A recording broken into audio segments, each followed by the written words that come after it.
professional journey, ladies and gentlemen, for knowledge and insights. Special offers are, of course, available for the event attendees. Our latest issue talks about how the global bond markets are giving a bearish message for Indian stocks and why these street bulls will take a breather. The issue also has exclusive interview with Union Civil Aviation Minister Jyotiraditya Scindia, who speaks on how the Indian aviation story has arrived and more. For more information, ladies and gentlemen, please get in touch with Gorak Sanap at the registration counter.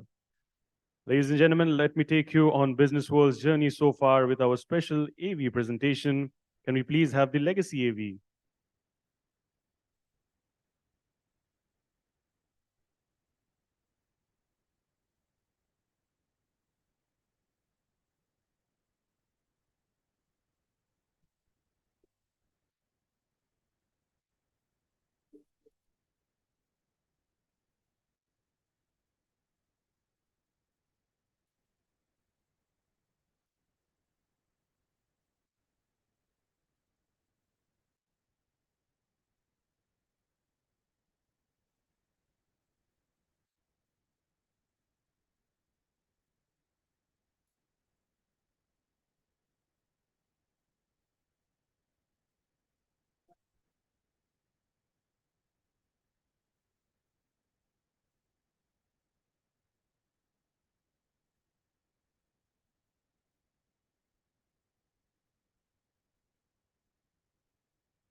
I think if you live an interesting life, you'll write very interesting stories, which is also the beautiful thing about creative life overall. Learning can never stop. There is always something new, and I learn from my patients. And each one of us will use that choice based on the use that you have to put the technology to. The first film that made me sort of see how a human story and the layers of politics beneath. Panipat का युद्ध पढ़कर आने वाले दरोगा लोग investigation कर रहे हैं तो उसमें थोड़ा विज्ञान मिश्रित होना चाहिए, ऐसा मेरी अपनी सोच है. A person may have a very enviable lifestyle, externally appear very successful and happy, but no one really knows what's happening within. It is not going to kill the supply chain, it is to empower the supply chain. And I'm happy to announce that we are still very much in the pilot stage and beta testing is going on. We are gradually building up our presence little by little as people get more and more confident. Because of the state of our cities, we have no option but to build smart and resilient cities. Digital India is more for the poor, underprivileged, and deprived.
Thank you so much, members of the console, for playing that wonderful audio visual.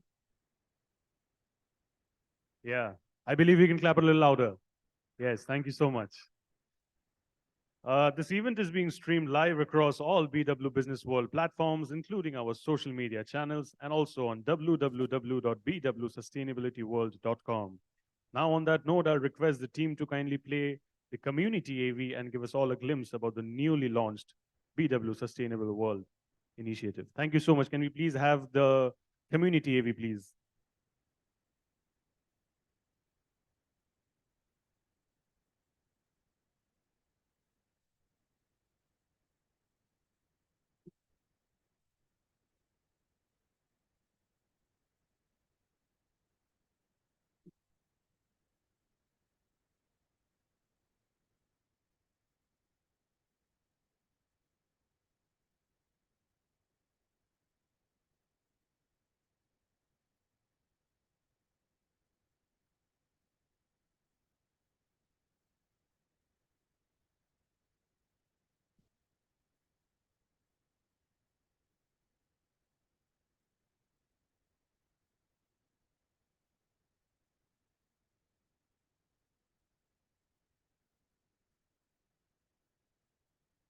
Thank you so much. As we commence today's event, I urge everyone to kindly participate in the discussions and share their insights throughout the day using the hashtag BW Sustainable World Conclave. Before we move forward with the conference, I would like to thank our partners for the day.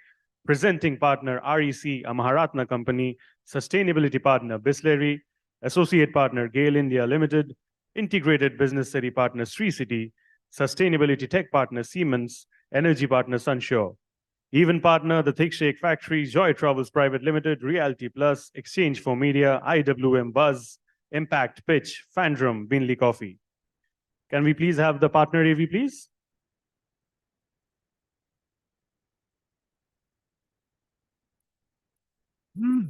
Energizing needs.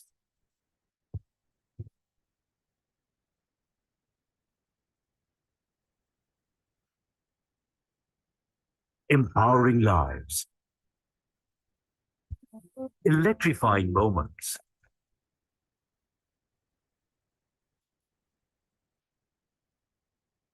Endless connectivity.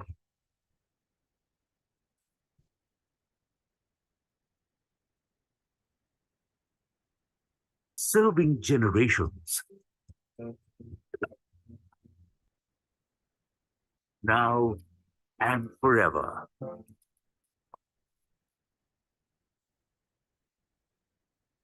We are REC, every day, for everyone, funding power, infrastructure, energy transitions, and renewables.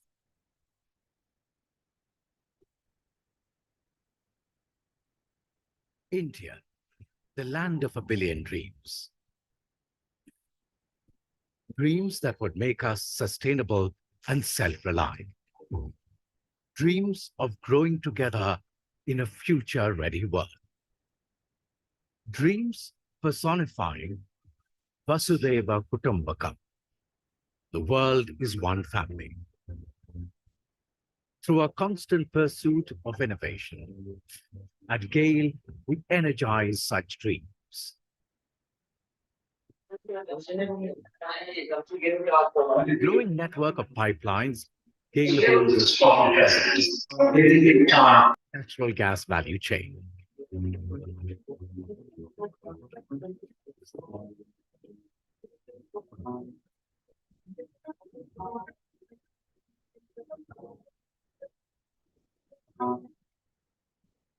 Right from exploration and production, natural gas transmission, processing and distribution, natural gas trading, city gas distribution, LNG shipping, diversifying into hydrogen and renewable energy, and specialty chemicals.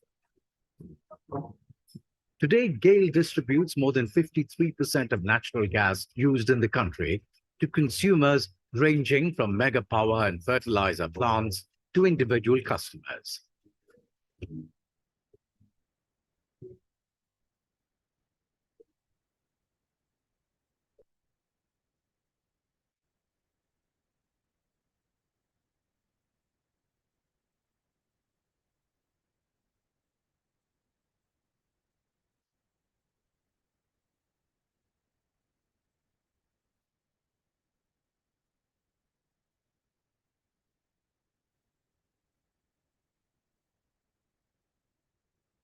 GAIL, recording a rapid financial growth over the years.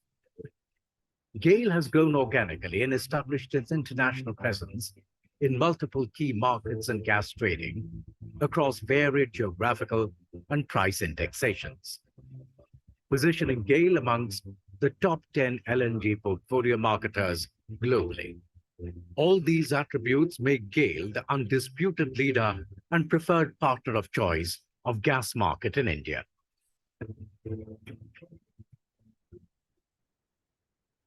GAIL's pursuit to expand the natural gas network in India continues while ushering in the winds of change towards a greener world.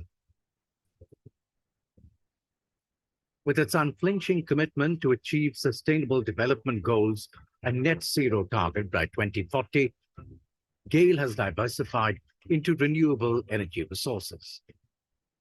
A slew of strategic moves have been adopted to achieve these targets.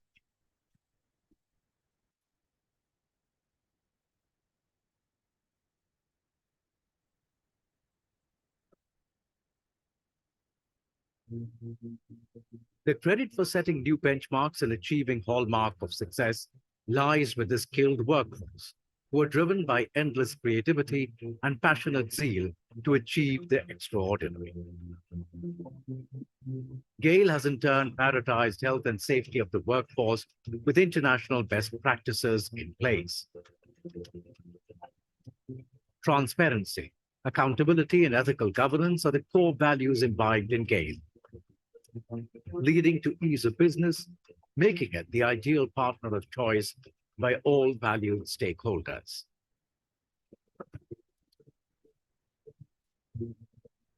We foster a culture of research and innovation and have embraced new and smart technologies like automation and robotics to optimize operations. Remember this painting? The first for most of us. Hiking the tall mountains, running in the lush green fields, diving into the deep blue sea, the golden sun casting bright light in our lives. This dream of an evergreen future is the reason for Young India's smile. And the commitment to bring it to life is GAIL India's passion till the last mile. Guided by the same passion and its goals of availability, accessibility, affordability, and acceptability of natural gas, GAIL continues to strive for the nation's self-reliance and energy security. As a conscious corporate citizen, GAIL believes in its social purpose and actively engages in improving the lives of the marginalized and those at the periphery of economic and social development through its CSR interventions. GAIL has been running a digital advocacy initiative, the Hawa Badlo campaign, to combat the problem of air pollution by sharing real stories and several social experiments, resulting in visible behavioral changes in individual citizen level. In the pursuit of excellence and success, GAIL has shown exemplary courage, resilience to overcome challenges, agility to adapt to changing circumstances, and sincerity towards its customers to transact business. No wonder it is the preferred partner of choice. GAIL, energizing possibilities.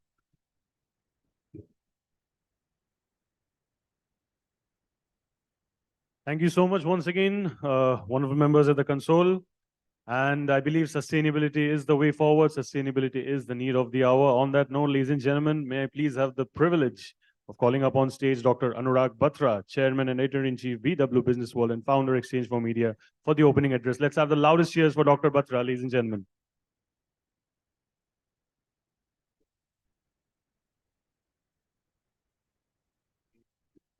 Honor and privilege to be here, and thank you for making time today morning. Time is the biggest asset. BW SustainabilityWorld.com is the youngest community that business world has. On 26th October, which is the World Sustainability Day, we launched that the last 4 years, we've been ranking India's top BW 500 companies on sustainability practices. So I welcome all these speakers. We also have the BW Sustainability World Awards in the evening. These are baby steps. I have some friends in the audience who are doing very, very deep work in the area of sustainability, environment. Mr. Samir Shah from Peak Ventures is there. He's an investing veteran. He used to run Satwa Ventures in Hong Kong and then came to India a couple of years back. And he started Peak Ventures, which backs companies which really want to make the world a better place, want to make an earth which is really, it is arrogant to say that we look after Mother Earth, but to be able to more sensitive to Mother Earth. The earth has the capability to look after everyone, including us. My friend Sudhir Mishra, who's a lawyer, he's the founder of Trust Legal, and I can say he's among the foremost activists in the environment space. The odd even petition is his. He's done a lot of work in the last decade on tiger conservation. He's just written a book on how you can find the solutions to Delhi's air pollution. So, really, I'm sure I'll get to know some of you who are speaking. Whatever you speak today beyond the confines of this hall also gets onto the site, gets into the magazine, and you will have access to that. I can only say that we'll do deeper work in this domain editorially, cover your stories. Every year we do the India's most sustainable companies rankings with Sustain Labs Paris, and we'll do that again in March, April. But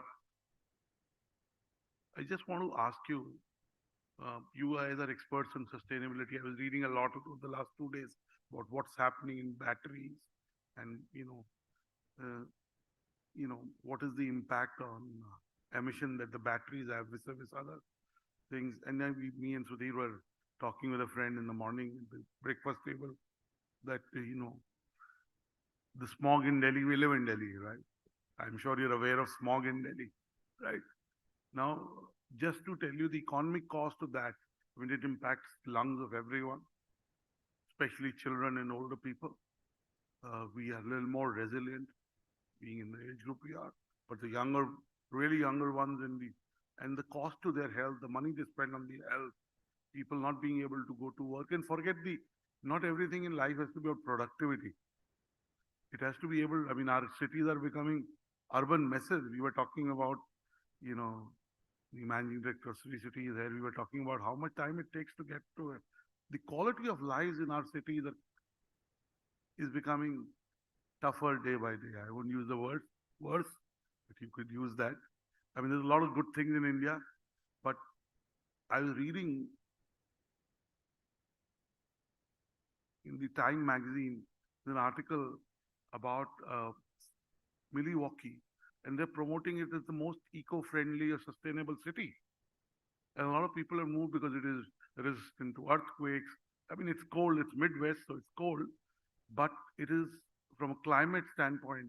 So you started to promote cities on the basis of saying from a climate standpoint, they're better.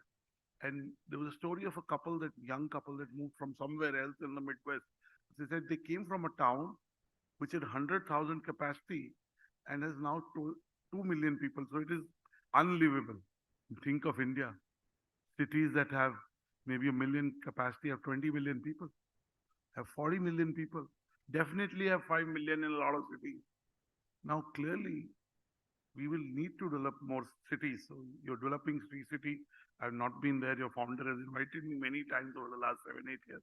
Hopefully now that you told me between Chennai and Tirupati, last month I went to Tirupati, I'll come there.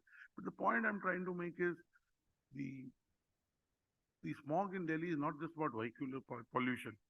And last Monday, I got a 42,000 rupee challan. My drivers were driving my old Merc, which is the 8th year, and it's the BS4 diesel. Didn't know the notice. But the vehicular pollution contributes very little. There is a smog which is 3 kilometers over, this whole belt. And when the rain comes, it settles. Otherwise, how does that smoke go away? It's not about, it's about the coal we burn. You know, how much coal we burn, we were calculating. So unless until, and the quality of coal that we burn.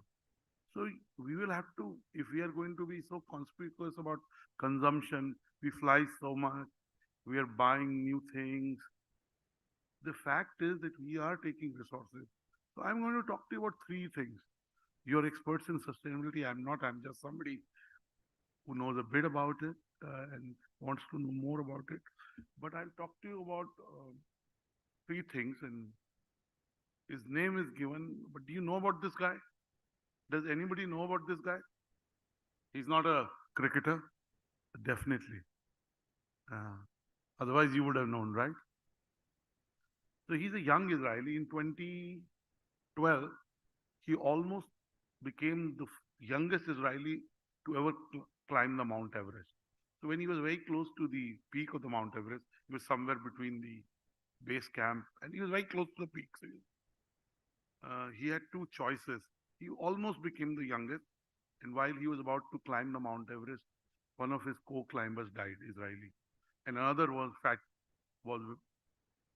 not doing well. He was injured.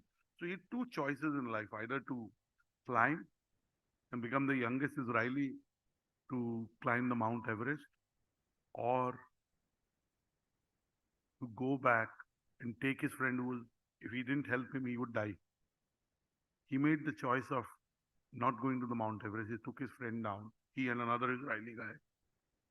And they saved his life, or God saved his life. And he had frost bites. He had to get one or two fingers amputated. So he made the choice of being kind to someone and not achieving. One of the reasons why we have to talk about sustainability is we become too much about, me, and the ego manifests itself in material possessions. All of us, including me. I'm not excluding myself from that. I'm very sensitive to it and I think about it. But we all are in that race. But this guy decided to be kind. If we are kind to ourselves, we'll be kind to the earth, we'll be kind to the environment. And Donald Trump is wrong about a lot of things. He's also wrong about the fact that climate change is hoax. Look at the temperatures of American cities. Look at the wildfires in Australia, in Europe, in America, in Sahara, in some parts of Africa. Summers are coming 4 months in advance, 4 months in advance. So I just want all of us to be kind to ourselves, be kind to the planet. Sustainability is about being sensitive to our resources. We are our biggest resource. So being kind to everyone in the room, everyone you meet. So I want to talk to you about, so eventually became the first climber to climb the Mount Annapurna. And the second thing is being mindful, being in the moment.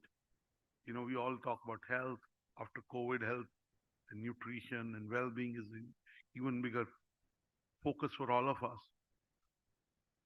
But the biggest component of that is sleep.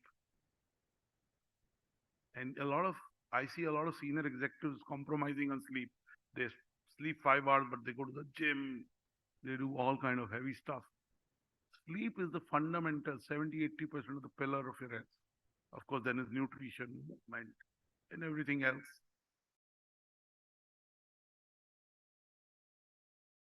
Bangalore for the conclave. I read it again, and last night I slept less. Only slept 6 hours, which is very little for me.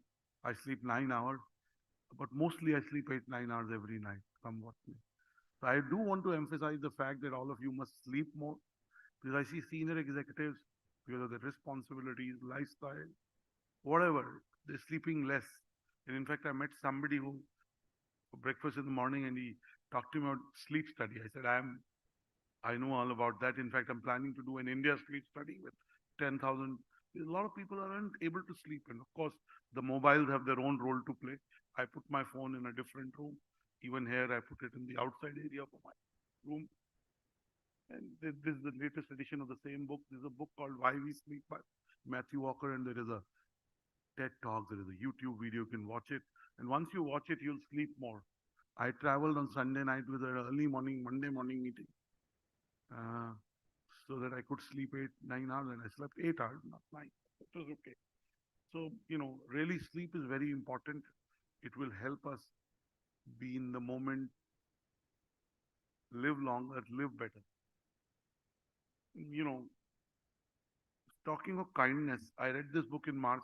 Uh, it's called Humankind, A Hopeful History by Rutger Bregman. It's about how human beings are kind to each other.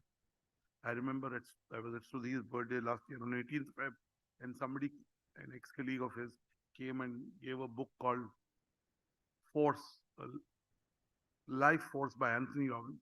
And I was at his birthday, and I got the book. Next 3 hours, I was reading that book. It was about health tech and how stem cell therapy. That was my book of the year last year. And I would say till now, this is the book of the year. It is an empirical research on how human beings are kind to each other. Harari said that we come into our lowest, common denominator in terms of behavior. We claw into each other. We are not kind. Once you read this book, your perspective will change. That's his first book, which is Utopia for Realists. Now, I'm talking to an audience which knows about business, sustainability. Let me ask you, I did ask it at another conference, which is the single biggest danger to us? I mean, we know we are in the midst of a very painful conflict between Israel and Hamas, and they're both overdoing it, which doesn't solve the problem. I was reading Harari's piece in the Economist or Time, I don't know, but it's forgotten last week. And the positions they are taking are very extreme. There is the Ukraine-Russia war, which doesn't seem to look like it's ending. So what is the biggest danger to our existence, your existence, my existence? What is the danger? Definitely Donald Trump's presidency comes, but it is about 12 weeks back. I was reading this issue of Time magazine at the Habitat, and it said the most important place on earth. Guess what is the most important place on earth? Most important place on earth? Come again? So you're close. So ironic, you're close. The most important place on earth, it was metaphorically not a place on earth, is the oceans. And why oceans are important for sustainability? The large mammals in the oceans, actually their excreta absorbs so much of carbon dioxide that it actually makes a lot of impact on earth being sustainable. So you're close. So as the oceans are shrinking, this article talked about oceans are shrinking. And last year I was at a UN conference, and India's head of Navy was talking about how we're not thinking of oceans. And I heard him and I did think about it, but then I forgot about it till I read this maybe 12 weeks back or 10 weeks back. I can't be sure, but around that time. So oceans are shrinking. The shrinking of oceans is very bad news for us. We're talking sustainability, we're talking. So the more the oceans stay, urbanization is welcome. But the more we urbanize, the risk of us in 30, 40, 50, 60, 100 years, maybe even earlier, causing a danger to our existence. However, the hope is that the earth has the capability to kind of resuscitate itself, if I may use the word, and our consumption of resources is what we were supposed to consume in 2036, we are consuming now. And of course, India is leading in the way it is cutting its carbon emissions, but there's a long way to go. So I just want to use this opportunity to sensitize all of you. You're experts in sustainability. I'm not. I'm going to listen to you and learn more. 3 of our editorial colleagues are here. I'm sure they'll cover the conference. In the evening, we have our first edition of the Sustainability World Awards. All our winners are coming. It is an eclectic set of winners. And some of you have been our jury. Samir, you've been a recipient of our award. You've been on our jury. Mr. Mishra, you've been on our jury. We do our awards honestly. I know my first venture is Exchange for Media. I love every media company. Every media company we should do well. And life is about abundance and coexistence. But we do our awards honestly. You've been on jury, so you know it's not a spiel. I will take 3 hours from 12 to 3. I'm in a virtual jury for 40 under 40. And Aman Gupta is the jury chair of, and he was a years back when people didn't know him like they know him. And he respects that. And, you know, he always mentions that on forums. In fact, in his introduction in the Shark Tank, he writes, winner of BW 40 under 40. So, and he had to present to the jury. And as long as you enter and you present well, you don't have to do anything else. You don't have to know anyone. So really, these are baby steps for us in terms of bringing the world of business and sustainability together. ESG investing is growing. More and more large companies are setting aside money to be truly sustainable, making sustainability a part of their strategy and not just something that makes them look good in balance sheets and in Petfora. Indian companies and Indian investors are also looking at deep sustainability practices and companies that further the cause of ESG. Sameer has a fairly decent sized fund which is growing to invest in companies that really contribute to the longevity of the planet and the quality of life we live on the planet. Mr. Mishra is doing work in that domain. So that's why I'm sure I'll meet some of you and get to know about your work. Wish you luck. We'll be there to chronicle your stories and the work that you're doing. I also want to say that business world has built 27 B2B and B2C communities. Our hospitality community is number one, BW Hotelier. Our legal community, which is at the cusp of business and legal, BW Legal World is number one. And we continue to be in the play. As long as you're in play, you can improve. So there's a lot of work to be done. We're at it. When I came here at 9:55, there were maybe 20 people. The hall is full now. And clearly, this is an area that we want to do a lot, do it in a deep way. And today's initiative in some way marks the start of it. So thank you for being part of the initial cohort. God bless you and look forward to your contribution and your knowledge and insights to make India and the world a better place. Thank you. Thank you so much, sir, for your time, for your insights. I believe we can clap a little louder for Dr. Batra. A wonderful session. Thank you so much.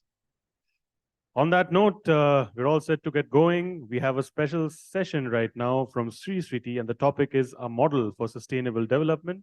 But before we move forward, may I please request the members of the console to play the Sri Sriti audio visual for us. Welcome to Sri City, a strategically located, vibrant social community that has become the most preferred business destination in India for major companies from around the world that employs more than 60,000 people.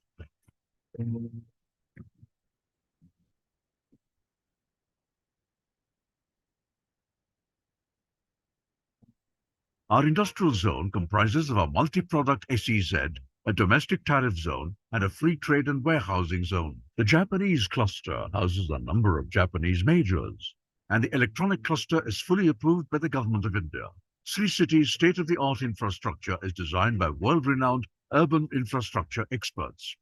We have a dedicated business center, a single-desk 21 days approval window, ready-built factories built to suit options, high-speed mobile networks, 24/7 electricity, comprehensive water supply, modern sewerage treatment, stormwater drainage network, a solar power plant, a variety of options for stay, a golf range, a full-fledged medical center for emergencies as well as day-to-day healthcare needs, a dedicated 500 acres education zone, citizen services, including a post office, police station, fire station, and commercial banks.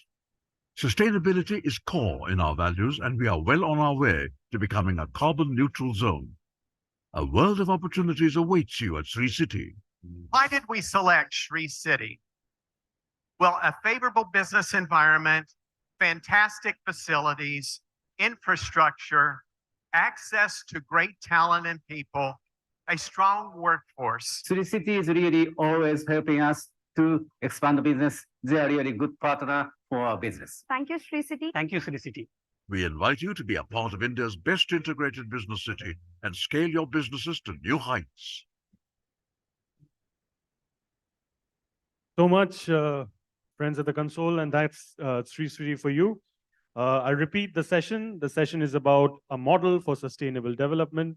Dr. Ravindra Sanna Reddy, founder, managing director, Sri City, is unable to join us, but no half measures. We have the privilege of Mr. Satish Kamat, President Operations Sri City over here. He'll be joining us for this session. So may I please invite Mr. Satish Kamat on stage, ladies and gentlemen. Loudest cheers for him, please.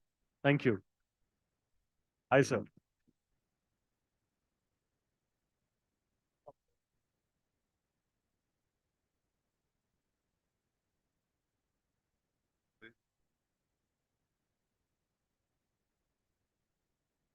It's a great pleasure to address almost the who's who of the sustainability field in India. And I have to thank Dr. Batra for the great initial address that he made. And two things stuck out. One was, okay, business field is all competitive and about economic progress and all those things, but you have to be kind to the society and kind to the environment, because you can't win in business without balancing the environment and society in equal terms.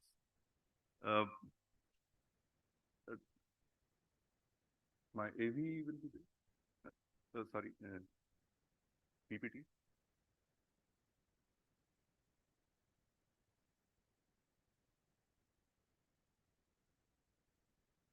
Dr. Ravindra Sanna Reddy could not make it because, Mr. Batra mentioned about oceans.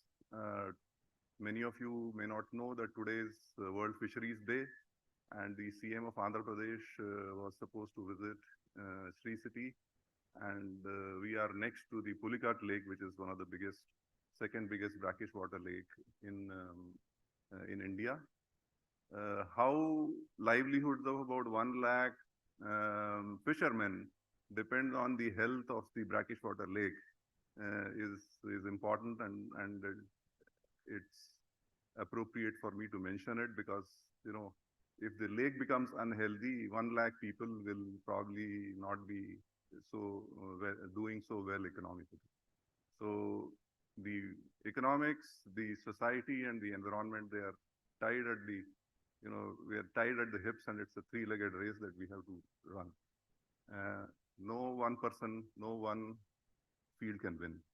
So as you can see, how do I advance this?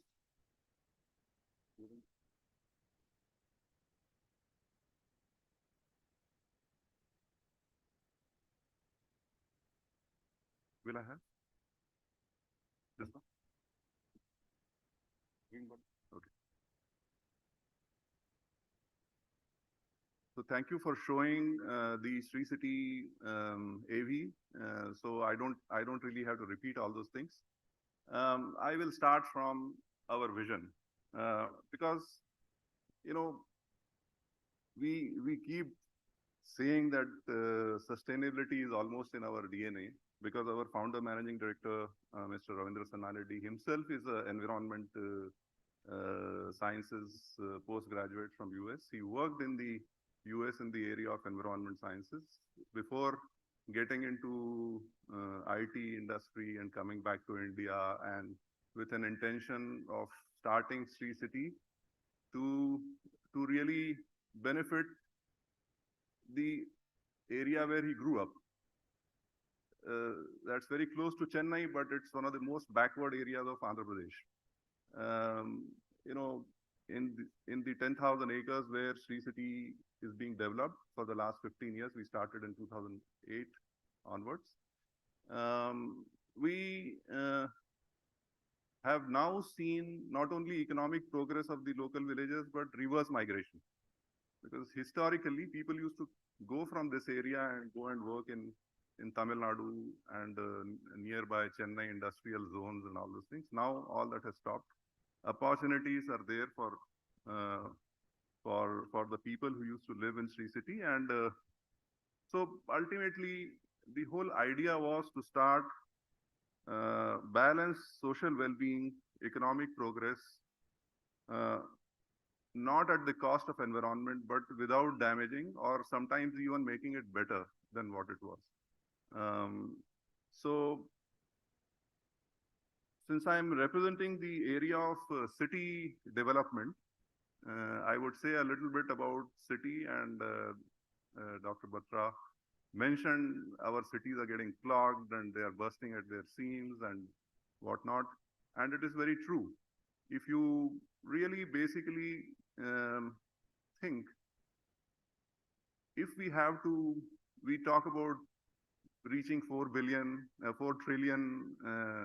in economic size, and we are talking about 7 trillion and 10 trillion. If we have to become 7 trillion, 10 trillion, our cities have to be the foundation layer of the infrastructure, along with the roads, ports, airports, and the national infrastructure. Each state, each city has to step up and be sort of build the capacity to support all that progress. So when the FM was mentioning that, we will be by in the next 10 years, 50% of the urban population of India will be living in urban areas, where right now I think about 37–40%. That means about half of India, that is about 650 million people, will be living in cities.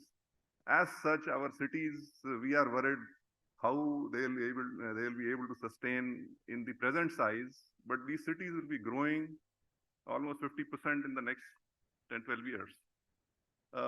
So various different models of city growth are required.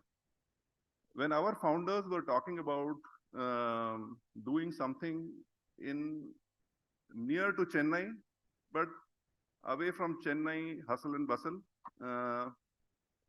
in the state of Andhra Pradesh, edge of Andhra Pradesh, they had the Hong Kong Shenzhen model in mind. And many of the people who have seen Hong Kong and Shenzhen, how one feeds the other, Hong Kong was the manufacturing hub and the economic hub at one time. And China had kick-started a lot of SEZs and special economic zones for fast economic growth. Shenzhen was very close and it was very small. It was a sleepy sort of fishing town or something like that at that time. Now, if you see the economy of Hong Kong and the economy of Shenzhen city, they are almost the same size. About $300 billion is the Shenzhen's economic contribution. So if done properly, the hub and spoke, or the sort of leaving the main city intact, you can develop growth centers close to it, but they are not actually piggybacking on the infrastructure of the parent city, but they are generating their own greenfield infrastructure and development models. Now, quickly, I will not going forward. Hello. Can you go to the next slide, please?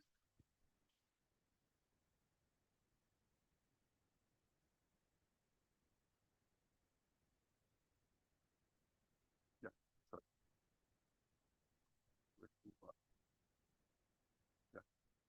So I'll quickly cover what we added economically and socially before going to the environment part. We started in 2008, so we have completed about 15 years, and 15 years is not a big time span in the life of a city. As you say, Rome was not built in a day. We have now been able to host about 200 odd companies from 28 different countries. Number of companies operational about 145. Every 15 days, a new company gets inaugurated. now coming to this investment, all these companies put together has brought in more than $4 billion. I would say last count, it will be about $4.5 billion, bringing in almost 60,000 new industrial jobs in an area where the total population was less than 3,000, and they had only part-time working kind of jobs. You know, agricultural jobs are not year-round. Now 60,000 people are having a year-round job and a stable income, and all of them are doing at least 100% better than what they were doing earlier. Our exports are also very good, and we are one of the best SEZs, non-IT SEZs or industrial SEZs in India. So initially when we started, the idea was how to plan a successful city. So our initial master plan gave this kind of a sequence or 4 checkpoints that you should be able to check to build a successful city. First of all, you have to bring a lot of work. If there is no work, there is no reason for people to come there and stay. Some of them will start living there. Initially, they will commute from the nearby big city, and then your civic infrastructure will develop, and then some people will start living there.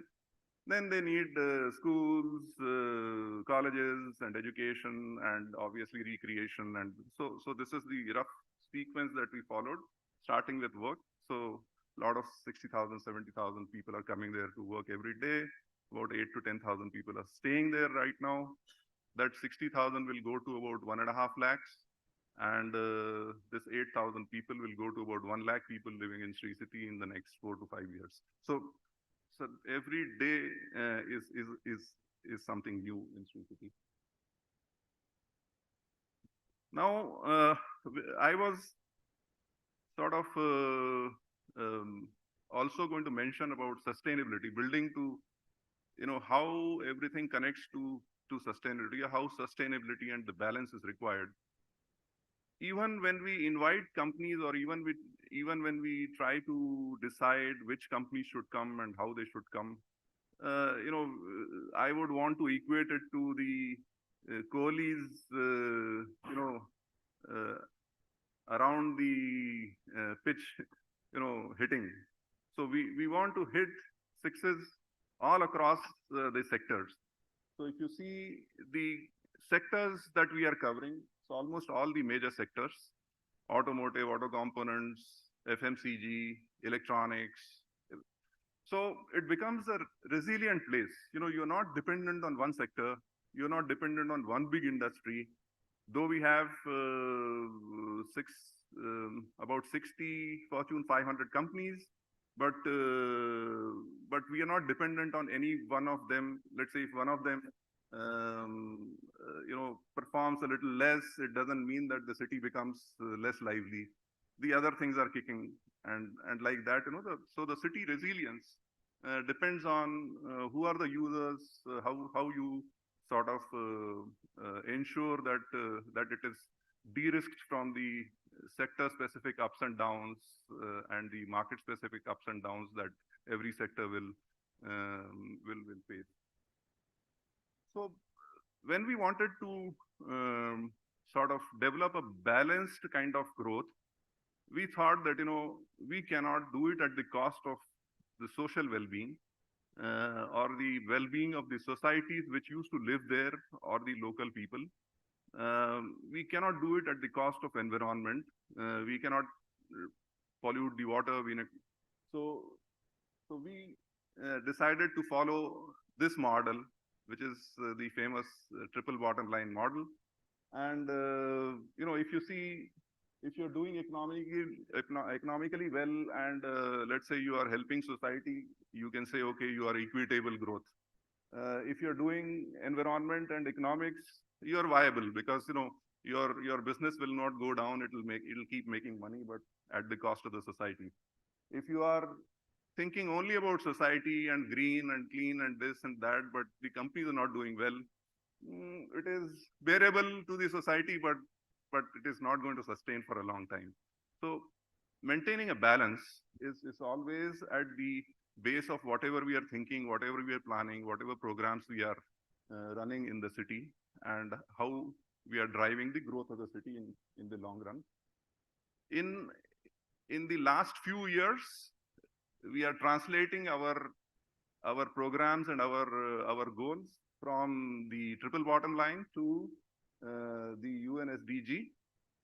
Though the SDG is basically appears to be a sort of paper that is set for the nation, but as a city you are a part of the nation, and what we did was, if you see the bottom part of the right side, the second layer, these are the 7 goals that we have chosen to expand on, and each of them, and out of the 17 goals, goal number 11 is specifically about the cities, and we are doing much more to expand upon that. And each of our program, each of our initiatives, we are making sure that it maps and documented according to that in the global SDG, UN SDG format. So quickly to summarize, in the environmental sustainability area, resilience and ability to recover from disasters. We have seen that in COVID. COVID was wreaking havoc in the major cities, but we had almost negligible cases of COVID, though 60% of the companies in Sri City were still running during COVID period, because either they were manufacturing food items or items that are required for the society. One company was making oxygen, so even PMO was tracking their operations. One company makes cryogenic tanks, which are used for transporting oxygen and gases from one place to other. So health and safety of the city, responsible consumption of all kinds of resources. I would want to mention water here, because many cities, many big cities are actually facing acute water shortage. If not enough water is there, the industries or sometimes even supporting the general population becomes difficult. We have decided right from the day one to be a zero liquid discharge, 100% surface water city. That means we will not tap groundwater, and we will not, after treatment of water in the STP, we will reuse all of it in construction, landscaping, and other uses in the industry. So there are very few cities which will take this kind of a target at city level, and we've done that. In case of social sustainability, we give a very, very important lot of importance to make sure that our working structures are such that the local jobs and the local entrepreneurs are promoted, and somehow their aspirations are intertwined with our aspirations and the aspirations of the companies that are running manufacturing plants and people who have come from outside and are living in Sri City.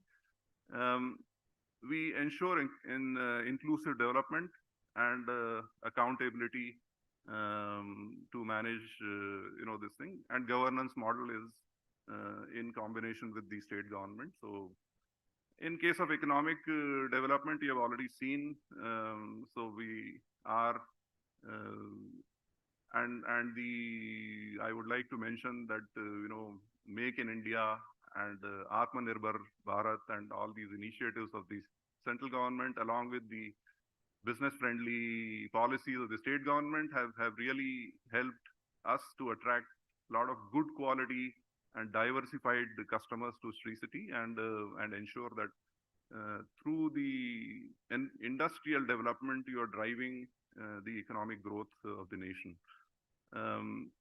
Productivity improvement, economic resilience, as I told you that, if you see all the logos, they're pretty much covering a large part of the economy. So something or the other is kicking. So you are, till you are 8 down, 9 down, your batting is still working. diverse and multiple sectors and multiple cash flows as a city.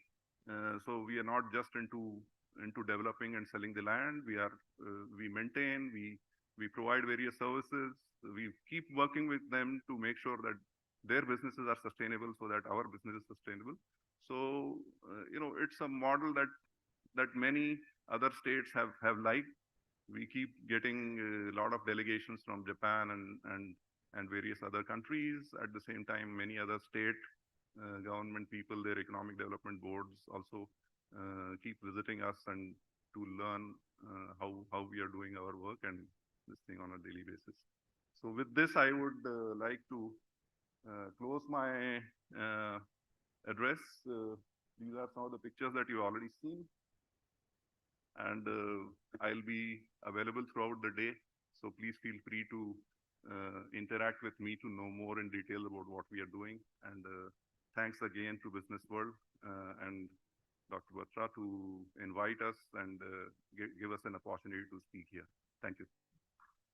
Thank you so much, sir, for your wonderful insights. Love your cricket references. And just like cricket, it's not over till the last ball. Perfect. Thank you so much. Can we please clap louder for him, ladies and gentlemen? That was indeed a wonderful session. Thank you, sir. On that note, ladies and gentlemen, we now have a special chief executive panel. The topic for the moment is Reflect, Rethink, Remodel, the big leap towards a sustainable future. However, before we move forward, can I please request the console to play the Siemens AV, please?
Thank you so much once again for the AV. I repeat, ladies and gentlemen, the topic for the moment, it's a chief executive panel. The topic for the moment is Reflect, rethink, remodel the big leap towards a sustainable future. The session will be chaired by Dr. Anurag Batra, Chairman and Editor-in-Chief, BW Business World and founder, Exchange for Media. And he'll be joined on stage by the likes of Mainak Dhar, FMCG CEO and best-selling author, Robert Demon, CEO, Siemens Smart Infrastructure, Mahesh S. Anand, President and Additional Director, Nippon Paint India, Decorative Division, and Samir Shah, Managing Partner, Peak Sustainability Ventures. Can we please have their honorable presence on stage? And before that, I'll give them some time to kindly set up the stage. Let's have the loudest cheer, ladies and gentlemen, for this wonderful panel, and let's get going.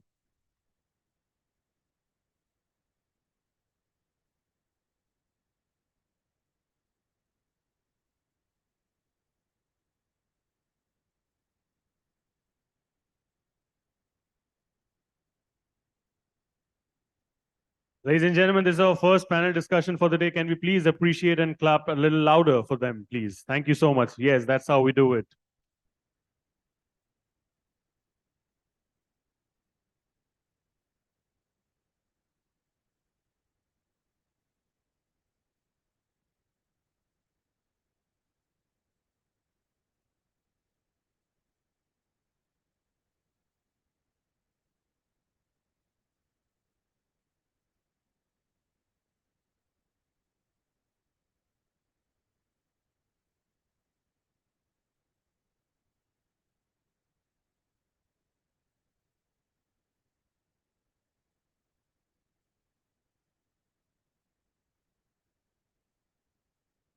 Thank you so much, everyone, for joining us. Sir, the stage is all yours. It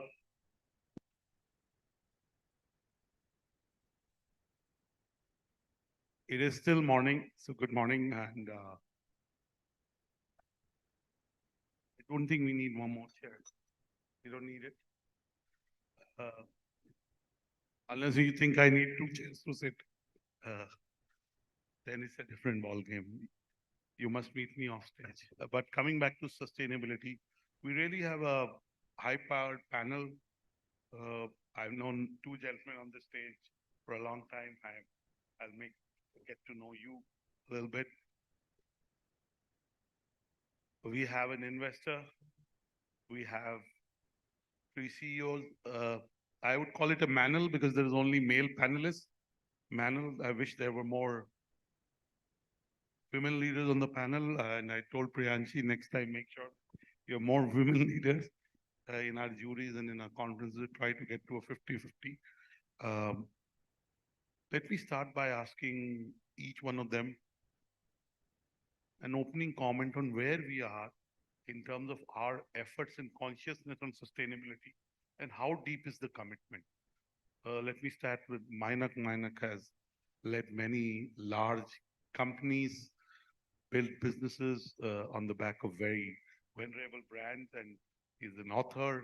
So let me start by asking Mainak, do Indian CEOs think about sustainability in a deep way, like they think about their quarterly results, they think about market share, they think about margins? Absolutely. First of all, thank you so much, Dr. Batra, for having me here with some amazing leaders. See, I always believe any change and any realization starts with ourselves.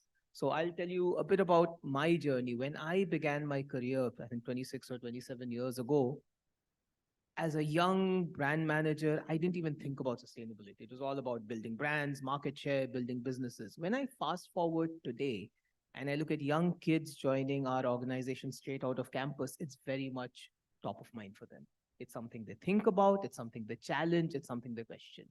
So I think a lot of change is being hardwired by how not the environment or the business environment or what CEOs say, but just broader awareness among people, especially among younger people, which manifests itself into how consumers choose brands, how young employees choose companies they work for. And I think so it's certainly we've come a long way. I think the awareness is there, the sense of urgency is there. The one thing I would personally like to see happen more, which we can chat about more, is how does it just get much more hardwired into a business imperative? I have seen a lot of leaders talk about, are we red, green, yellow on market share, sales, profit? How can ESG measures be up there along with them? And that's something I'd love to see more of. Okay. let me get to you, Robert. Robert, how did you get initiated into this in terms of your personal thinking and then kind of percolating it down to the organization and weaving it in the strategy of the organization? So I think it's pretty similar. What happens is I got, of course, kids. Yeah. So when you have kids, kids bring in very often new ideas back home. And let's say the first discussion started when my son, he was a fan of a special branded electric car, and we were looking at a new decision. And he started saying, okay, you have to change your behavior. Yeah. I think the other thing which contributed to it is you read a lot also in the newspaper. You read a lot of scientific reports, etc. You experience lots of changes in your environment. Let's say I know a number of people who have grown up in areas who have experienced winter with snow, who are not experiencing that anymore. You spoke about summer coming up 4 months earlier in advance. I think all those things together actually articulate this very nicely. And when it comes to actually changing, it has to start with changing with yourself. And then the next topic is to change the people around you. Yeah. So it is first the people, and then, of course, how do organizations work? They set themselves targets.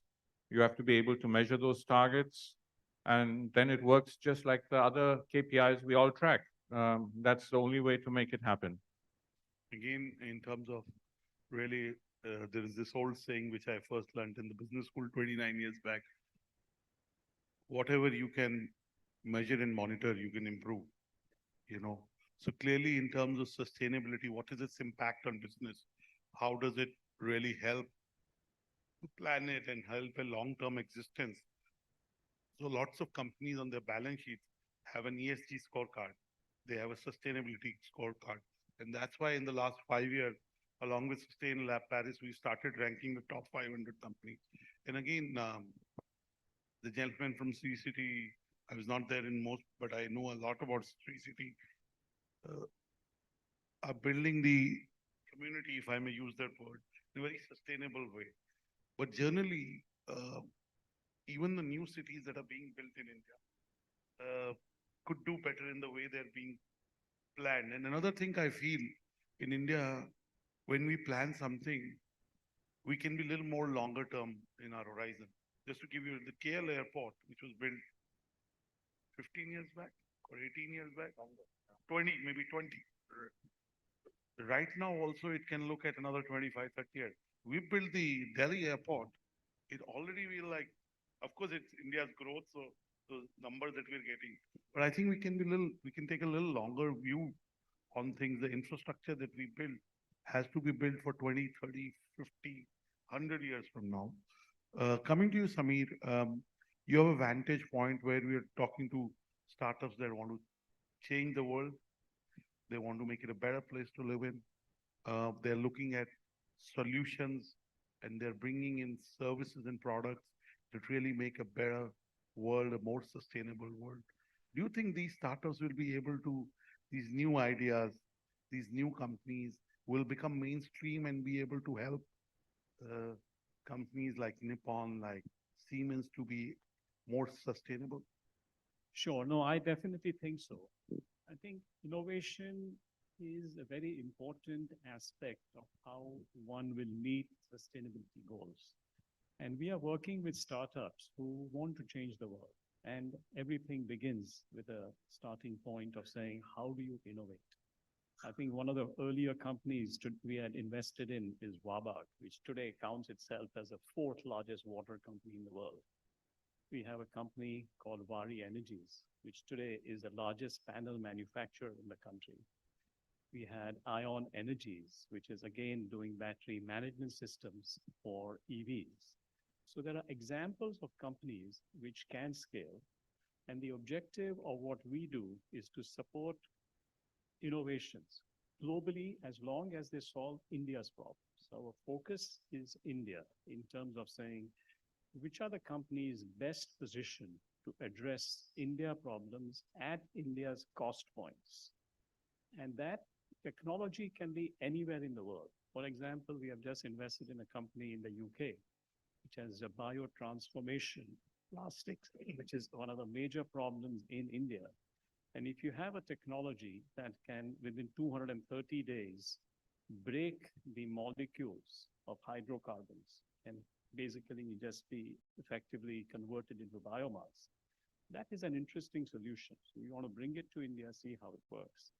India is going to continue to be a big user of coal. There is an interesting technology called torrefaction, which improves efficiencies of boilers by 7%. Those are the kind of, we have a company in India which is doing effluent treatment using electrocoagulation technologies. So this is wastewater reuse. I think Sun City mentioned ZLD as well. Sri City. The Sun City in Gurgaon too. So promoted by Lakshmi Goyal. My apologies. So the ZLD technologies are you have to look at multiple solutions.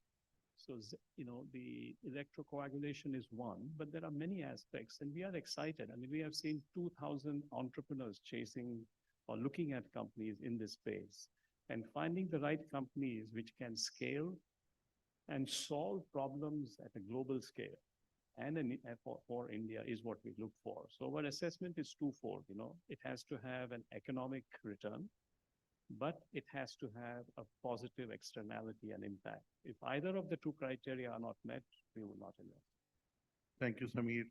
Clearly, what you are doing does build a segue for the future in terms of having a more sustainable world. Mahesh, what are your opening comments in terms of your own personal trials with sustainability and how you're making sure that at your leadership level, you're seeding thoughts, ideas, projects that lead to a more sustainable world? Oh, yeah. Thank you. Thanks for this opportunity. In fact, I head the decorative business of Nippon Paint, and also I am the co-chairperson for the Indian Green Building Council Chennai chapter. So let me first talk about the paint industry. And most of you, or even if I am not in the paint industry, I will also be in the same plane like you. Paint always considered as a color and protection, right? I mean, that's been the perception, and our consumers' involvement into paint or buying the paint is still very, very nascent. But over the years, it has changed. Today, paints have come out of that. And now today you have paints which can purify the indoor air, right? And it can be antiviral properties, and it has heat resistant properties, very high solar reflective index, which will give you a thermal comfort inside your home, which is the most essence for your sustainability of your energy savings, and that's what the paint industry is doing. And as far as the manufacturing process is concerned, paint industry itself is a very process driven industry, wherein there are a lot of process improvements have come in, and that has helped us to reduce our energy. And I can tell you that all the paint companies today, at least the organized ones, in our monthly dashboards or monthly balance scorecard, we have a sustainability report which also is shared. We just measure it. So like what we said, first you understand where it is, and then start measuring it and improve upon every year on year. So for me, my sustainability person gives me this report on a monthly basis. That's where we stand today as an industry as a whole. And if you see the paints, what you buy today are very low in VOC, no heavy metals. And generally a paint which you applied on the wall or any substrate, it dries by evaporation of solvents. So if you don't, earlier days, a paint has to smell, a nail polish has to smell. Otherwise, it's not a nail polish or it's not a paint. But today, the change, Never use the nail polish, so wouldn't know. I'm just talking to those young ladies or very gorgeous ladies here who are very fond of that. But today, paints don't smell, even while painting and after painting, which means they don't emit any gases. Or to what I understand as sustainability is start using products which emit less carbon. That's it. If you start doing it, I think you are there, running closer to the net zero targets what India has set for itself, right? And my other role, what I do right now is the co-chairperson for the Indian Green Building Council, Chennai chapter. And IGBC, Indian Green Building Council, we call it as IGBC, is one of the most progressive. And today, we are the second largest green footprint across the globe. We have about 10.4 billion square feet of green footprint. And I mean, next to maybe US. And we have about 13,000 projects which are certified. And IGBC has about 32 ratings today. Name it, you have a rating for that. Like Sri City is one of the, they show that IGBC. So what is that? It happens is like these type of meetings, and of course, media plays a vital role in driving the sustainability. The more the media talks about it, the movement becomes more aggressive, more intensified, right? So as we speak, from tomorrow onwards, we have the Global Green Building Congress in Chennai, which is being hosted by Chennai actually. It's for 3 days. And the topic is advancing net zero through decarbonization. And as a paint industry, we participate in it. We have green paints which are certified as green by the CII, Green Pro. And very simply saying is, while making the paint, the carbon footprint is lesser by 20%. While applying the paint also, it emits less carbon. So that's where we stand as an industry today. And thanks for giving me the opportunity to at least share this information to all. And by this, I think we want to spread the news. I have to tell you a story. I started my career after business school in real estate. I don't know if you know Kamal Meter? Yes, I know. Parpur. So I met him in 90s. Sorry to interrupt you, since I thoughts are going off. I'm a green fella. Yeah, because yeah, and that was given by Mr. Kamal Mittal. Yeah, so I met him in 96. My boss was an Australian. I worked for 5 years before I turned an entrepreneur. And he invited me to Parpur Business Center, and he said to me, you know, I said, your rates are too expensive. So he said to me, no, these are the plants, you breathe better. And I said, who pays so much money to be in this building? And I met him a couple of years back, and I meet him at least once a year. His son and son-in-law, both my friends. And I realized he was ahead of time. He built a green building 30 years back or 35 years back. And he charged a premium for that because he said he was the first one to educate me in 96 on particulate matter. I didn't know what PM stood for, except the Prime Minister. Right. So, and today, look at what's happening. You know, I'd be happy to pay more and be in his building. His office is the greenest, purest office in Delhi. Yes. He has got about 30,000 indoor plants. So he lives, or whoever works in the office, breathe pure air. Pure air means it has maximum oxygen in it. And it has been proven, like, you know, a lot of tests have been happened that if you breathe pure air, your cognitive ability improves. Absolutely. Right? Yeah. Absolutely. Now coming to a crucial question, I'll start with Robert, go to Maina. Do you think consumers, and you know, you come more from B2C, you're more than B2B.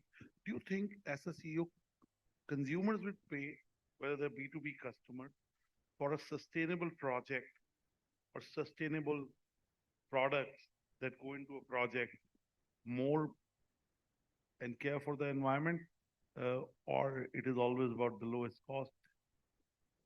So I think the first topic many people have to change is that business and sustainability are in contradiction to one another. They are not. They're actually very complementary. And I'll just try and give you one practical example. Since we're in Mumbai today, if you look at downcity Mumbai, you will see these e-buses, double-deckers traveling around, which is charged using our charging infrastructure capabilities. If you look at the cost of those buses compared to a traditional ICE bus, then they are about 30% cheaper. So actually the consumer has, with this one example, a benefit of moving towards green than most people think. What many people forget is that usually when you look at the investment part of it, also if you buy a green car or e-car, it looks more expensive than an ICE car. But if you look at the life cycle costs, and that's the same principle over here, then you are actually economically better off. So I think if consumers actually get offerings which shift from a pure investment-based decision to a life cycle cost kind of decision, which can be facilitated by different business models, they will adopt sustainability very quickly because it makes also for them economic sense. And there are heaps of examples like the one I just now mentioned. I could go on talking, but then it will not give other people. Beautiful example. Yeah. I was with a friend of mine who runs a fund. Samir knows him. He's a friend of mine, so I just called him and said, I want to come and meet him. He always is an interesting person to chat, to learn. And he showed me his new build, the Chinese, it's called Build. And he said, it's practically free. I drive this for free. It's a little more expensive. And then he gave me the maths. And clearly, if you can demonstrate. And let me give you a philosophical view. The philosophical view is the quality of air at any cost should be good. I mean, if the government of India or the government of Punjab spent 20,000 crores and gave it to the farmers, it would, the maths add up to little less than 20,000 crores. I mean, they should do it. Just to add to that, I mean, you mentioned it in your opening speech, but there are sufficient studies also by the World Economic Forum showing that the cost of healthcare, because of people getting cancer, all those things which come with it, yeah, are much higher than the costs you would Forget actually. the cost, the quality. I mean, not everything in life has to be cost. But even the economics would support it. That's the point I'm trying to make. So economically, it makes more sense to have clean air. You know, again, I give these examples, and actually I had lots of slides on cost and all that. But you know, Taylor Swift, as you know, she is doing $1 billion plus tour. You know, tickets are sold out, secondary. She just canceled a Brazil tour. It's too hot because the fans died. So it's not like, you know, climate change is not like, you know, it's real. Now, coming to mind, do you think for products and services from a consumer standpoint, consumers are willing to pay more for products that come from a sustainable value chain? Okay, so I think it's a really good question. Anurag. My belief is, I think there's two parts to it. One is, what do consumers value and what do consumers pay for? I think fundamentally, if you look at how, forget consumers, I personally don't like the word consumer because we're all human beings and our customers and consumers are all human beings. If you think about the most important choices we make in life, who we marry, who we become friends What is our with. hairstyle? Exactly, right? Me and Mahesh have the similar hairstyle. We don't sit down and make a spreadsheet and compare numbers. We don't. I think all of us make the most fundamental choices, and consumers, when buying brands, associating with brands, make choices not just based on a tallying of rational costs and benefits. I think a lot. So I think the core of being able to win with people and consumers, which is why I've loved being in the sector for so long, is it's about understanding human beings, understanding the values that are important to them, and storytelling in a way that resonates with their hearts and minds. So I think the core of it is understanding what is important to consumers, what is making them choose brands and choices. And I think our world has changed a lot. COVID has probably accelerated it. Awareness about the state our world is in today has accelerated it. But there's a lot of research out there in the consumer products field which says that these are now among the top needs or hierarchy of needs for consumers, even in emerging markets like India. Like there was this myth a few years ago, sustainability is all for rich consumers in developed markets. There's hard consumer data that says that when I'm choosing a brand, it is important for me. That does this brand do good for the society, good for the environment? Is it biodegradable? Is it organic? These are starting to become important factors. So if you look at the personal products industry where I spent the first 15, 16 years of my career, the fastest growing segments in there are natural, organic. So I think consumers are already voting with their wallet. And how I think of it is, ultimately, not to get philosophical on you, but I think I read a lot of the similar books you do, Anurag, is if you think of what the Bhagavad Gita says, it's do your karma, do your duty. And I think duty for us as business leaders is not to worry about how much profits we'll make. That's an outcome. Right. It is to solve problems that are going to do good for our consumers and customers, that are going to do good for the environment and world, and find that intersection. If there's a consumer or customer problem to be solved, Can we solve it in a way that makes it better for the environment? If there's an environmental problem to be solved, can we do it in a way that helps us win with our consumers? So I'll give you a couple of real examples where these solutions need not always be about more cost to consumer. So in my previous organization, we had really bulky products which used to get transported in plastic poly bags, high transportation costs, unwieldy for distributors to keep. So he said, look, we need a solution for it. And the only brief to our people we give is give us something that completely gets rid of the plastic and is completely biodegradable. So we moved to more, tightly packed biodegradable cardboard, which significantly reduced our warehousing costs, transport costs. It's better for the bottom line, but it also does good. So I think if we start with a problem-solving mindset, but say, look, we're going to solve problems that are good for consumers, good for the environment, the profits will follow. That's kind of how I approach it rather than starting with what's a bottom line we're seeking. And I think we have amazing talent in our country. If we can rally them against solving the right problems, I think we'll all continue to meet both needs. Okay, let me go back to Mahesh again. Mahesh, if for the next 2-3 years, you had to make some predictions about what will happen and give examples of what you're talking about. Green buildings is one manifestation. Using, recycling. We run a recycling. Priyanshi runs recycling awards in Summit. And, it's a lot about glass. There's lots of, so that's a tangible thing. Electric vehicles is a tangible thing. Give us in the next 2-3 years, what are the other tangible things which are changed in a demonstrable way and they make our world more sustainable? Yeah, if I have to talk about the paints today, a green paint is not costing you more. Every paint what you buy is a green paint. And if you see, there is a declaration there, it doesn't contain more than 90 ppm of lead, no heavy metals, low VOC, ultra low VOC, but the same price. That is because probably all the paint companies have joined together and we communicated this in a lot of medias. And the pricing of the raw materials also eventually came down and today it is affordable. Coming to buildings, today IGBC has Green Pro, which is the green certification for the products. 600 products are certified as Green Pro. Right from your cement, steel, paint, everything, hollow blocks, fly ash blocks, everything is certified as green. Which means while manufacturing less carbon footprint, after manufacturing, once you apply, it also emits less carbon. So eventually today you can make a green building 5% lesser than normal building. And what is the tangible benefit out of it? Your consumption, energy consumption cost, recurring cost is lesser. Because of that, coal burned somewhere else is lesser. So you're adding on to the planet, you're helping the planet to be more sustainable. And now people ask this question whenever I go and talk, what is the government doing? Government don't have to do anything.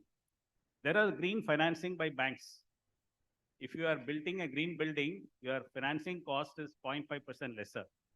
So just imagine 0.5% of your interest rate for a period of 20 years.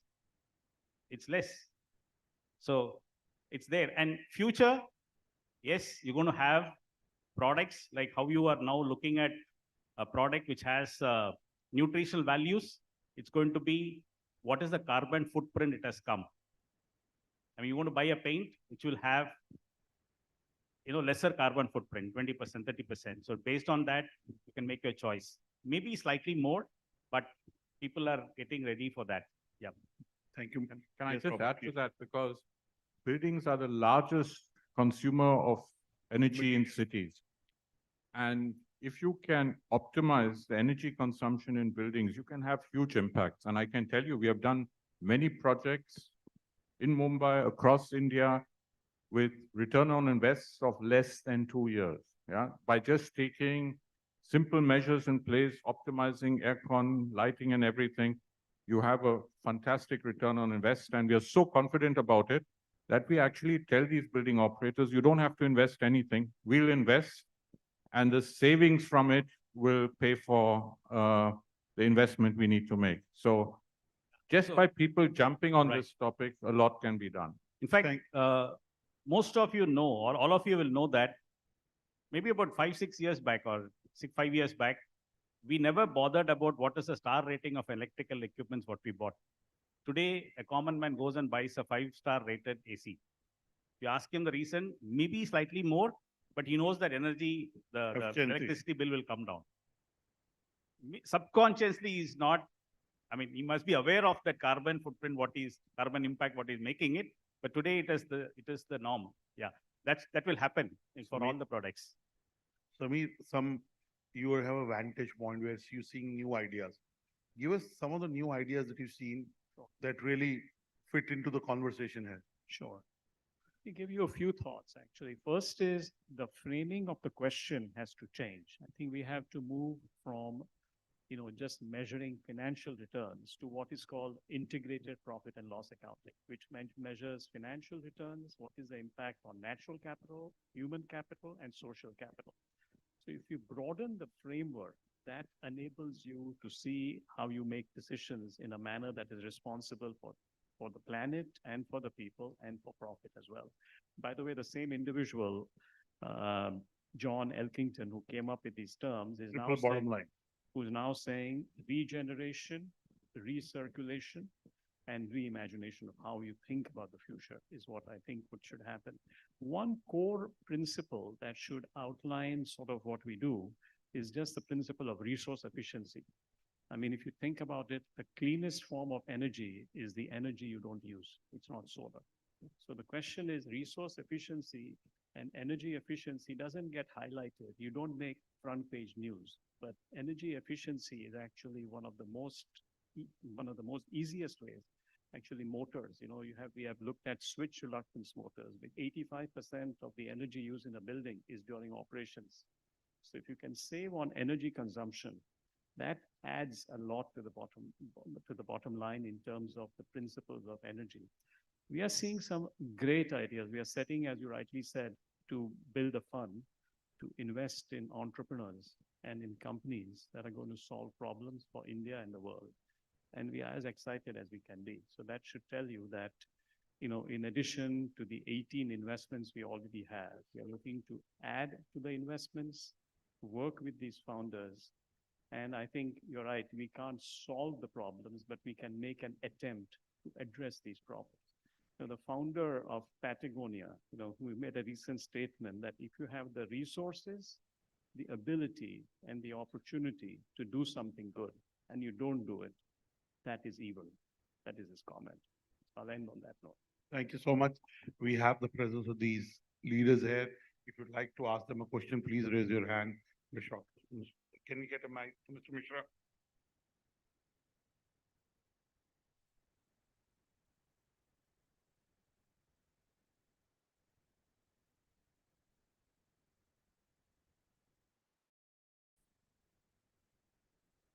Thank you, Dr. Batra. If you permit, I'll just make two observations also before asking. I'm very glad that the panelists actually believe in the strength of the common consumer. And having worked for the forest and wildlife for first 15 years of my life, I have seen that if you had a forest cover of 9% and which is now 17%, and much of the tiger conservation or biodiversity conservation which has happened in India is because of the local community. And that is something which has not happened anywhere in the world. The same is now happening with regard to mobility, which few people have talked about. Like in Delhi, if whatever consumption which has gone down of two-wheelers, because that was a taboo topic in my petition, basically the two-wheelers were exempted. And they were exempted because of the political reasons. But voluntarily today, 40 to 50% of shifting on electric scooters and 40% has already shifted. I'll give you my own example. In my office, 2 scooters are being used for electric. You don't have to raise bills on the daily basis for fuel. You don't have to clear all those invoices. It has to be charged. The cost has gone down, which was very rightly pointed out. I think I have to ask you that, and Samir has been talking about it very regularly. We need more stories about these things, especially about the city which we saw today. If we can have resilient, sustainable cities, and we can tell this story, in BW is taking a greater step. If all the companies start taking one story forward, those stories will be something which will change consumer behavior. Thank you. I'll just make one observation. I think we should go for EVs and the green electric, EVs. But at the same time, I think CEW came up with a report that the thermal efficiency of coal plants in India is 29.7% versus a global average of 40%. There are many factors to it, but improving thermal efficiency is as important because unless you green the grid, EVs are not green if you calculate the life, the full cost actually. I mean, there's a concept of scope 1, scope 2, scope 3 emissions. So it's perhaps improper to compare ICE, where the production and consumption of energy happens on the spot. Whereas in an EV, yes, you're not polluting, but you have shifted the point of consumption and the point of production. So unless you green the grid, the greenness of an EV is something that needs to be balanced. And I think one needs to focus also on efficiency of coal-fired plants. Still, we are going to use coal because as a huge base. At a huge base. Water usage in coal-fired plants in India is 2x the global standard. So these are measures of efficiency, going back to resource efficiency, that don't make headlines, but are equally important in addressing issues. And these are the kind of companies that we are trying to fund. Thank you. We could go on fast, but closing comment in one line. What is that one leap forward? What is that one big leap? We'll start with you, Robert, and we go around the house. Mindset. Mindset. Mainak. I think sharing stories with employees. Raising the consciousness by steering. Sameer. Increase awareness. Okay. And I also believe that increasing awareness and building stories, just a news may not attract people, but if a story will attract people. I think media has to play a role in that. Thank you. Thank you so much. Finally, everything that happens in the world, we lost the finals. Media has a role to play. I think media has a role to play in everything. Then we'll continue to play our role. But on a serious note, please give this lovely panel a big round of applause. And they made very specific input and gave examples and made the conversation real and authentic. So thank you, Mahesh, Sameer, Robert, and Mainak for doing it. Give a bigger round of applause. Clapping is very good for art, Mathur. Thanks. Thank you so much, sir. Genuinely, a lot of reflection, rethinking, and remodeling has been done. I'll request all of you to kindly stay on stage for a group photo op before we move forward. Let's continue clapping, ladies and gentlemen, when the photo is being done. Thank you.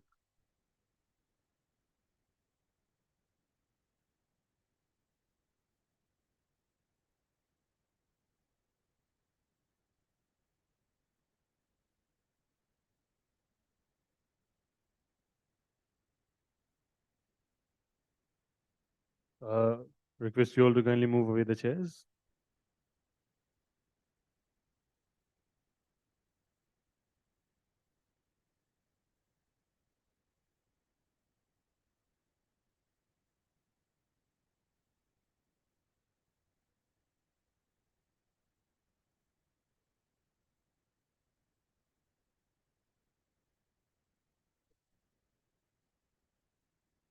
All right, ladies and gentlemen, wonderful chief executive panel indeed. We now move forward to a special industry presentation. The topic for the moment is building an energy independent India, Sunshore's vision. Before we move forward, may I please request the console to play the Sunshore AV, please. The renewable energy revolution has begun. Conventional sources of energy are proving too costly for the planet. As a renewable energy hotspot, India has the potential to lead the world's decarbonization journey. That's where we come in. Sunshore is India's fastest growing renewable energy company. We believe in delivering maximum impact by harnessing the power of RE technologies to supply round-the-clock clean energy to industries across the country. We run both intrastate and interstate plants to deliver green power at any scale of requirement.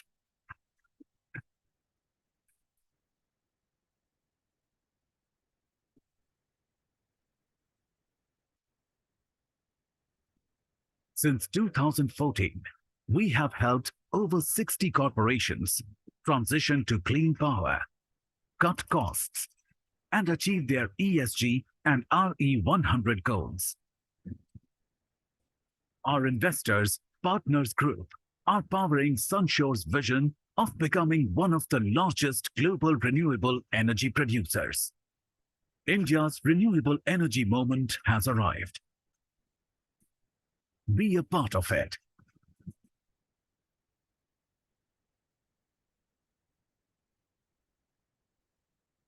Wow, wonderful stuff. I love the name Sunshore. Huh? Sun reflects positivity and brightness. Sure, of course, we all know they're very clear about their vision. Right, perfect. Ladies and gentlemen, the topic for the moment is building an energy independent India, Sunshore's vision. Let's move forward. May I please have the honorable presence of Sharma, founder and CEO, chairman on the board, Sunshore Energy on stage, please, for this. May I please have Shashank sir on stage? Thank you so much, sir, for joining us. Let's give a huge round of applause, ladies and gentlemen, for Shashank sir.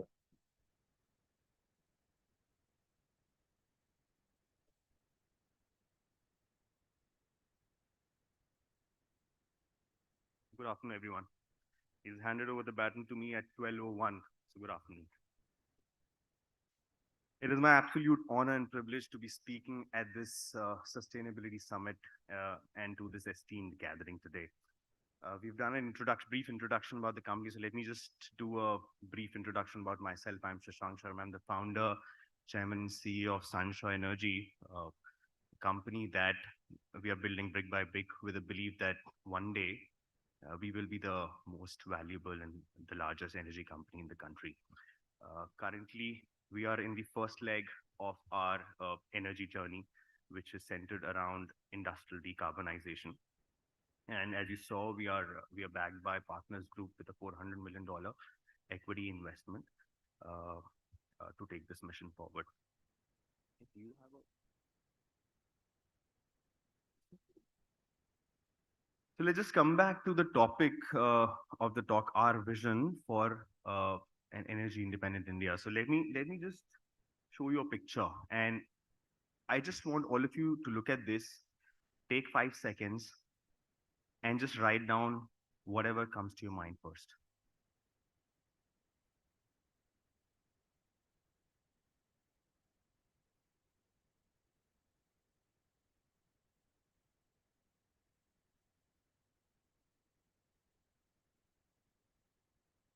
Whatever comes to your mind first. Whoever wants to go first.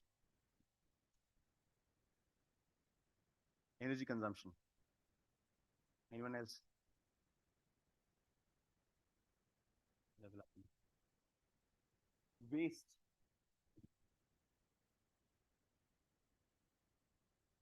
Yeah.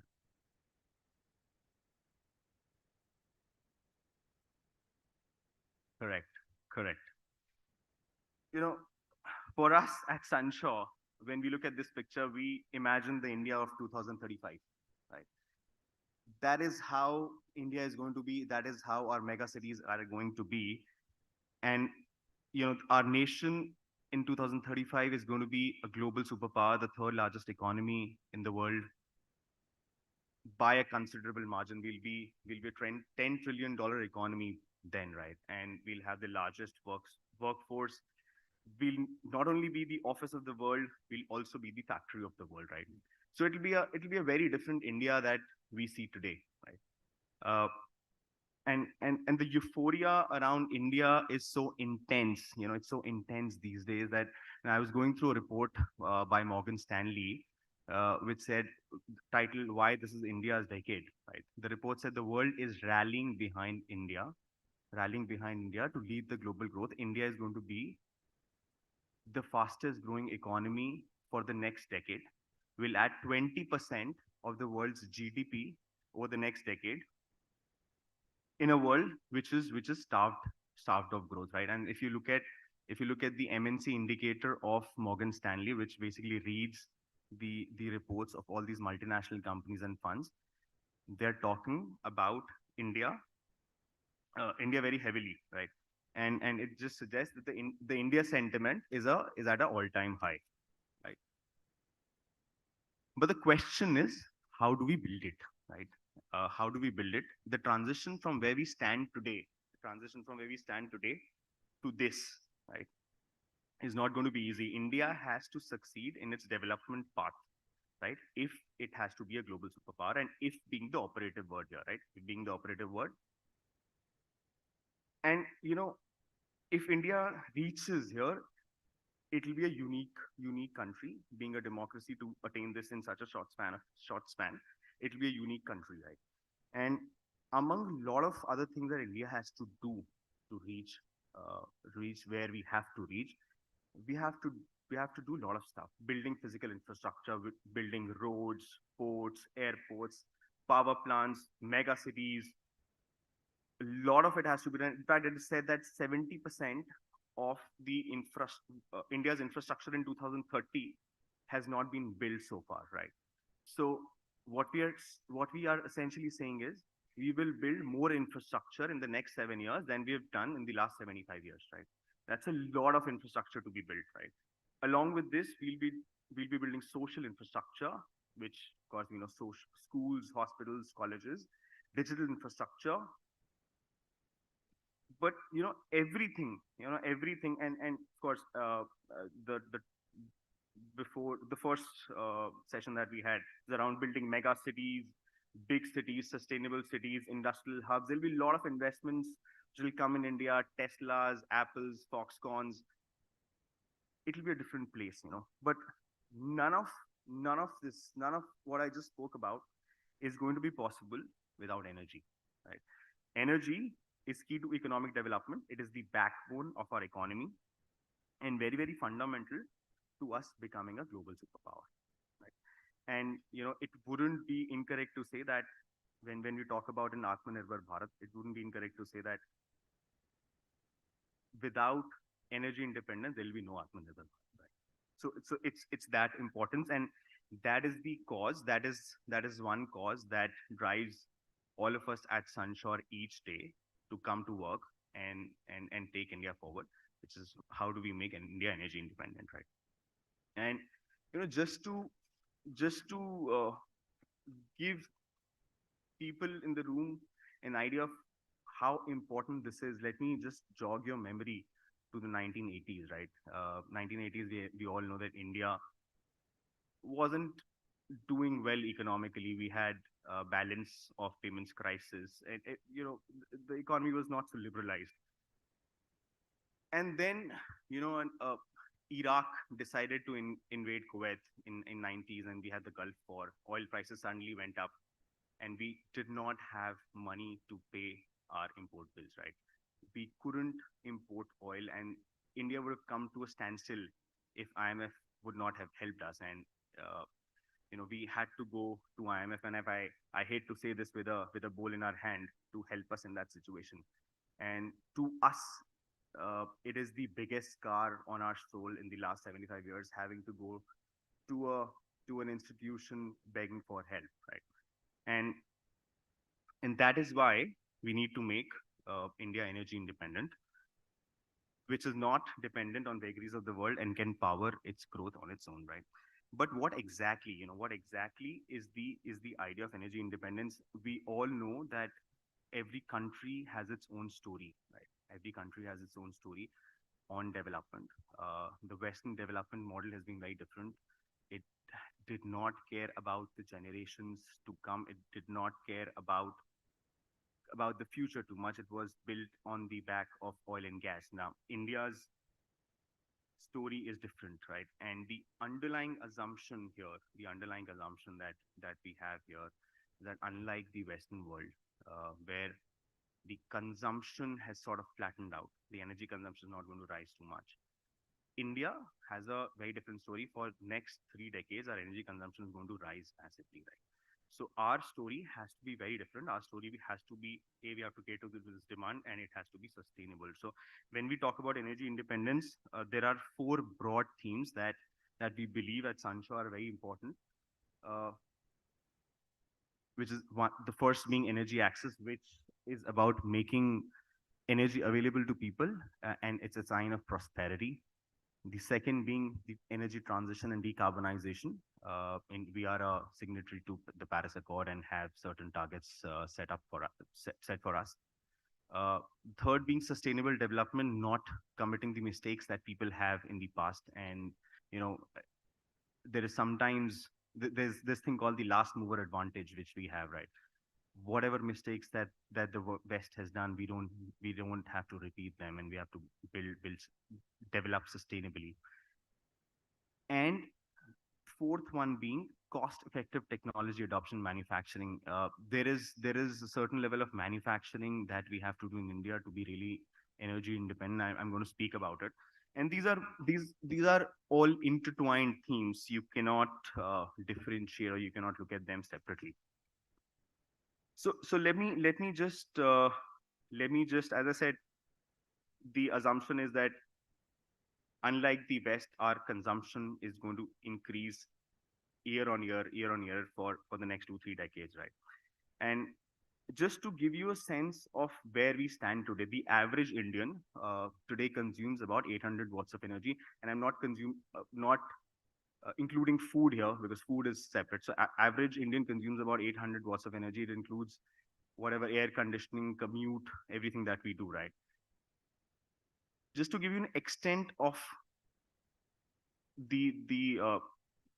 how low it is, the average American consumes 9,000 watts of energy in a day, right? Again, I'm excluding food from here. So there is a lot of headroom. There's a lot of headroom, and the reason why we were at such low levels is that we did not have energy access in the past, right? And in the last few years, what we have essentially done is we have connected more than 6 lakh villages, right? And more cities to the grid, right? And it's a virtuous cycle.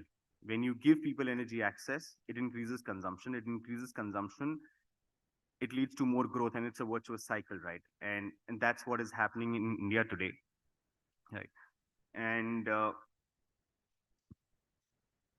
so that's what is happening. And what we believe is, by conservative estimates, the per capita consumption in India is going to increase by 60% over the next 10 years. And our overall energy demand will increase by about 2-3 times.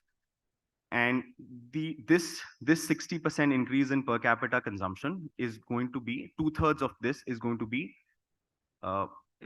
powered by renewable energy that we set up. Now, so this is about energy access, but the second theme around energy transition and decarbonization. India is a signatory to the Paris Accord, right? And has certain COP26 targets and commitments. We import oil and oil equivalents worth $140 billion every year, right? $140 billion. It's a drain on our forex reserve. Since our energy requirements are growing, and this is something that is very different from what the Western world is going to do. So now Western world's energy requirements are being catered by the plants that they set up previously, which are traditional plants fired by coal, oil, and oil. Now, so in India, what's happening is, when our energy requirement is increasing, what we really need to do is we need to add more of renewable energy rather than destroy our coal plants, right? So our transition that we're talking about is going to be a lot less disruptive than the rest of the world, where they'll have to shut down plants and replace it by renewable energy plants. So our transition is sort of very, very different. And India intends to add 500 gigawatts of RE capacity by 2030. And when we get there, it will change our external dynamics and reduce our oil dependency and reduce oil inflation volatility.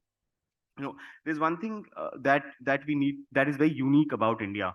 While energy transitions have taken place in a lot of countries, right? But India is the only country where energy access and energy transition are happening parallelly at this scale. There is no parallel to this in the entire world, right? So it is important that while we are making this transition, we do it in a sustainable manner, right? And also include our underserved people in the country. Now, when you look at stats, and when I interview people who are not from Delhi and ask them to shift to Delhi, the first question that they ask is, my parents are telling me, "Beta, bahut pollution hai wahan. Would you be able to live there?" Right? It's a very, very strange narrative to have for your capital city, by the way, right? Delhi is our capital city, and if that's the perception that Indians have, what is the perception that the world has about us? We can just imagine, right? But the hard fact and the hard reality is we are home to 39 of the 50 most polluted cities in the world, right? And in Delhi, residents lose 9 years of their life expectancy every year because of this pollution, right?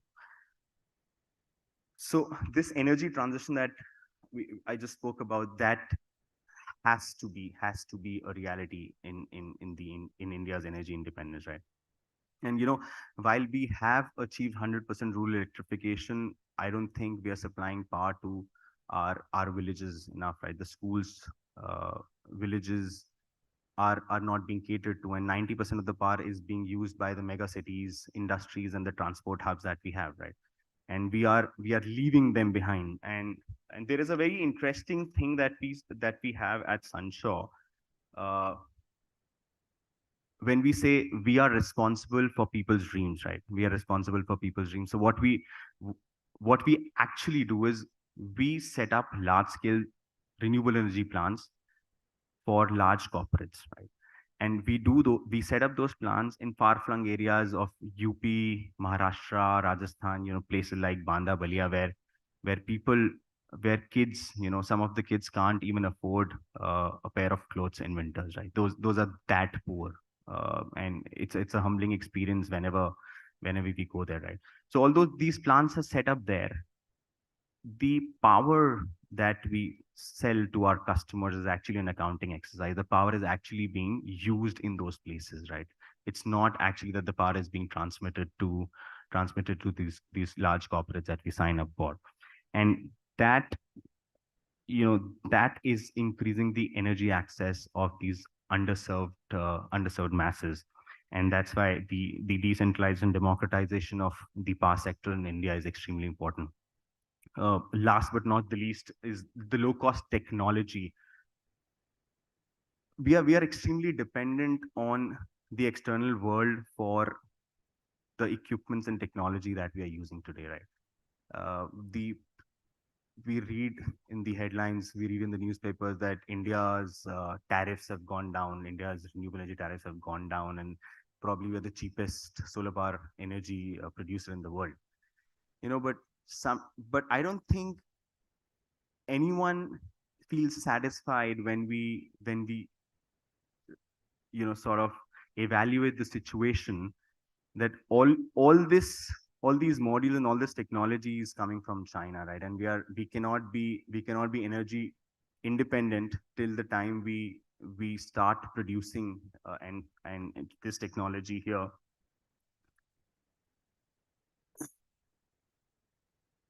So I just want to end this energy independence talk by saying that we are in a seminal decade, and energy and infrastructure as a theme is at a different level in India right now. The rise in energy consumption alongside the energy transition also opens up a new segment to boost investment growth. This rise in capital investments will help unleash a virtuous cycle of investment with more jobs and income, and more savings, in turn, more investment. Companies like us have been beneficiaries of this at a lot of levels.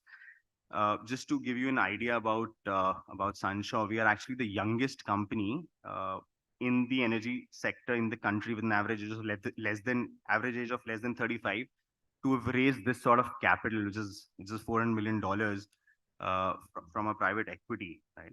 And this $400 million that we've raised is just the start. There is a 750 billion. We believe that there is more $750 billion to $1 trillion investment that is going to come in the country. And if we continue to work in this sector for the next 15 to 20 years with this passion, we'll actually create the largest energy company in the country.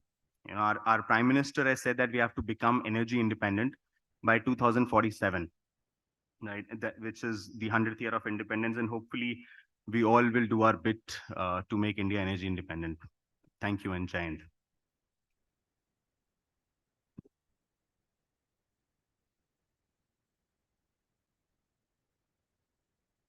For a photo opportunity. Can we have photographer sir as well? Request you to kindly be on stage for a photo opportunity. Ladies and gentlemen, can we please clap louder for him? Thank you so much.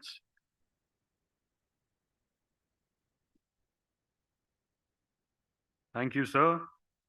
Great stuff indeed. And our Honorable Prime Minister has said and set up a deadline for 2047. I'm sure you'll be contributing that so that we can complete that a lot before. Thank you so much. Moving forward, the discussion today is about sustainability. Sustainability is indeed the future. Sustainability is the need of the hour. I'll share a special quote. The future is green, energy, sustainability, and renewable energy. In the words of the one and only legendary Arnold Schwarzenegger. On that note, ladies and gentlemen, I'll quickly move forward to our next session. The topic for the moment is energizing the future, achieving sustainable energy systems. This wonderful session is going to be chaired by Chandni Khosla, Board Advisor, Sustainability and Sustainable Finance. And she'll be joined on stage by Bimal Jindal, Chief Operating Officer, Wellspun New Energy, Sindhu Sharma, Head ESG Nextra by Airtel, and Kartikeya Narayan Sharma, Co-Founder and Chief Strategy Officer, Sunsure Energy. Can we please have all of them on stage? And can we please clap loudly? Can we please clap louder, ladies and gentlemen, for them? In the meantime, we'll set up the chair and the panel for them.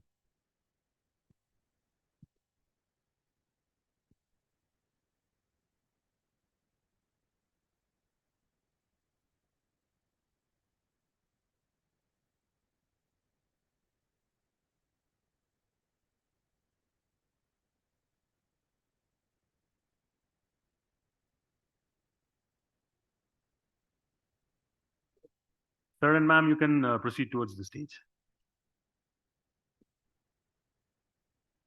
Thank you so much for joining us. It's indeed a pleasure and an absolute honor.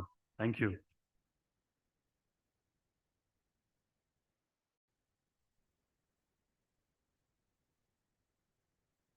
Request you to kindly take your seats. Ma'am and sir, the stage is all yours. Thank you so much.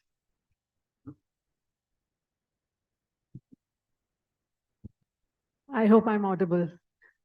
Very good afternoon to the audience, and I must say thank you for your commitment and thank you for your time to be here today with us. I also welcome my panelists, and let's dive straight in. We heard the previous speaker talk about energy independence, India's ambition on energy transition and decarbonization. So Bimal, let's start with you. We love to understand, first of all, what Welspun New Energy is all about. It's its second innings, but green hydrogen and in the renewable space. Now, Climate Scorecard, that's an independent think tank, has come out with some statistics that India's fossil fuel subsidies have dived down, that means they've declined by about 72%, whereas they're still 9 times higher than the subsidies we get for renewable energy. Now, given the fact that we still are very heavily reliant on thermal power generation and the fossil fuel space, what are your thoughts? I mean, for a for-profit entity in the renewable sector, what kind of operating future do you see in the renewable sector in your second innings? Thanks, Chandni. Good afternoon, everyone. Thanks, BW Business World, for inviting me for this session to share, our thoughts and views. I think the earlier speakers covered, pretty substantial on the Make in India and independence, energy independence part. If we look into, I will not talk fossil fuels because we're talking sustainability. I will focus more on the renewable side. Anything which you want to start new, you need to give a support. Even if we take, our lives, when the infant comes into the, I will say, life and he want to start, he cannot start walking or running. So he needs some support to crawl, to walk and to run. I think, we should look from that perspective, the renewable is happening. If I look into India has done solar around 70 plus gigawatt, 72 gigawatt plus number. If you look into the viability gap funding or any other stuff, it was given until some number below than 15 gigawatt. It was something between 10 to 15 gigawatt, if I look into, even less than that. Yeah. So the 55 gigawatt is happening much more competitive than fossil fuels. And we're talking 500 gigawatt, we may talk, 5,000 gigawatt. Every benefit is going to come to the country, to the citizens and everyone, right? So this is the baby steps which we're taking to incentivize or give the benefit, right? So this is my thought, when you say that subsidies are still high or still happening, it need to be there for the initial phase. Now you mentioned, so Welspun definitely has built a pretty big portfolio in the past, and we sold it. Now we call it Welspun 2.0. We are again trying to enter into a market, focusing on green hydrogen, focusing on renewables, and we are watching the market. We are still shaping up our, the next plans. But yeah, so now you are saying how the profits will come because the subsidies are coming. Now, when we talk about the subsidies, it is a very, very, I would say, generic subject. We need to see that subsidies are happening in which shape, which form, and to whom. If I look into the renewable subsidies, the massive subsidies are happening to the rooftops or the, captive or residential customers, not to the industrial customers, right?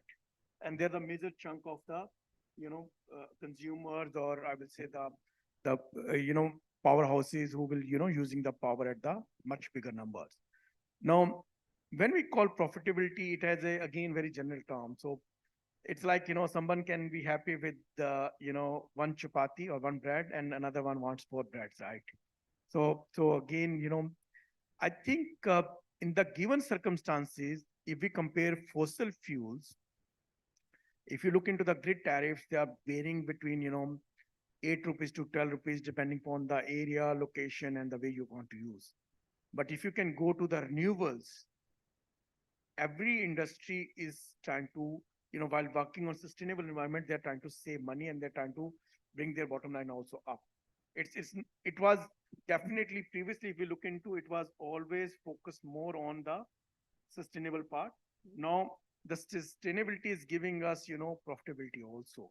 That the challenge with renewable is 24/7 availability of the power. The RTC power is one of the big challenge which people are trying to work on. If we look into solar standalone, we are talking 30% sort of CUF plus minus.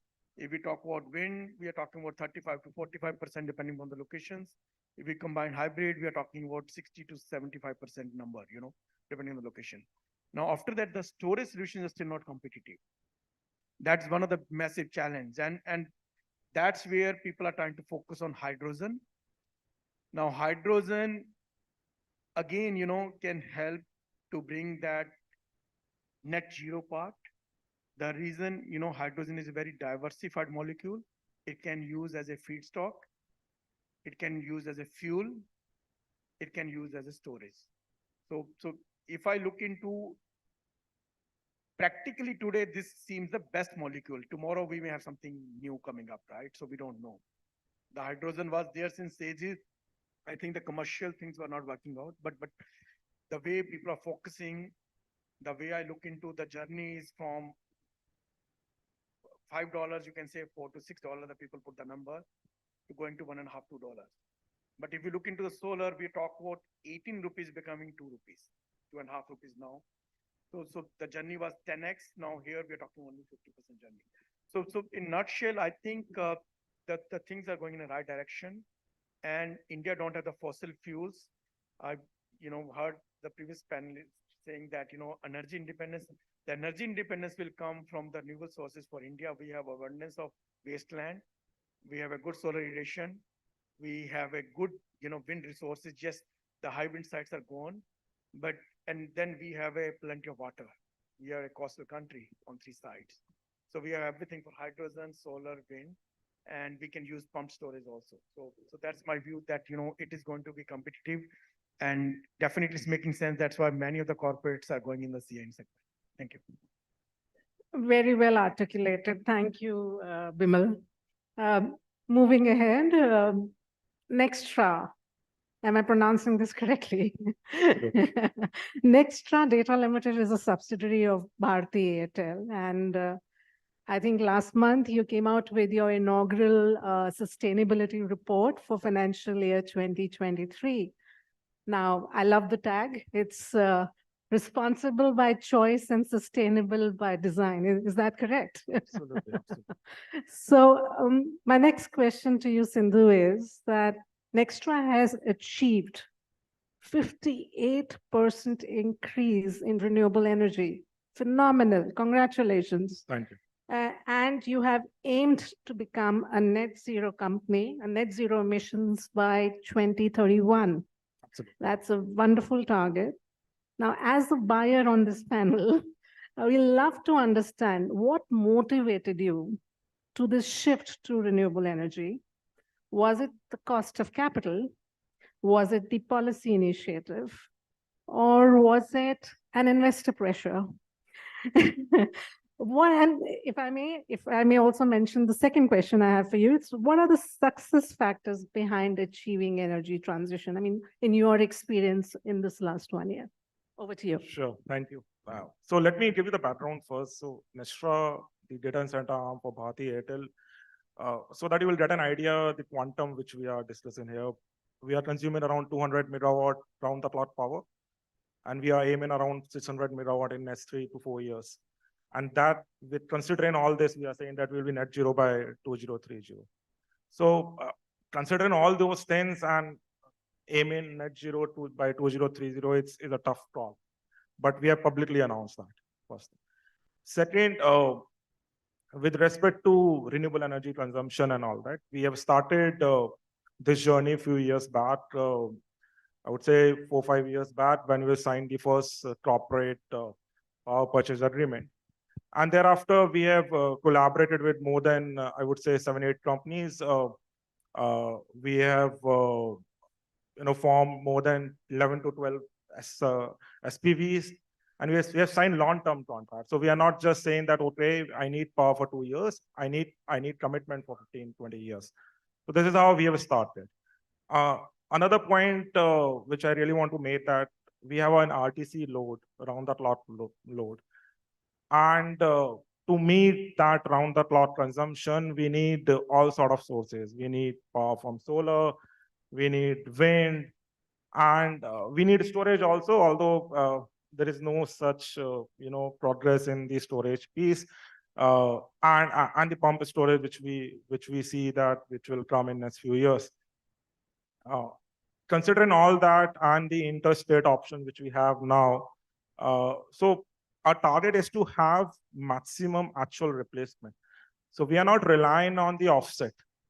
So what we are targeting, let's have maximum replacement first. Let us start at 80, 85% or 90%, which is permissible as per the state policies or the central policy which we have. And thereafter, when we are done with all this, we'll target the offsets.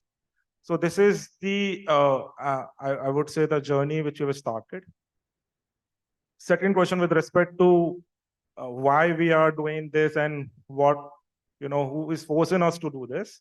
So we are a part of Bharti Airtel Group.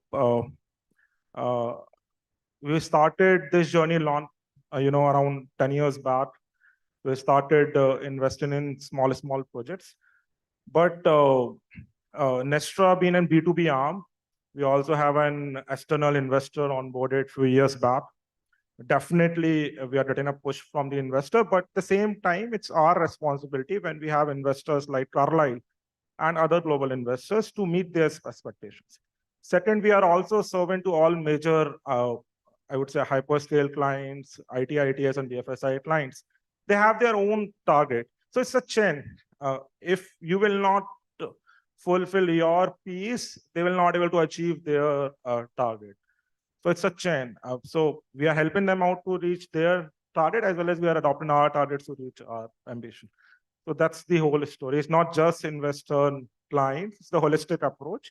And it's in our culture also. If you see the tagline, which we have narrated, so it's a very well thought articulation. So we are actually responsible and we are sustainably doing this. Still want to give a go at what kind of inspiration you might have for other buyers as something that gives comfort to the renewable sector space, that this is something that is here to stay, and this transition is truly possible. So let me give you the background. So if you'll see, the whole landscape has been changed a lot. 5 years back, we were not having the policies in place. Now we are saying we have green open access allowing 100 kilowatt consumers also. We have interstate supply also. So now, if after all those policy interventions, if we'll not do and if we'll not purchase RE, then it's our fault, I would say. Earlier, we were having constraint with respect to the adoption of these policies by various states. Now, if you will see, more or less all states are adopting.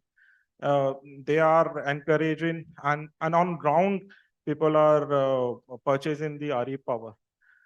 So I would say it's really, it's not just that we'll wait for another few years to have more lucrative policies. I say this is the right time we should invest and we should buy RE. Thank you. Thank you for that, Sindhu. Moving on, Karthikeya. COP28 is around the corner, and I'm really looking forward to being there next week in Dubai. And I'm hoping some of my panelists will also be there. Now, the IEA has last week talked about the 3-point agenda on COP28. And this is really pushing the envelope now. It's talking about tripling renewable energy, and that is to a capacity of 11,000 gigawatts by 2030. It's talking about doubling energy efficiency. Now, that's, from now to doubling it to 2030. And the most important of it all, phasing out fossil fuels. And yes, G20 was a little disappointing on that count, but that agenda is back on the table, and the COP28 wants to accelerate the phasing out process and getting at least the financial sector not providing funds towards new fossil fuel companies and sector entities.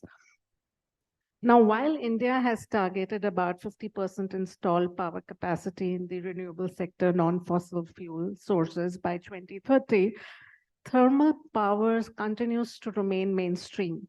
And yes, we all know, we don't, like Bimal was saying, an elephant is born and it has to take baby steps and then it matures to running. We understand that, but I think the risks outweigh the opportunities far wide enough so that we accelerate. We do everything in our power to move in that space. My question to you, Karthikeya, is that what are the 3 things India needs to prioritize to triple its energy capacity and genuinely phase out fossil fuels? Thank you, ma'am, for that question. And it's a great question. And I think I'll get an opportunity to, and I have the last mover advantage in this panel. I've already heard Bimal and Sindhu speak, and some very pertinent points have been put forward, I think, by both Bimal and Sindhu. And to your question, I think the 3-point agenda sounds amazing.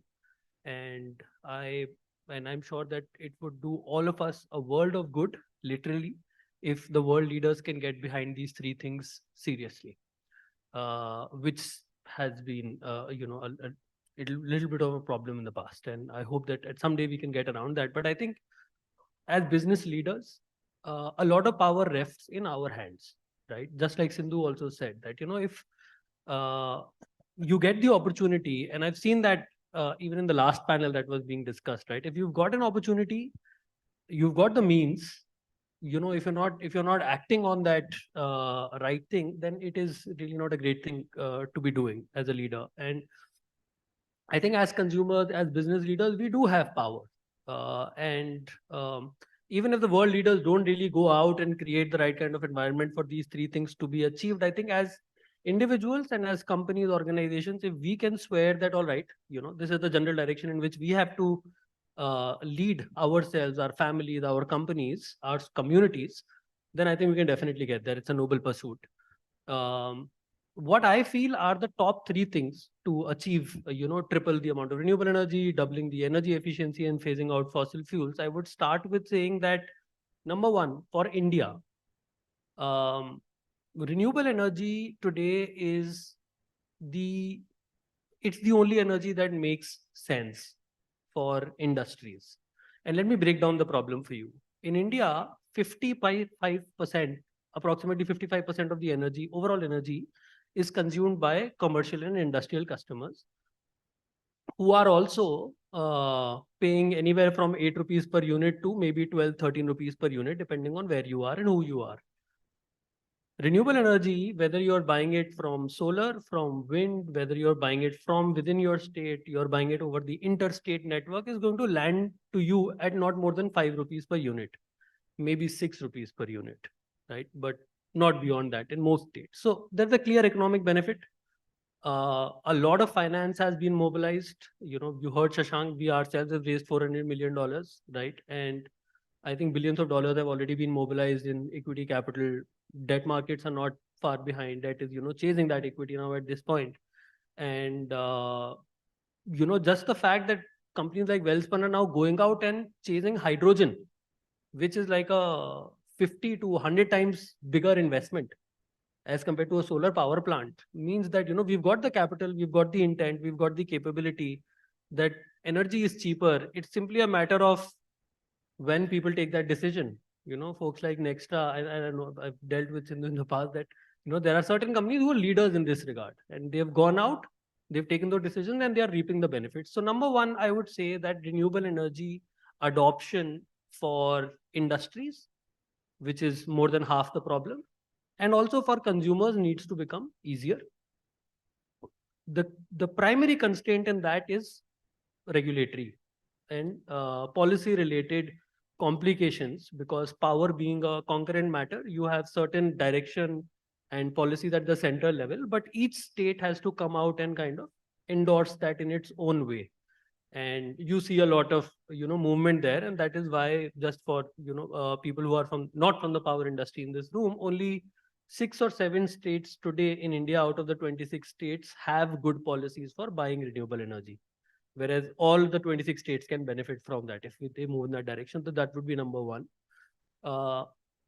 On energy efficiency, I really feel that I've done some studies with companies like the Bureau of Energy Efficiency, who've done some landmark work in the field of energy efficiency. In fact, the PAT scheme, which I believe that a lot of people in this room would be aware of, the PAT scheme alone, in a 4-year period from 2014 to 2019, was able to get 53 or 59 companies together to offset around 150 million tons of carbon dioxide just by adding efficiency, right? Which was done by small measures, lighting, controllable HVACs and so on. So the potential for energy efficiency to be a central player in reducing the carbon footprint and putting the, it's a virtuous cycle that Shashank was also talking about, that, once we really can figure out how to play that energy efficiency game at a larger scale, even the SMEs can start benefiting from that. I feel that it's going to be very, very powerful, right? And it's basically going to cut your targets in half, right? So that's definitely something which I believe needs to happen. More companies like BEE need to be incorporated. They need to be funded. They need to be founded. And companies like BEE needs to be empowered. And then lastly, on the phasing out of fossil fuels, I feel that is the most daunting challenge. Because, while we say that 50% of installed power is going to come from renewable energy, that only translates into around 10-15% of overall energy. So while you'll have 50% of installed capacity in terms of energy, electricity, you'll only have maybe 15-16% from renewable energy. So by 2030, even if we meet the 50% target, we are actually 85% reliant on coal. And the same agency, the International Energy Agency, basically predicts that even in 2070, India is going to be powering at least 40% of its energy from coal. That's 45 years out from today. So while those agencies can predict what they want to, I truly believe that energy storage is on the brink, it's on the cusp of becoming economically viable in the Indian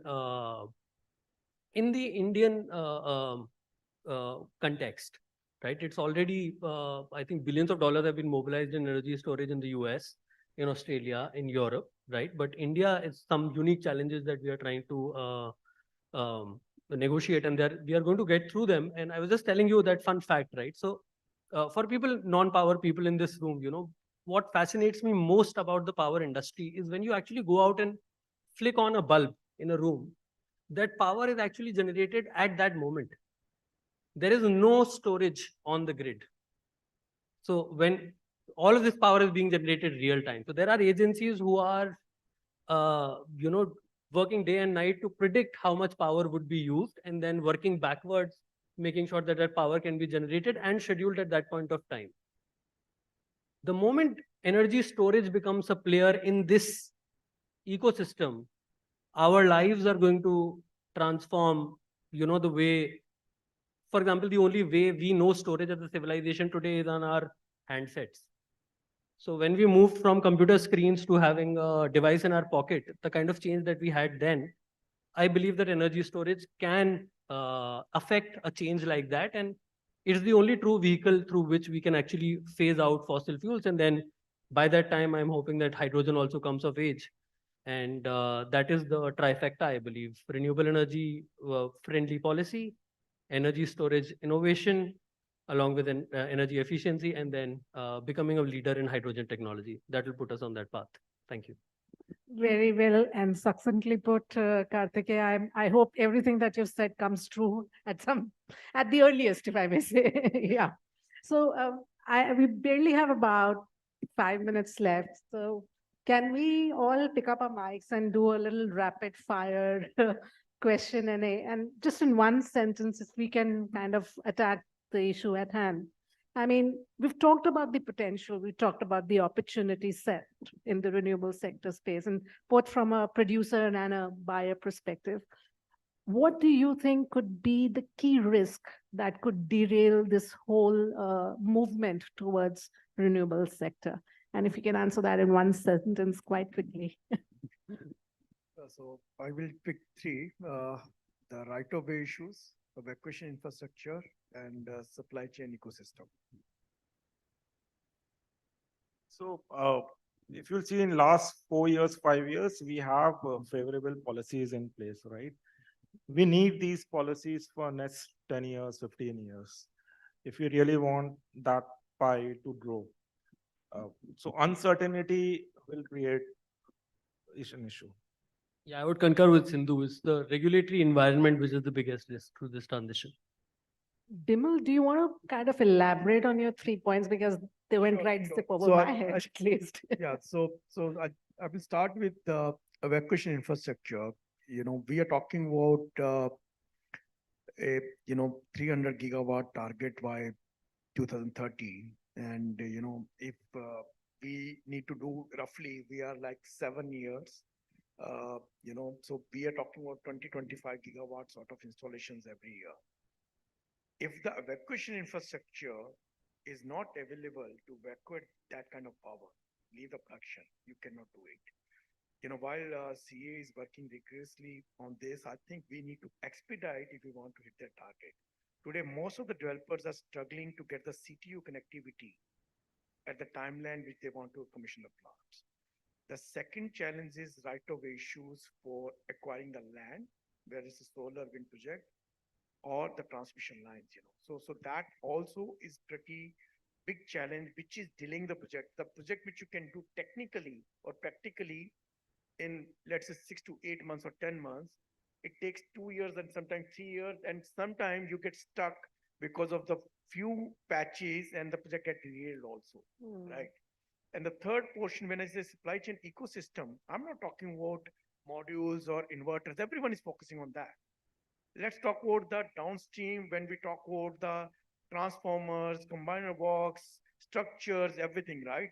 If you need to do that, you need to have the strong supply chain ecosystem within the country where the credible suppliers can deliver you 25, 30.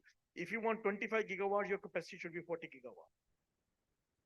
because of the, various reasons, the efficiencies, breakdowns, strikes, or whatever, we don't have. The people are struggling. It's like, the guy who can pay more, who has more good relationship, or who can control, they are able to manage. But if you look historically, all the projects are not happening on time. So these are the, rationales for. No, thank you for the explanation, Vimal. So one last one, I hope we can just kind of fit it in the time left. What is the one advice you would give to companies who have the ambition of carbon neutrality in energy usage? So one advice in one sentence for the audience here who's probably part of corporations and entities where they have that carbon neutrality ambition or still on paper probably. Now, how do they kind of achieve it? So, the carbon neutrality, can be achieved by, again, taking the countermeasures as well as conserving the power consumption also. I think I will say the green buildings concept, I'm seeing even this, LEED certified buildings. But if you look in India, we don't have many of those buildings. If we focus on that, if we reduce our power consumption during the day, even I was talking to you, the AC here is, pretty cold. Even every single degree, I think, you also said every single degree, if you go from 22 to 23 to 24, you save the power substantially. And we're not talking 1, 2, 3%. It can go 20%, 30%, 40%. Instead of 22 degree, if I maintain my car temperature, or let's say my room temperature at 25 degree or 24 degree, which is also good. Many people say, no, I want to have this thing. You're saving tons of power.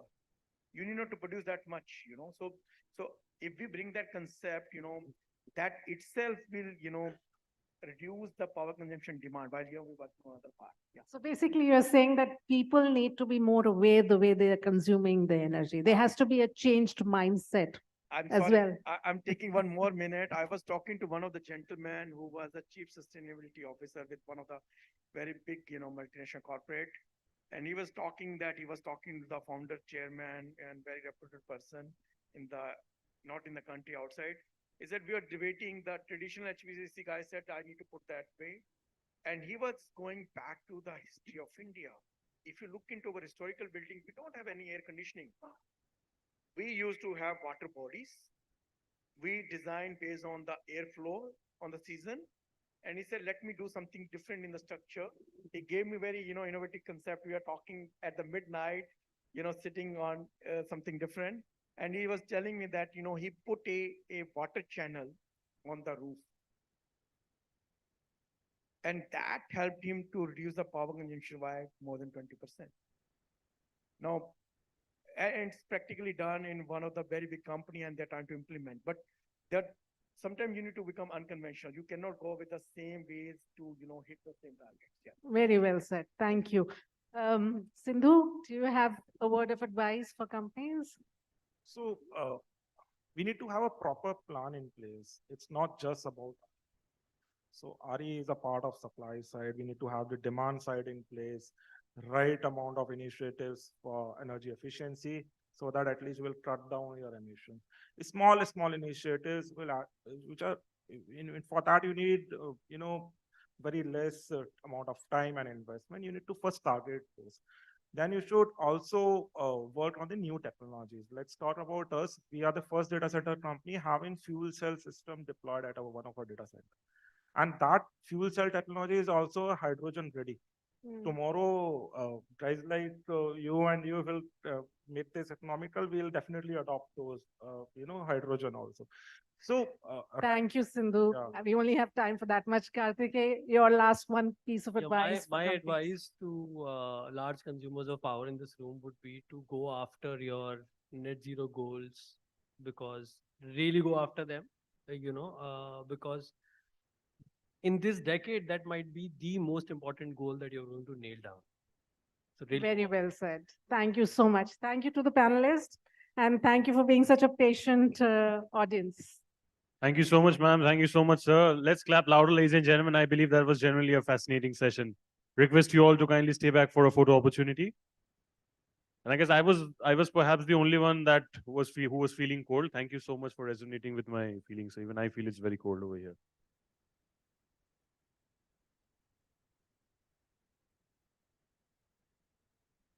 Thank you so much, sir. Thank you so much, ma'am. Ladies and gentlemen, on that note, we break for lunch right now. I'll see you all again at 1:45 p.m. Enjoy your lunch, and we'll see you on the other side. Thank you so much.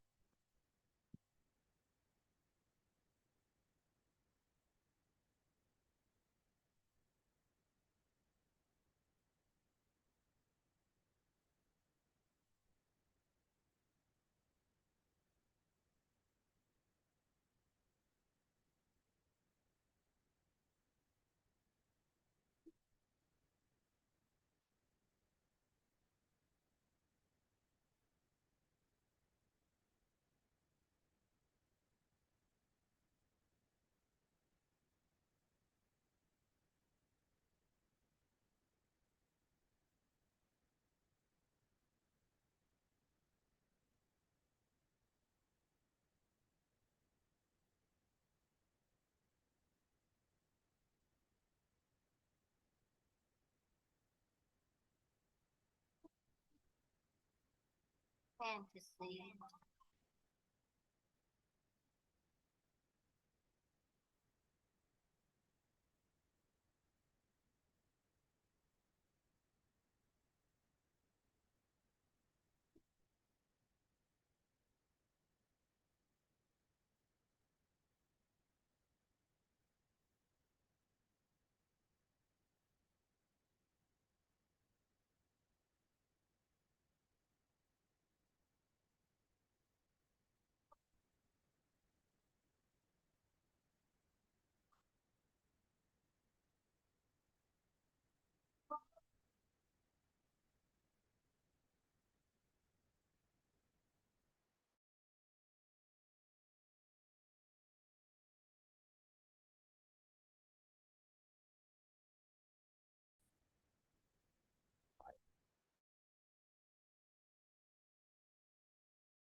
Crowd देखना plate देख ली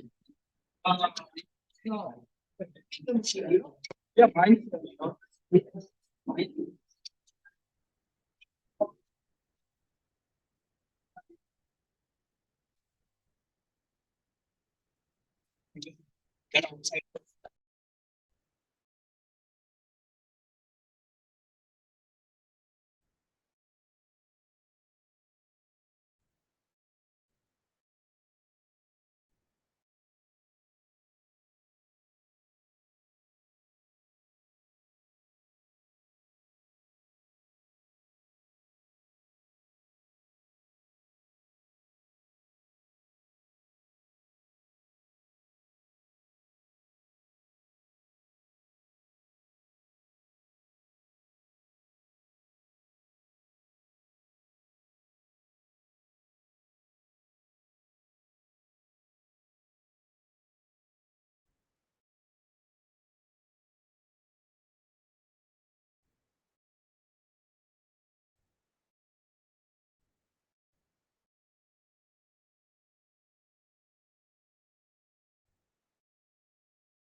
series में आएगा जो awards वगैरह कहाँ देते हैं?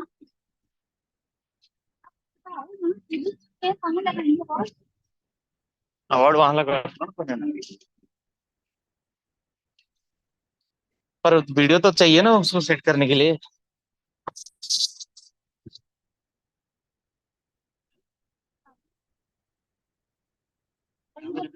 यहाँ पे लगा दो। क्या लैपटॉप चालू रखा है लाइव चालू है ना अपना सलमान को भी लाइव चालू है ना हाँ बट मेरा लैपटॉप मैंने चार्जिंग खाली लगा के रखा है मेरे को नहीं पता है मेरे को तो दिख रहा नहीं है क्योंकि आपको नहीं तो नहीं दिख रहा है आवाज आ रहा तो वही मैं टेंशन में आ रहा म्यूट करो अपना ये ऑडियो दिख रहा है मेरे को मालूम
Ladies and gentlemen, we're all set to begin after lunch. I request you all to kindly take your seats so that we can proceed forward. Thank you.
All right, ladies and gentlemen, we're all set to begin right now. I request you all to kindly take your seats.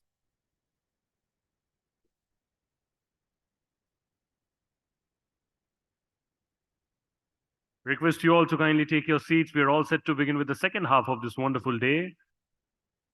Anybody who's outside, I request you to kindly take your seats so that we can move forward with the day.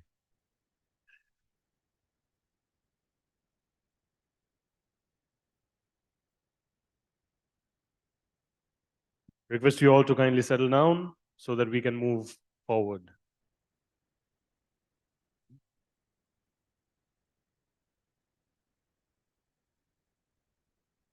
And I hope you all had a great lunch. Perhaps you can show some energy after having lunch. I am very energized after lunch. I think the food was very yummy. Do you all agree as well, ma'am? Aapko lagta hai food was very nice? Over there as well, I hope you all had great lunch. Over there as well. So the entire room and house is energized. We have a new discussion right now, a new topic right now. So I'm sure we can all lend our ears for that. Before we move forward, I'll request my friends at the console to kindly play a partner AV for all of us. Thank you so much.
All right, thank you so much for that wonderful audio visual. On that note, we now move forward to our first panel discussion for the day after lunch. The topic for the moment is ESG disclosures. Are we heading the right route with SEBI and BSE guidelines? This session is going to be chaired by Dr. Srinath Sridharan, author, policy researcher, and corporate advisor. And he'll be joined on stage by Astrid Diaz, head corporate sustainability, Voltas, Sridhar Sarthi, Chief Ethics Officer and Head, Sustainability and CSR, Tata Capital, Smitha Gopal Krishnan, Asia Sustainability Leader, Sustainability and CSR, 3M India, Dipankar Ghosh, Partner and Leader, Sustainability and ESG, Business Advisory Services, BDO India LLP, Ramnath Iyer, Co-Founder and Chief Executive Officer, ESGDS. Can I please have the honorable presence of all of them on stage, please? Taliyon ki goonj of the highest intensity for all of them, ladies and gentlemen. Thank you so much. Thank you so much, sir. Thank you so much, ma'am. Can we please get the mics ready for all of them, please? I know they're energized, but it's wrong of us to expect them to shout at the top of their lungs without a mic, just because they're done with their lunch. Kindly get the mics ready, please. Thank you.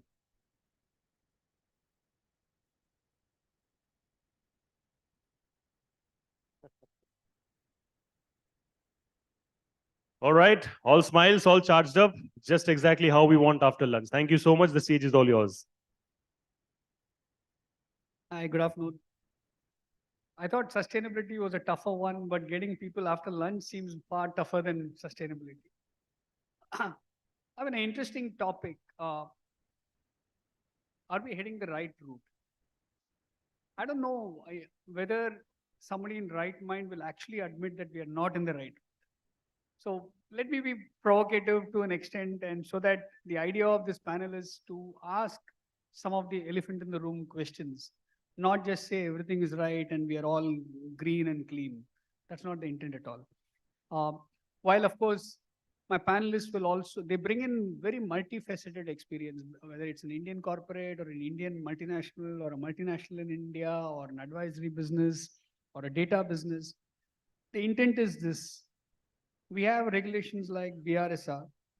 So did our ESG journey become better with regulations, or the other way around? Are the businesses also teaching inputs to the regulators?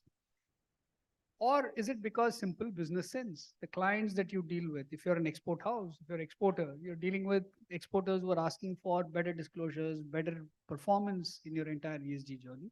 Are you improving there? The classic example that I always give about disclosure journey.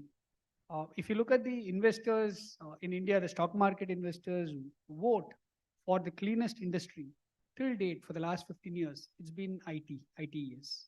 Financial services comes much later, the second one. Manufacturing is far behind. And that's because our Indian ITES companies have worked with advanced markets, regulated markets, and clients in those. So the disclosures have always been far higher than even the financial markets. So there's a reason for it. So the question is, are our business models and clients demanding better behavior?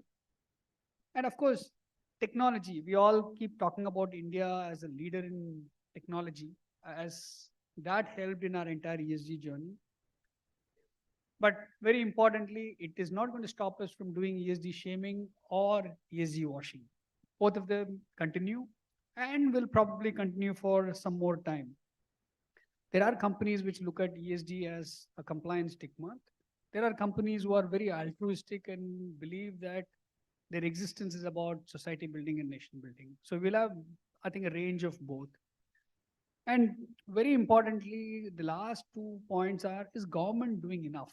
I mean, before the panel, we were discussing, saying that, what about the carrot and stick? We always seem to get the stick, but where is the carrot? What's the government doing about ESG and our compliance with it?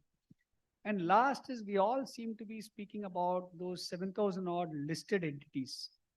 That doesn't make India. What about those large private unlisted entities, SME and MSME? So as a moderator, my job is easy. I just have to point to the right experts in this panel to answer all these queries. So with that, let's go from the format that we're going to follow is, we'll have each of the speaker, the experts share their views among this broad range of themes. And we will then come back to all of you for a round of question and answers as well. So let's start with Ram. We'll start with devil is in the data with you. Hey, thank you so much. So let's start by trying to understand one of the questions posed. Is regulation going to create transformation? That's the first thing that you said. Now, what we need to understand collectively is regulation never creates transformation. Regulation creates transparency. Transparency creates curiosity. Curiosity propels people to ask the right questions, which then enhances the accountability of the business that is answering to the stakeholders, which will create the stepping stone for transformation. So, are we headed in the right direction? So that's the topic, right? So the first thing that we have now done, or we have seen SEBI do, is they have specified what is BRSR. They have said that within BRSR, there are core indicators and there are leadership indicators. And the KPI or disclosures need to be done on core mandatorily and leadership optionally, with a glide path on which companies have to do it in what duration of time. Now, what is more interesting is not that this has been specified as a disclosure requirement. What is most interesting is SEBI has said your disclosure has to be assured by independent service providers who go and evaluate the veracity of your disclosures. So what SEBI has done is not only said that there has to be transparency, they have also said that an independent body has to certify that your disclosures are credible and not on a limited basis, which is what the Western world is trying to implement in 26-27. SEBI has said by 26-27, the top 1,000 companies have to have reasonable assurance. There is a huge difference between limited assurance and reasonable assurance. So are we headed in the right direction? Yesterday, I was having a call with one of the representatives who was working with the European regulator to try and see how CSRD needs to have as a roadmap. And they said your SEBI has gone miles beyond what we think we will be able to implement in the near term. So we are already on the right path is what European regulators are now recognizing.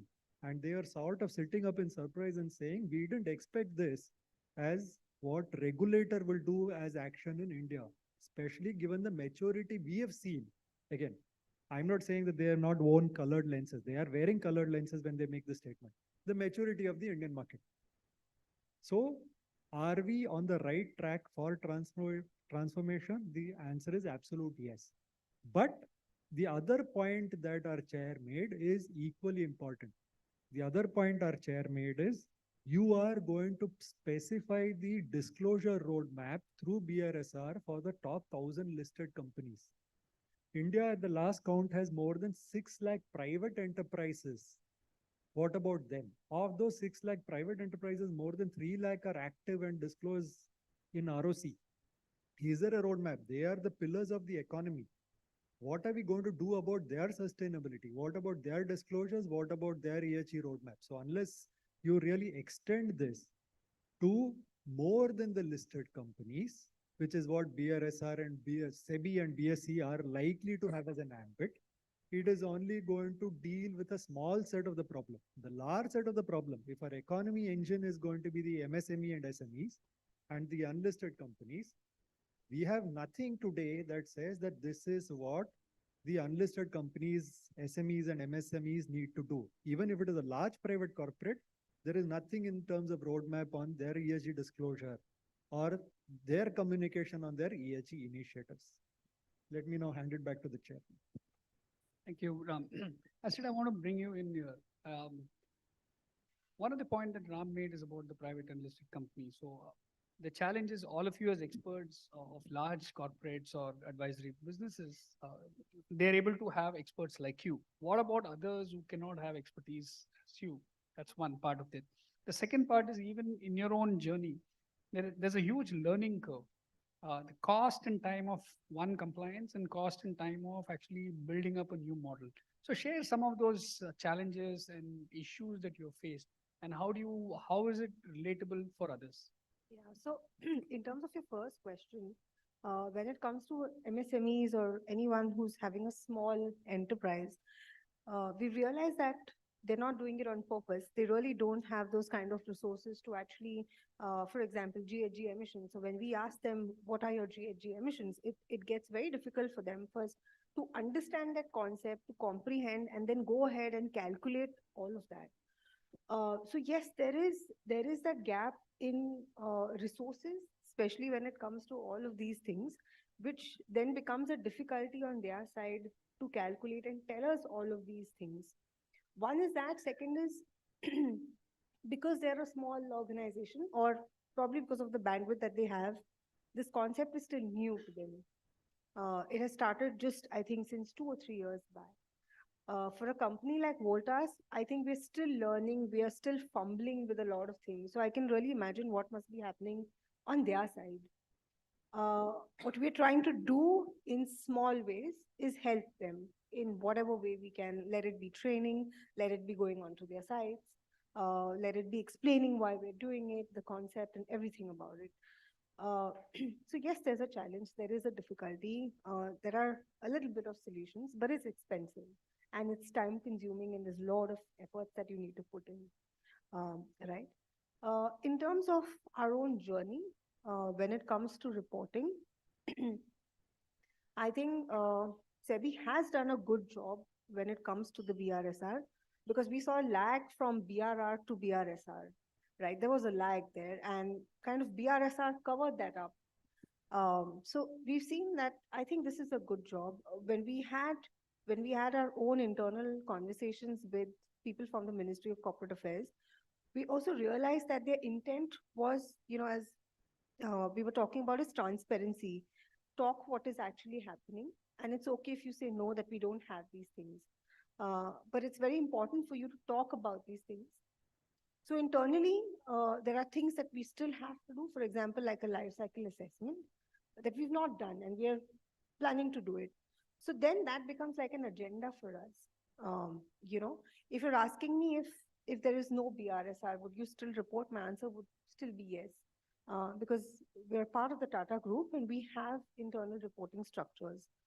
Um, and our MDs are questioned by, the chair of the Tata Sons, which then becomes very important for us to have things in place. But if you're only talking about BRSR and the reporting and everything, I think that's a good journey that we've gone on. I think we're good as you compare, if you're comparing us to US or Japan or to any of these big economies, I think we're doing a good job there. In terms of challenges, yes. I'm talking purely in terms of manufacturing and, Voltas's perspective. Normally, we've seen that ESG teams are always, we have a constraint with resources. So getting data, getting people aligned, talking to different stakeholders becomes a lot of a challenge. Um, and plus there's another thing when you talk, so BRSR covers value chain and not only your own operations, which becomes a difficult task. But I think it's an opportunity for you to learn, explore, understand where you want to go and set bigger goals internally.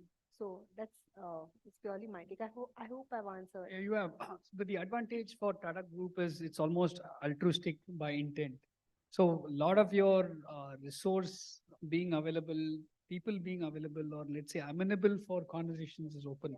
How do you find dealing with, for example, you serve a lot of global clients in your business? We don't really. don't? No. We are national. So no one really questions us on a lot of these things.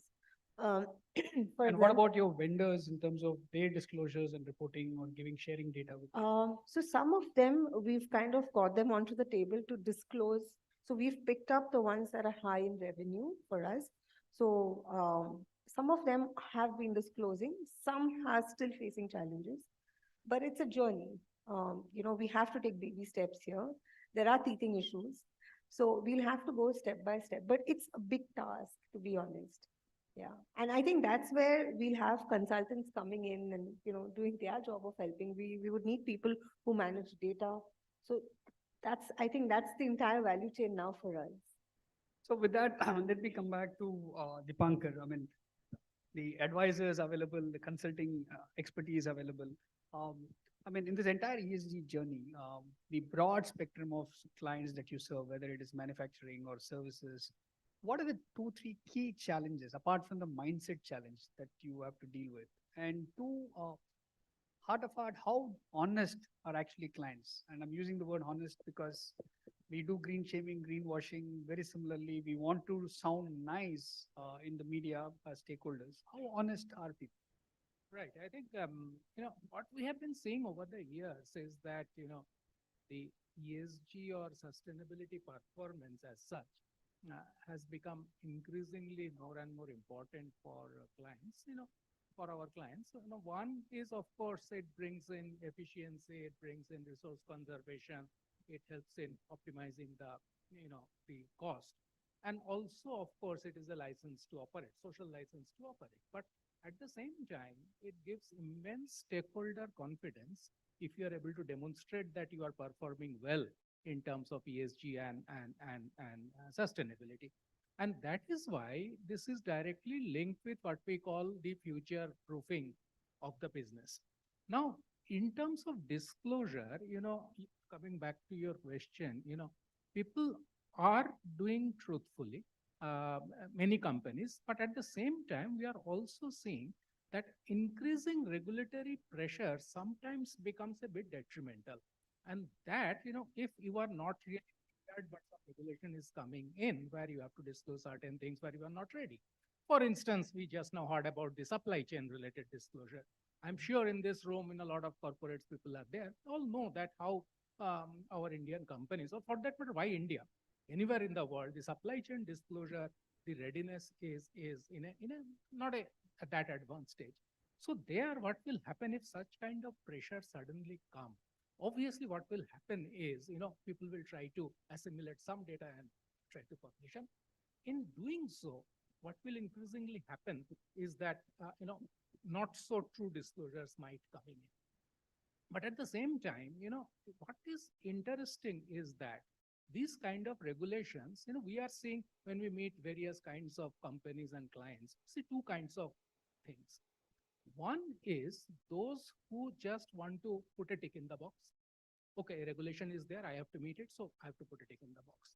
But interestingly, what I'm seeing more and more today, that many organizations are taking this as an opportunity to do really something good, which is very, very encouraging. And that proportion is, I've been into this sustainability consulting for last 30 years, but today the kind of momentum and the business value I'm seeing people are realizing is really, really encouraging. And if that direction, I would say we talk about whether it is going in the right direction or not.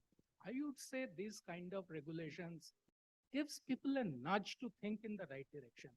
Effect may not come immediately, but it creates that base of the effect which comes over the years.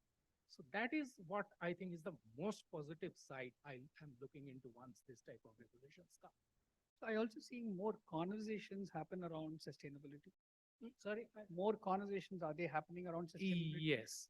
In fact, now when we are talking about conversation, earlier this type of conversation to be happening with, say, for example, the person who is responsible for environment or the sustainability in the organization. And now increasingly, I'm seeing these conversations are happening with CEOs, with CFOs. And at the same time, the board is also really, asking those right kind of questions, and I'm increasingly seeing that companies are wanting even, capacity building of the board. These type of things were absent 5 years back. Got it. So in that sense, let's say we have to give little credit to our regulatory development for bringing some of these conversations happen at the board level. Otherwise, it was seen as somebody will do this job, not mine. So now let me come to Sridhar. All these conversations about sustainability need financing. All these conversations about business model rejects need money. So talk to us about where do you see this entire aspect of financing in India is happening, and what are the challenges? I mean, let's be realistic about the challenges. It won't happen overnight transformation. So interesting, and so I'm an eternal optimist. So I believe in the quote that the first step, towards getting somewhere is to ensure that you're not in the same place. So so you need to move forward. Now, whether we're in the right direction, whether we're moving at the pace that is so desired, is all a matter of discussion, and it's very subjective. But at least we've begun the journey and the evolution. And they also say that in God we believe, but in data we trust.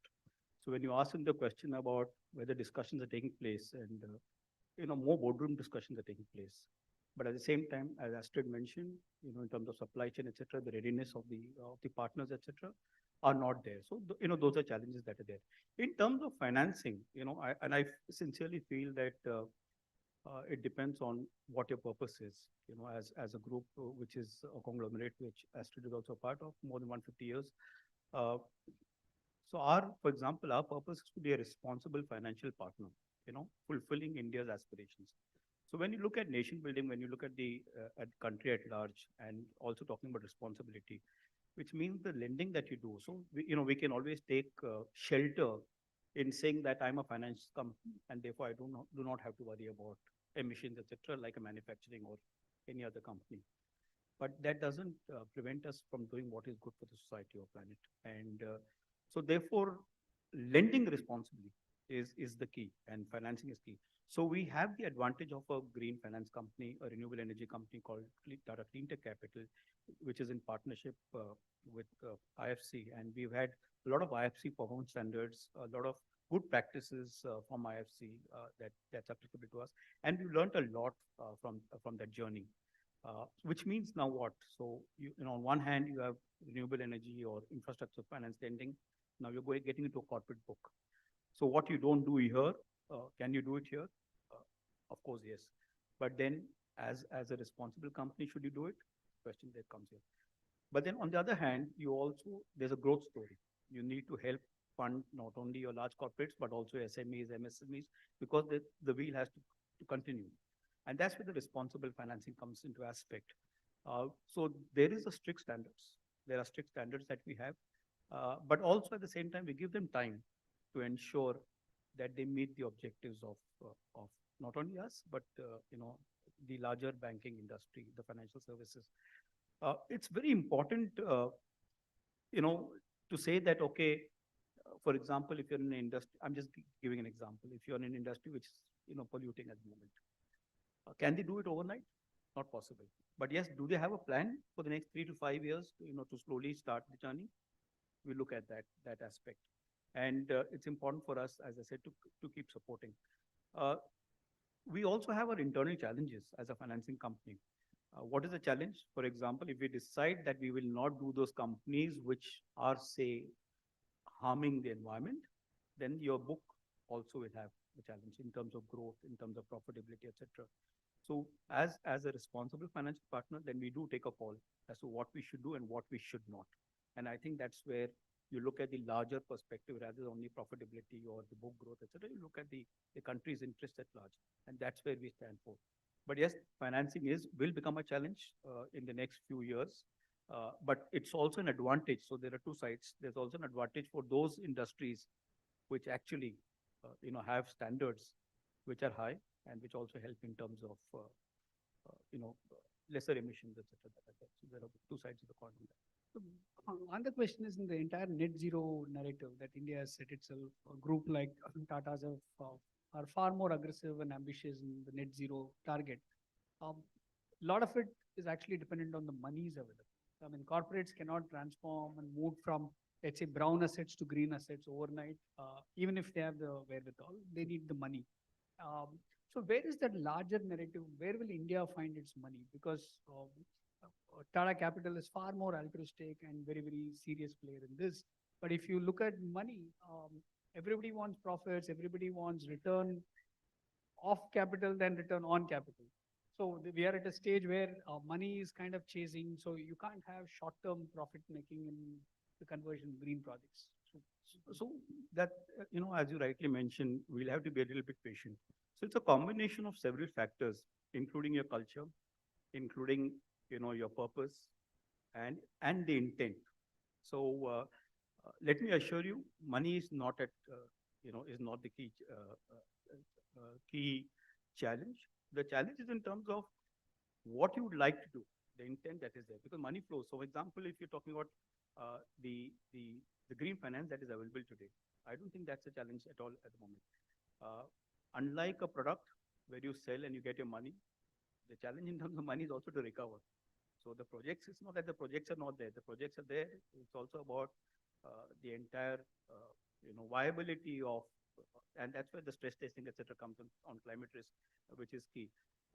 Patience is absolutely critical. And so when we look at a larger purpose, when you say that, okay, this particular partner has the intent, you'll have to be a little bit patient. I mean, you know, there are various aspects that we've seen over the, you know, number of years that we're there. It's important that you don't look at very in a short-sighted way. I mean, don't look at it very myopic. Look at it at a larger, you know, have a greater vision. See that the changes take place. You know, I always keep saying, whenever there, I'm just giving an offbeat example. You know, we'll have a lot of beach cleaning exercises done. The question is, why do we even need to throw trash to have the beach cleaning? Similarly, here is, you know, if an organization is on its journey, we can help speeding up the process. But rather than say, no, we will not support it, then we will never meet the end objective. So whether it's 2070, whether it's 2045, whether it's 2030, which I saw in AV before, I think at least they're looking towards. Now, whether you do it in 2030 or 2040, I think that's the second step. But at least you have, you know, poles that you have set and your goal posts that are there for you to measure. So that's. Thank you. So Smita, I want to bring you in as a multinational in India for a long time, and the distinction of one of the few global subsidiaries actually being listed. So I have two questions. If 3M India were not listed, would you still be doing what you're doing in terms of sustainability? That's question one. Two, if you compare your own, let's say, counterparts in other markets, how advanced or how behind are we in the entire sustainability? So to answer your first question, you know, 3M has always been a leader, you know, whether it's in India or globally, it's always been a leader in terms of doing the right thing. So we're known for being ethical. We've had sustainable practices, at least from a manufacturing standpoint, since 1975. a very simple employee-led initiative called Pollution Prevention Pays, was basically looking at reducing waste, reducing pollution from your manufacturing processes. I mean, so the origins are there. And I think what really is strong about 3M is the culture that pervades across subsidiaries is those global practices are uniform and consistent across. So, so even if BRSR wasn't there, I mean, we continue to see, India has always had, you could say, a disclosure reporting environment, in at least in the last 10, 15 years, with CSR being one, looking at social. We've had EPR, regulations and guidelines coming in, the PAT scheme. There have been many, they continue to exist. A lot of these where, we've been, regularly reporting. What BRSR probably does is, sort of cohesively allow to create, allow the company to create a cohesive narrative to really communicate, the various initiatives across environment, social, and governance. And to your second point about, the how advanced or how do we compare? So it's always nice to, I mean, I remember during our conversation outside, since sustainability itself, I mean, we've always been the reduce, recycle. I mean, that was the culture in India. So we've been trendsetters from that perspective. So if you look at this BRSR, it's and the quick evolution, to core, to the third-party assurance, all of these are so forward. So we have our parent company saying, you need to teach us, people in Europe writing and saying, please give me a one-slide snapshot of what the BRSR core is about, because it helps us also learn from India. So that way, in Asia, Japan and India are the countries that have mandatory requirements to communicate. But, we are being seen as, creating that awareness for, parent company.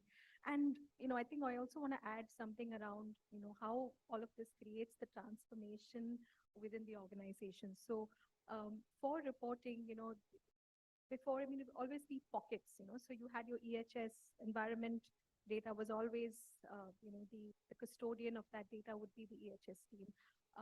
Then, of course, people related was all HR. And I think what with this whole, what we've tried to do is one, my role as, I mean, my background is communications and strategy, and that sort of brings all these stakeholders together, engagement of stakeholders across, working with cross-functional teams and really drive collaboration within the organization.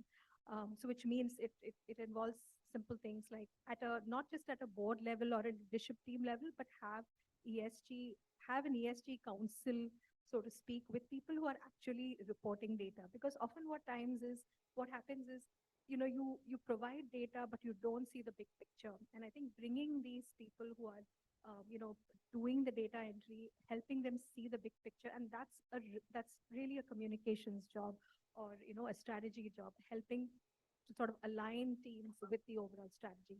The other initiative that I can, talk about is, every job is a sustainability job. So really it's about rewriting some of the job profiles to, whether it's marketing, whether it's, sourcing, even R&D leaders, how do we look at those roles from a sustainability lens? And, these are, and this is inspired from Project Drawdown, which really looks at how every job is a climate job. And I think these are some of the transformations organizations are seeing to really be part of the reporting and the sustainability journey. And ultimately, the whole thing is a journey. And just like how CSR has had, so many years for it to reach some level, we're going to see the same thing with ESG as well. Thanks, Mita. So let me, before we open it for the audience questions, let me go back one round of a quick 30-second wish list from each of you. If there were one single additional regulation, feature, law, or development, what would you want it to be? Deepakar, we'll start.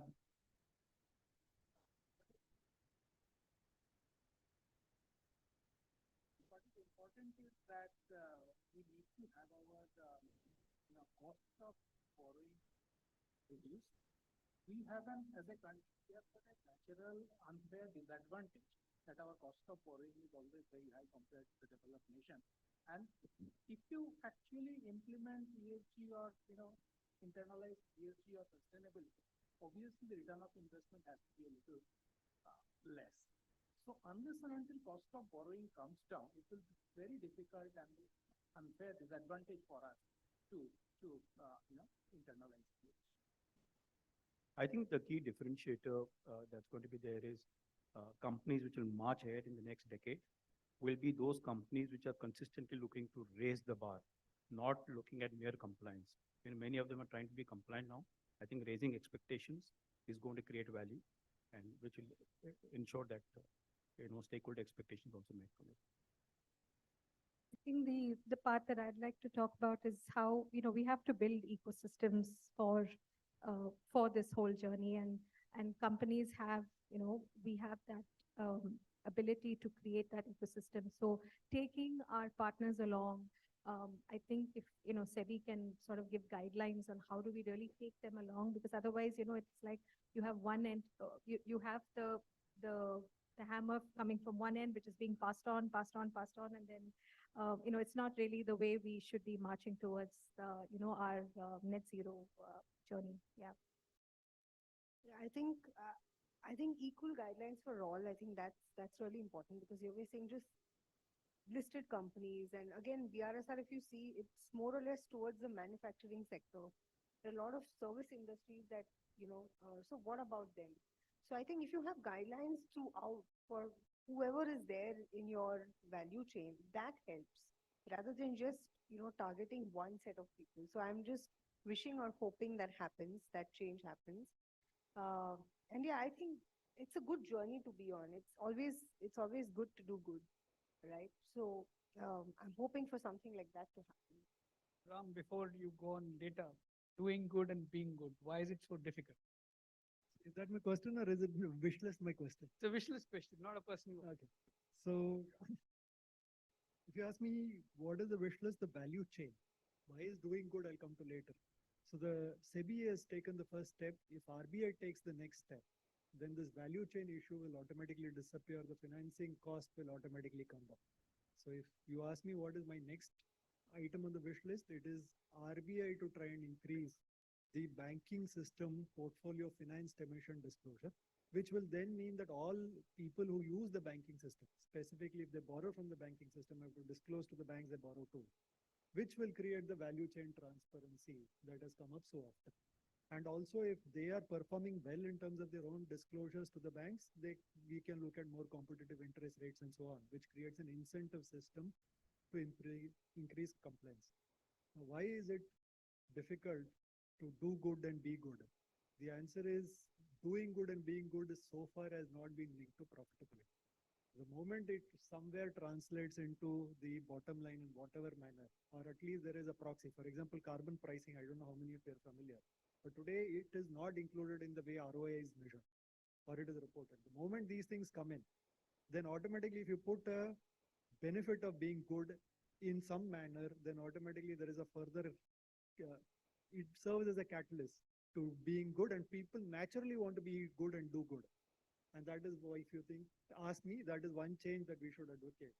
Again, probably RBI or SEBI or even the Ministry of Corporate Affairs. Thank you. So now we'll have the audience questions. Can we have a mic around?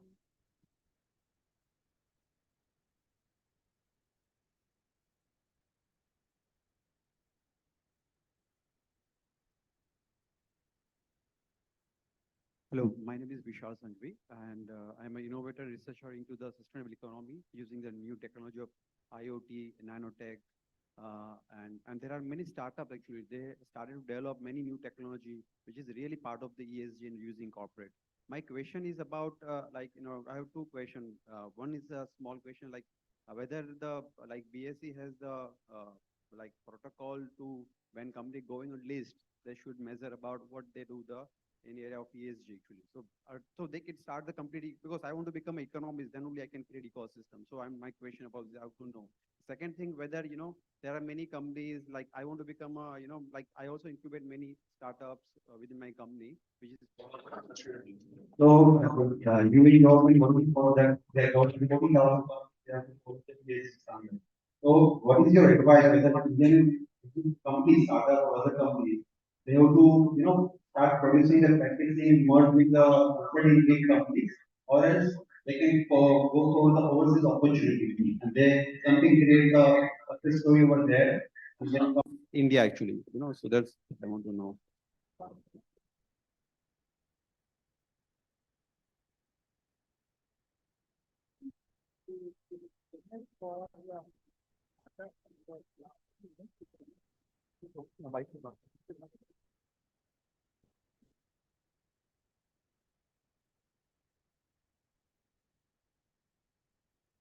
Yeah, for the startup ecosystem today, the ESG, as of now, obviously, as we know, there is nothing mandatory, but at least, the value, once they start understanding, obviously certain ESG practices obviously will have to be followed, and that will be eventually helping them to get, investment to scale it up and things like that. So that is where it is standing now. But exactly anything else you wanted to really?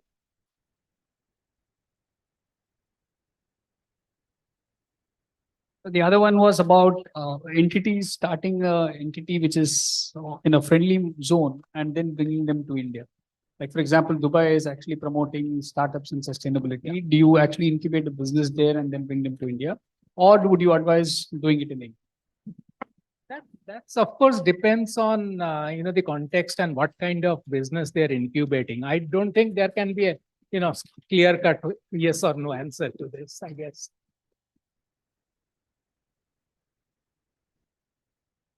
Thank you so much. Very interesting panel indeed.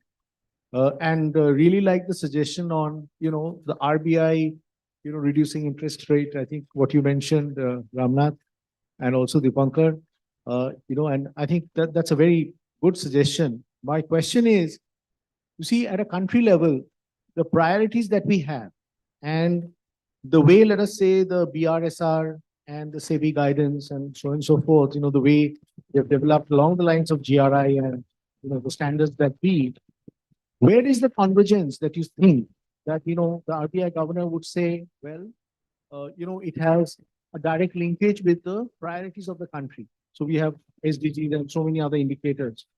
So from a country perspective, creation of jobs, okay, then circular economy and various other priorities. Where do you see this convergence? Honestly speaking, when I read some of these reports, and I've been in this field, with Dipankar and many others as professionals for a while, I really don't see any synergy with how the country is growing and how, the reporting process is growing. Maybe I'm missing something, but I would like this very erudite panel to suggest, is there a convergence between the growth of the country, hence the interest rates can come down and be competitive? Will take that. First point is the priority that you're talking about as a country. We have to step back and understand that our country was fundamentally sustainable. Okay, so if I go back to my childhood, we never used to get milk in plastic bags. We used to get it in bottles, which had to be sent back, and then those bottles would be recycled and the milk given back to you. So, is there any change in the business of it by putting it in plastic, or would it have been as sustainable if you used glass bottle? So the request is not to compromise the country's priorities. The request is only to do it in a way that sustainability ingrained to the business practices. Are they conflicting? It is in proven time and again that sustainability does not need to conflict with business practices or bottom. I can give a number of examples. All of us are very clamored with Tesla. We know what happened, right? Tailpipe emissions, they took a simple problem. They said, it's not a simple problem. Let's assume it is a simple problem. Fix the tailpipe emissions. Today, it has become the most valuable automobile.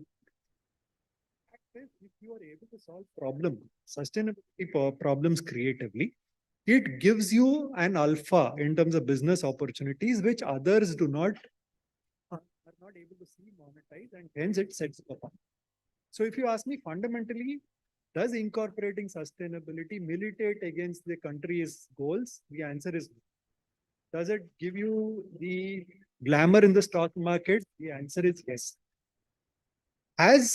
Now, the other way of looking at your question can be, are we being over ambitious? Yeah, as a country where we have so many people who are marginalized, financial inclusion is still an issue. We still have child labor to grapple with. Are we going to solve the world's problem by stopping to burn coal? So these are good questions to ask. So does it mean that if we stop burning coal, the society will not remain marginalized? The answer is we have to subject ourselves to creativity. I don't know if you've heard of the story of the man on the moon. When Sputnik was launched, the entire country called America dedicated itself to one mission, saying, let's put the man on the moon. And then they led the space race, they created rockets and everything in terms of science and technology evolved. So the question is the same thing. Do we dedicate ourselves to a cause saying that, yes, this is a real issue, our grandchildren are not going to have a livable planet? And do we reorient our business to say some ambitious goal like let's hit net zero? The answer is yes. And can we do it profitability? Again, it has been proven it can be done profitability. So in my mind, they are not dissonant concepts. You can still have financial inclusion, you can still include the marginalized, you can still create jobs and do all of it sustainably. Yeah, so I think it's a very interesting question, and he spoke more on the S part, and it's very, very valid, very pertinent to say. On one hand, you have poverty, unemployment, etc. On the other hand, you're talking about sustainability. But as you rightly mentioned, there is a confluence somewhere. For example, if you're talking about me as a lender, and you're talking about capital to get into an industry, we would always look at aspects which have the opportunity to create employability, which has the opportunity to create employment, which has the opportunity to grow at a pace which the country should desire. So there is a confluence of that. If you're saying, will it wipe away in one brush the entire challenges? No, it will not. But it will take some time.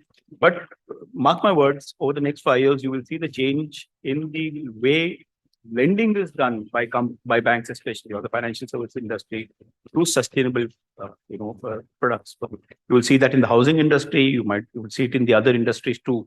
Slowly, how it differentiates from what you see today in the next 5 years, and you will see the change, especially as being responsible towards the environment. Thank you for being a wonderful audience, and thank you to my panelists for thank you so being much. very gracious with the comments. Thank you. Thank you so much. Thank you so much, ladies and gentlemen. Talia ki goonj of the highest intensity once again for all of them. Thank you so much. And doing good, being good, and striving for even better. I believe that's the mantra in every aspect of life. Sir, I'll request you to kindly be on stage. We'll have a group photo opportunity, and aap log tabhi bhi taaliyan baja sakte ho. Please, I'll request all of you to do that. It was indeed an insightful session. Thank you.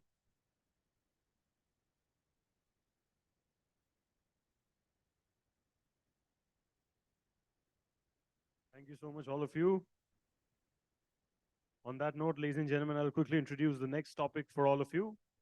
The discussion that we are going to be having right now is about unlocking Scope 3 emissions, collaboration for a low carbon value chain.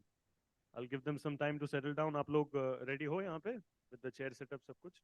Thank you. Heads up mil gaya, aapke inse bas kafi hai. So the topic for the moment is unlocking Scope 3 emissions, collaboration for a low carbon value chain. The session is going to be chaired by Tanya Singhal, founder, Minzo Carbon and Solar Arise, Dr. Pradeep Panigrahi, head, corporate sustainability, Larsen and Tobro, Bipin Odhekar, head, sustainability, Marico, Sanjay Khare, vice president, sustainability, past member of the executive board, Skoda Auto Volkswagen India. He'll be joining us virtually for this session.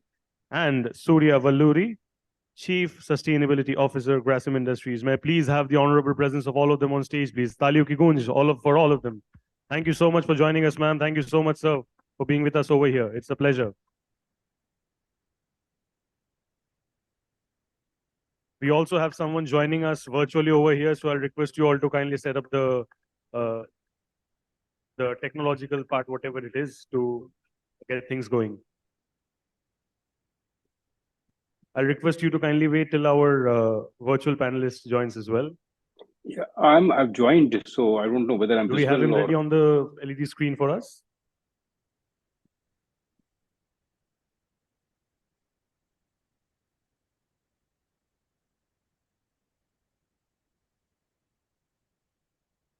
And during the session, I'll request all of you to kindly keep your phones in silent mode so that it doesn't add to any distraction to our panelists. Thank you.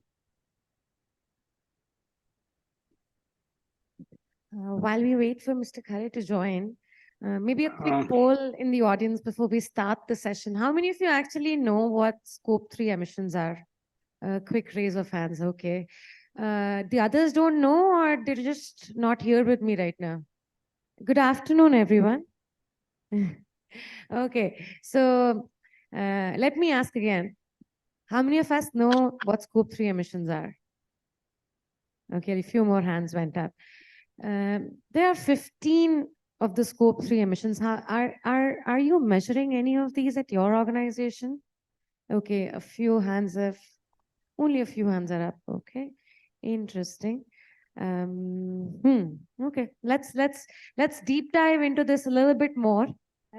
Okay, perfect. We have Mr. Sanjay with us as well. Hi. Okay, perfect. Great.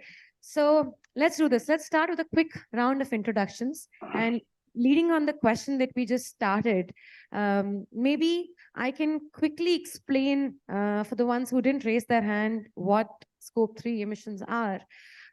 We've all heard about Scope 1 and 2. Scope 1 is something that you directly produce from your factories or your work, whether it's your fleet, whether it's your boilers, and easy to measure. Scope 2 is anything that you indirectly do in terms of the electrical resources or fossil fuels that you consume to power your things. Scope 3 is everything else. It's everything you do on the upstream, downstream, your employees, your suppliers, your business travel, and it has 15 elements. So it's like saying that this part of financial balance sheet जहाँ पे वो others डाल देते हैं ना, कुछ समझ नहीं आया क्या करें others. That is the Scope 3. And that others right now has become almost 80% of some organizations' emissions calculation.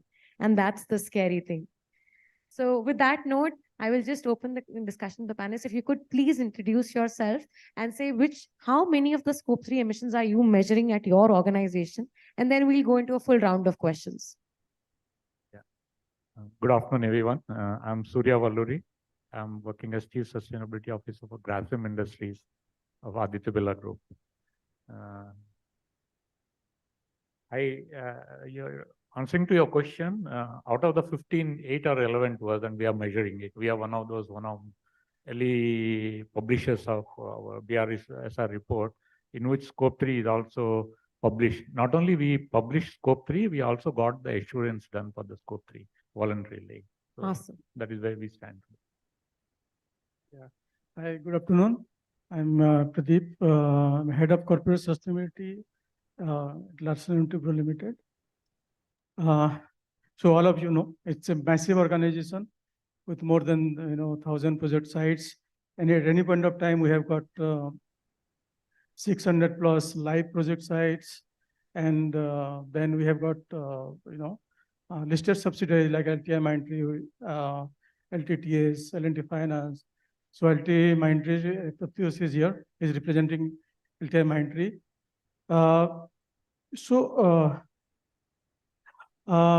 We also measure Scope 3 and we report. We have been doing for quite some time. And we measure almost 7 to 8 parameters as of now. And today our Scope 3, we are measuring to the extent of 90 to 95%, which is very, very difficult, because all 15 parameters, you have to first understand, you have to measure in your supply chain, you have to measure through your products and services, purchase goods, so many things. So it's a massive problem, but we still do it. We try to do it with utmost diligence. And so we are measuring it. And today, in fact, what Tanya said, it can constitute 80%. For us, it is Scope 3 is 85%. Scope 1 is 10% roughly, and Scope 2 is around 5%. So I think it's matching with almost the global norms. And we intend to dig little more deeper and try to maximize the coverage as much as possible. Yeah, thank you. Yeah, good afternoon, everyone. Myself, Vipin, I represent a company called Marico Limited. We are into FMCG space and operating in most of the Asian countries. Now, as my co-panelists have talked about, we also measure scope 3 emissions from last 4 years. And between 11 categories out of 15, we are measuring them. And a decent reduction has been there in last 4 years. I feel scope 3 is actually a connecting link between all of us, because my scope 3 will be scope 1 of somebody else. Okay. And then this is how we are connected to each other. If we say that this world is one and we are part of one single world, then probably scope 3 is a connecting link between all of us. Some or the other ways, at least few of us will be connected through some of the channels, through which if we start collectively talking about scope 3, I think we will understand our linkages and we can take this journey forward. Sanjay, if you could also introduce yourself, please. Yeah, so I am Sanjay Khare. I represent Skoda Auto Volkswagen India, and we have 5 brands in India. That is Skoda, Volkswagen, Audi, Porsche, and Lamborghini. 3 of them are luxury brands, and 2 of them the mass market automotive brands. And India, we are not a listed company, so obviously we don't have these reports available in the public domain. We have some internal measures which we have done based upon our global guidelines on what is exactly the scope 3 emissions. I'll just tell you broadly, in the automotive supply chain, we have measured out just 2% is our internal emissions in the production sites, which comes through our scope 1 and scope 2. Rest everything, 98% is scope 3. Almost 80%, whooping 80% is from the tailpipe emissions. I think someone just mentioned Tesla in the previous one. So 80% emissions come from the tailpipe. 11 to 12% are coming from the upstream supply chain, and 5% go into the recycling part. So we have a broad study available, and we have taken very, very strong and very conscious inroads in India, which are very much bottoms up inroads into supply chain sustainability, which I think I'll uncover more later on in the talk. Thank you. 98%. Now, that's something new. I'll quickly tell you a little bit about myself. I'm Tanya. I actually started a solar firm in 2010 where there wasn't even a solar policy. Today, I'm proud that I have about 0.5 gigawatt of solar plants built across India, and it's listed on the London Stock Exchange. Right now, as we sit, I'm trying to work towards a company called My Net Zero, Minzo, so that we can all actually measure our emissions, because what you can't measure, you can't reduce, and then find a way to sequester it. Perfect. With that, let's start with you, Suryaji. So you mentioned that you voluntarily decided to measure your emissions. So first, what inspired that decision? And 2, while you were doing it, what was the approach used specifically with the vastness of your business to measure the scope 3 emissions? Yeah, multiple factors. First of all, our scope 3 is around 40% of our total emissions. Anything above 30%, it makes sense. You need to have the visibility what you are actually getting into, why it is contributing. So our, as for the last carbon accounting that we have disclosed in our BRSR, we are around 5.54 million tons of scope 3 emissions, of which then, having known that, you also will be curious to know where is it exactly coming and how you will be tackling it, because this is very important with all those regulatory changes that are happening, and Grasim being one of those very complex organizations with multiple businesses. So we have in the textile domain, we are into fashion and fiber. We are under the fashion value chain, and then we are into chemicals, basic chemicals. Then we are into paints. So all these things have multiple markets where we need to cater. So we keep an eye on all these regulatory changes, in which this has become very important for us to know. So once we measured it, then we realized that 52% of these scope 3 is coming from, all the raw material goods and services. How do you get access to the raw material emissions? Like, we'd love to know a little bit more, because both the upstream and the downstream for you, it's something not in your own hands, right? So it's coming from somewhere. Yeah, so there are like norms. How do you measure those things? You will be taking from your invoicing. From there onwards, the country of origin. Then once you know the country of origin, then easy to calculate the shipping emissions, and then inbound where it generally comes. You have 5-6 ports in India. So you know where, which is a proximity from there, how much is the land transportation. It's once you start looking into it, these are things very easy. It's not very difficult to measure those. Then we have around 29% for our goods and services like transportation upstream and downstream, and around 17% for fuel. So this is the large breakup of our scope 3. So having now known that, now we started looking into solutions. So for example, we started looking for a solution for our transportation, for which we are reaching out to some digital solution provider for optimizing the logistics. That's how we are moving in. That's where it is necessary for us to know. As I told, we are part of a fashion value chain. So with all those ongoing changes and ongoing regulatory changes, we have a huge exposure to European markets. Now, without knowing what you are actually having, the carbon that you are packaging in your product, you will end up, really wake up surprises at some point in time. So it is better that you need to learn that upfront and try and look for solutions. So that's our approach. Dhamanji, over to you.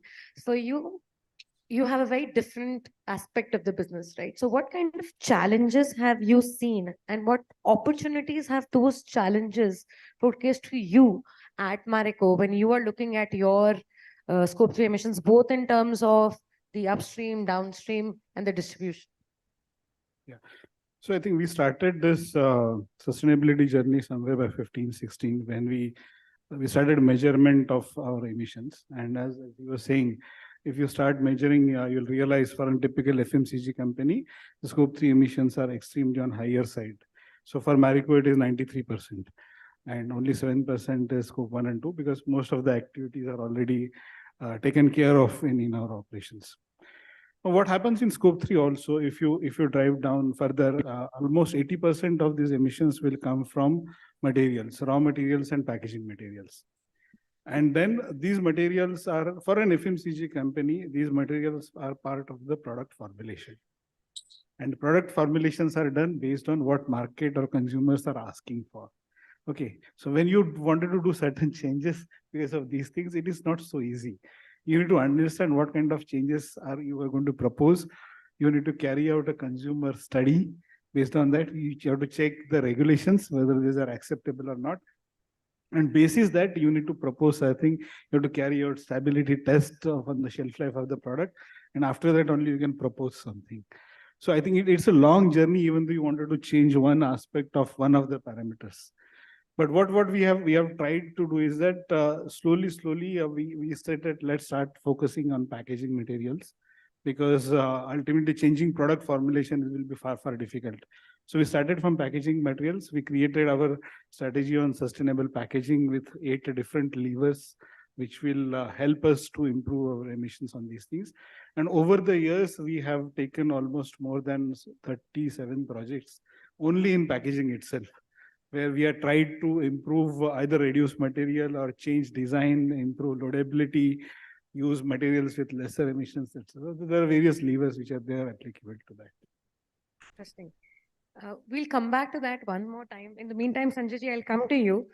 Your value chain in terms of both the material procured and the final product going out is one of the largest in the group here. And you mentioned 98% of your emissions are actually in this category of scope 3. So for you, what are the challenges that you are facing when you are trying to measure it? And what learnings from those challenges are you getting? So good. Thank you for this very interesting question. We do have certain experiences. We first focus on our internal 2%, of which is our direct scope 1 and scope 2.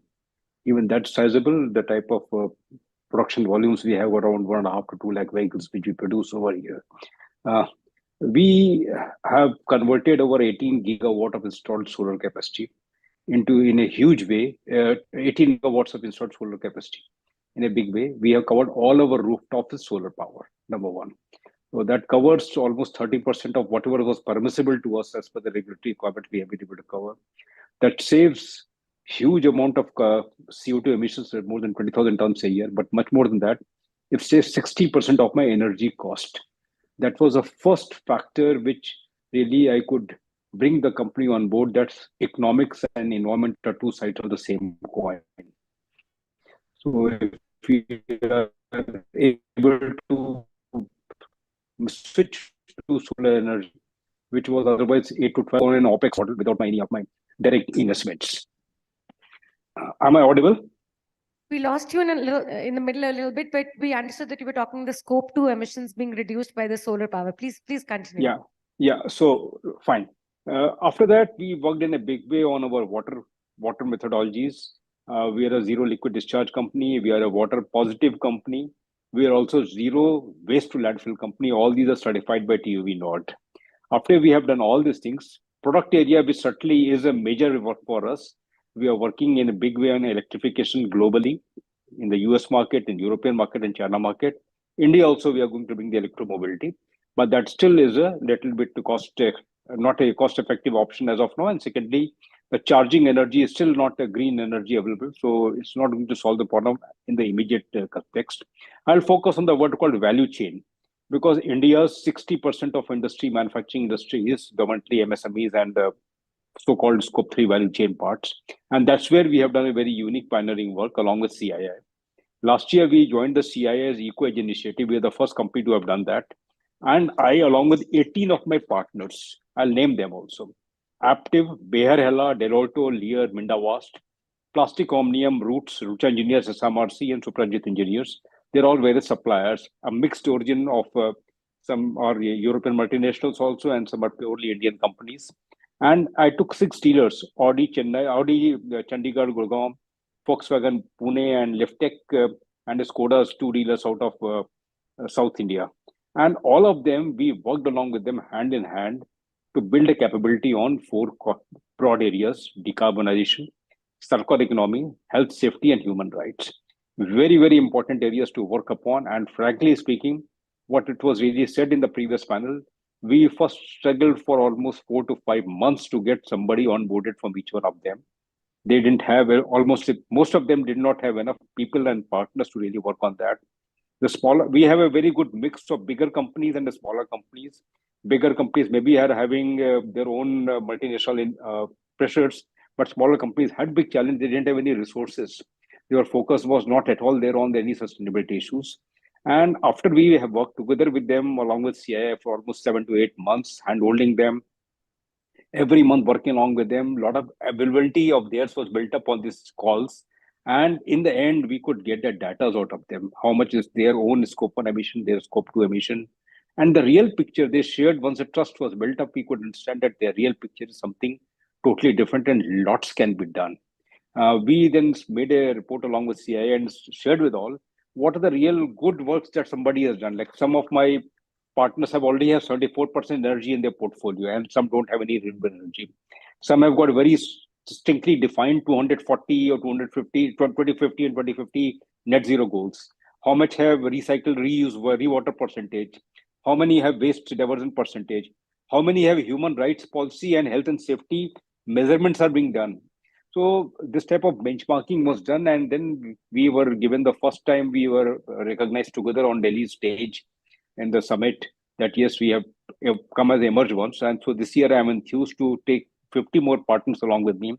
It's a big learning. And to sum it up, I'll say that this is the first step that we have done. Long way needs to go, because saying that just by measurement of scope 3 emissions, we'll be able to control that, it's difficult.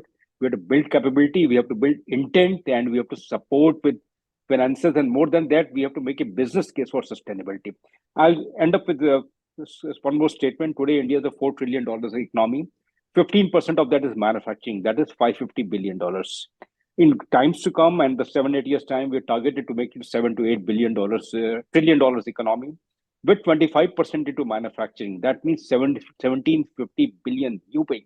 That means manufacturing will go up by at least 3 times. That's where the new growth is going to be. Urbanization is going to be 3 towards manufacturing. So it's a big opportunity for us that whatever seeds that we are sowing today, tomorrow when the new infrastructure gets built up, that will all be green, that will all be sustainable, that will all be social infrastructure. And yes, transition for the existing infrastructure, the green shoots are visible, that will happen. Thank you. Well, very well said. Exactly, building on what Bipinjit said, build trust because somebody else's scope 1 is your scope 3. So how you build the trust with your suppliers and got all of them on board. Amazing. So back to you, Pradeep ji. For a large, gigantic organization of your size, right? The work is not just at the suppliers outside, but within, right? So how do you drive it and measure emissions for your employees and make this a part of the journey in terms of how they work with you in this emissions assessment? Absolutely, you're right.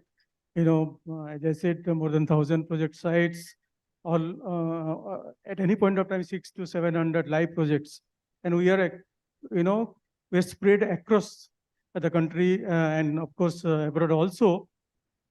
So it's a very challenging task, measuring and monitoring scope 3, scope 1, scope 2 also, but scope 3 is more daunting. But what helps us is the two things. One is that our material consumption is a big chunk of it, almost 90%. Steel, we consume almost 2 million tons of steel, for example. Cement, sand, so many. So we consume materials so that you have millions of tons. So gathering those data, measuring, monitoring, and then converting them, those data into some emission factors that is available, and then getting your scope 3. It is a challenging task, but we did it. So we have been, in fact, we are using internal team to do it, right? So in certain cases, you don't find the emission factor. So you have to go do a lot of research to find out emission factor. For example, the pipes we use, steel pipes, or the cables we use. Sometimes you don't find the emission factor. So we do a lot of research to find out that and then convert it. As far as the employee travel is concerned, we are doing it to the best extent possible. We have the data of how much business travel is done, how much of people, how much whether you use official car or personal car. All those data are available. But what is challenging is that at a personal level, how do I, as a person, what kind of mode I use to come to office? Sometimes you can give you can have a guesstimate, but unless the person gives a real data, there is a data transparency. It's very difficult to know. So in fact, that we are trying out Minjo now to try to understand whether that can help us in we are in the pilot stage. We're just to find out whether that can help us in understanding our scopes related to employee-related emission. But apart from that, the other areas like what is related to supply chain, we're trying to cover as much as possible. We have got more than 100,000 suppliers, more than 100,000. So and something more than just yes, there. yes, and that's a massive. So if you look at numbers, it's mind-boggling. But again, how do you try to cover them as much as possible? I think that's a call you have to take. Whether you want to cover the top 25, top 30, top 40. Like this year, we are running a sustainable supply chain assessment questionnaire, SSAQ, for top 200 supply chain partners. Last year, we did for top 25.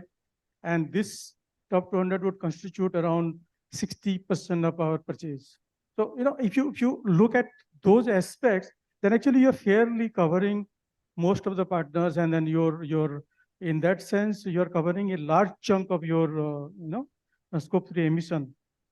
So yes, I mean, still the challenges are there and we're trying to overcome as much as possible. Yeah.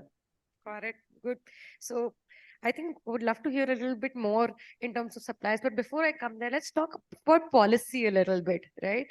Right now, we know that there is no mandatory policy to measure scope 3, even though for organizations like Mr. Sanjay's, it's 98% of the emissions, for yours around 60, and such a large chunk, but there's no mandatory policy saying that.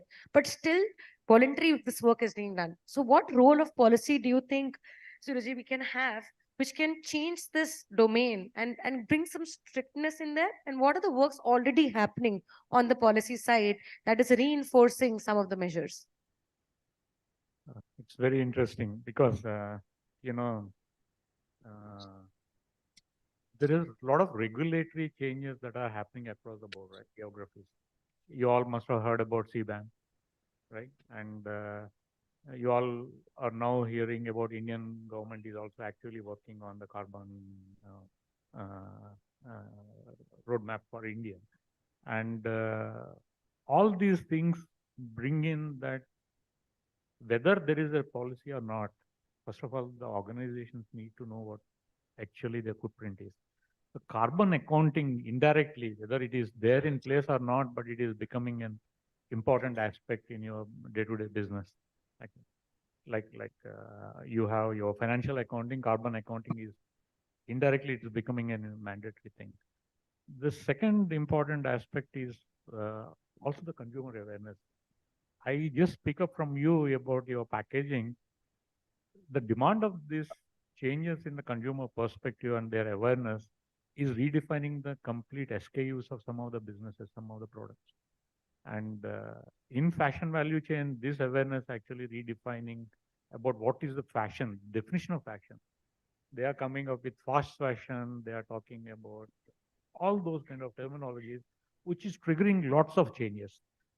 So first of all, whether irrespective of whether their policies are not there in place, business as a good governance and as a good corporate citizen, you should have that awareness. It's not always the stick that is needed. But I'm also very happy to say that in India, the BRSR is especially well defined. I think there was a lot of amount of discussion happened in the previous panel. It's very well defined to capture all these aspects of the carbon, and not only carbon, of course, other aspects, other materiality aspects of your sustainability. But there are changes that are happening, like in BRSR. Earlier, it was not mandated. Now it is becoming mandatory to publish. Earlier, there was no assurance. Now it is becoming mandated for doing the assurances. So these are progressive changes.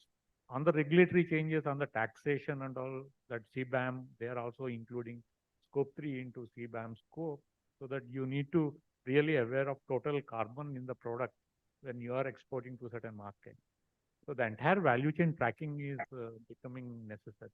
So coming up with these all requirements and changes, the policies are taking place, but it's long way to go. These policies, I don't think one policy will remain, is one solution for all the organizations across all kind of domains, but these all continue to evolve over a period of time. But a robust organization should be able to adopt whatever changes are coming. Just to add to him, in fact, BRSR, for the first time, BRSR has mandated scope 3, at least the accounting part.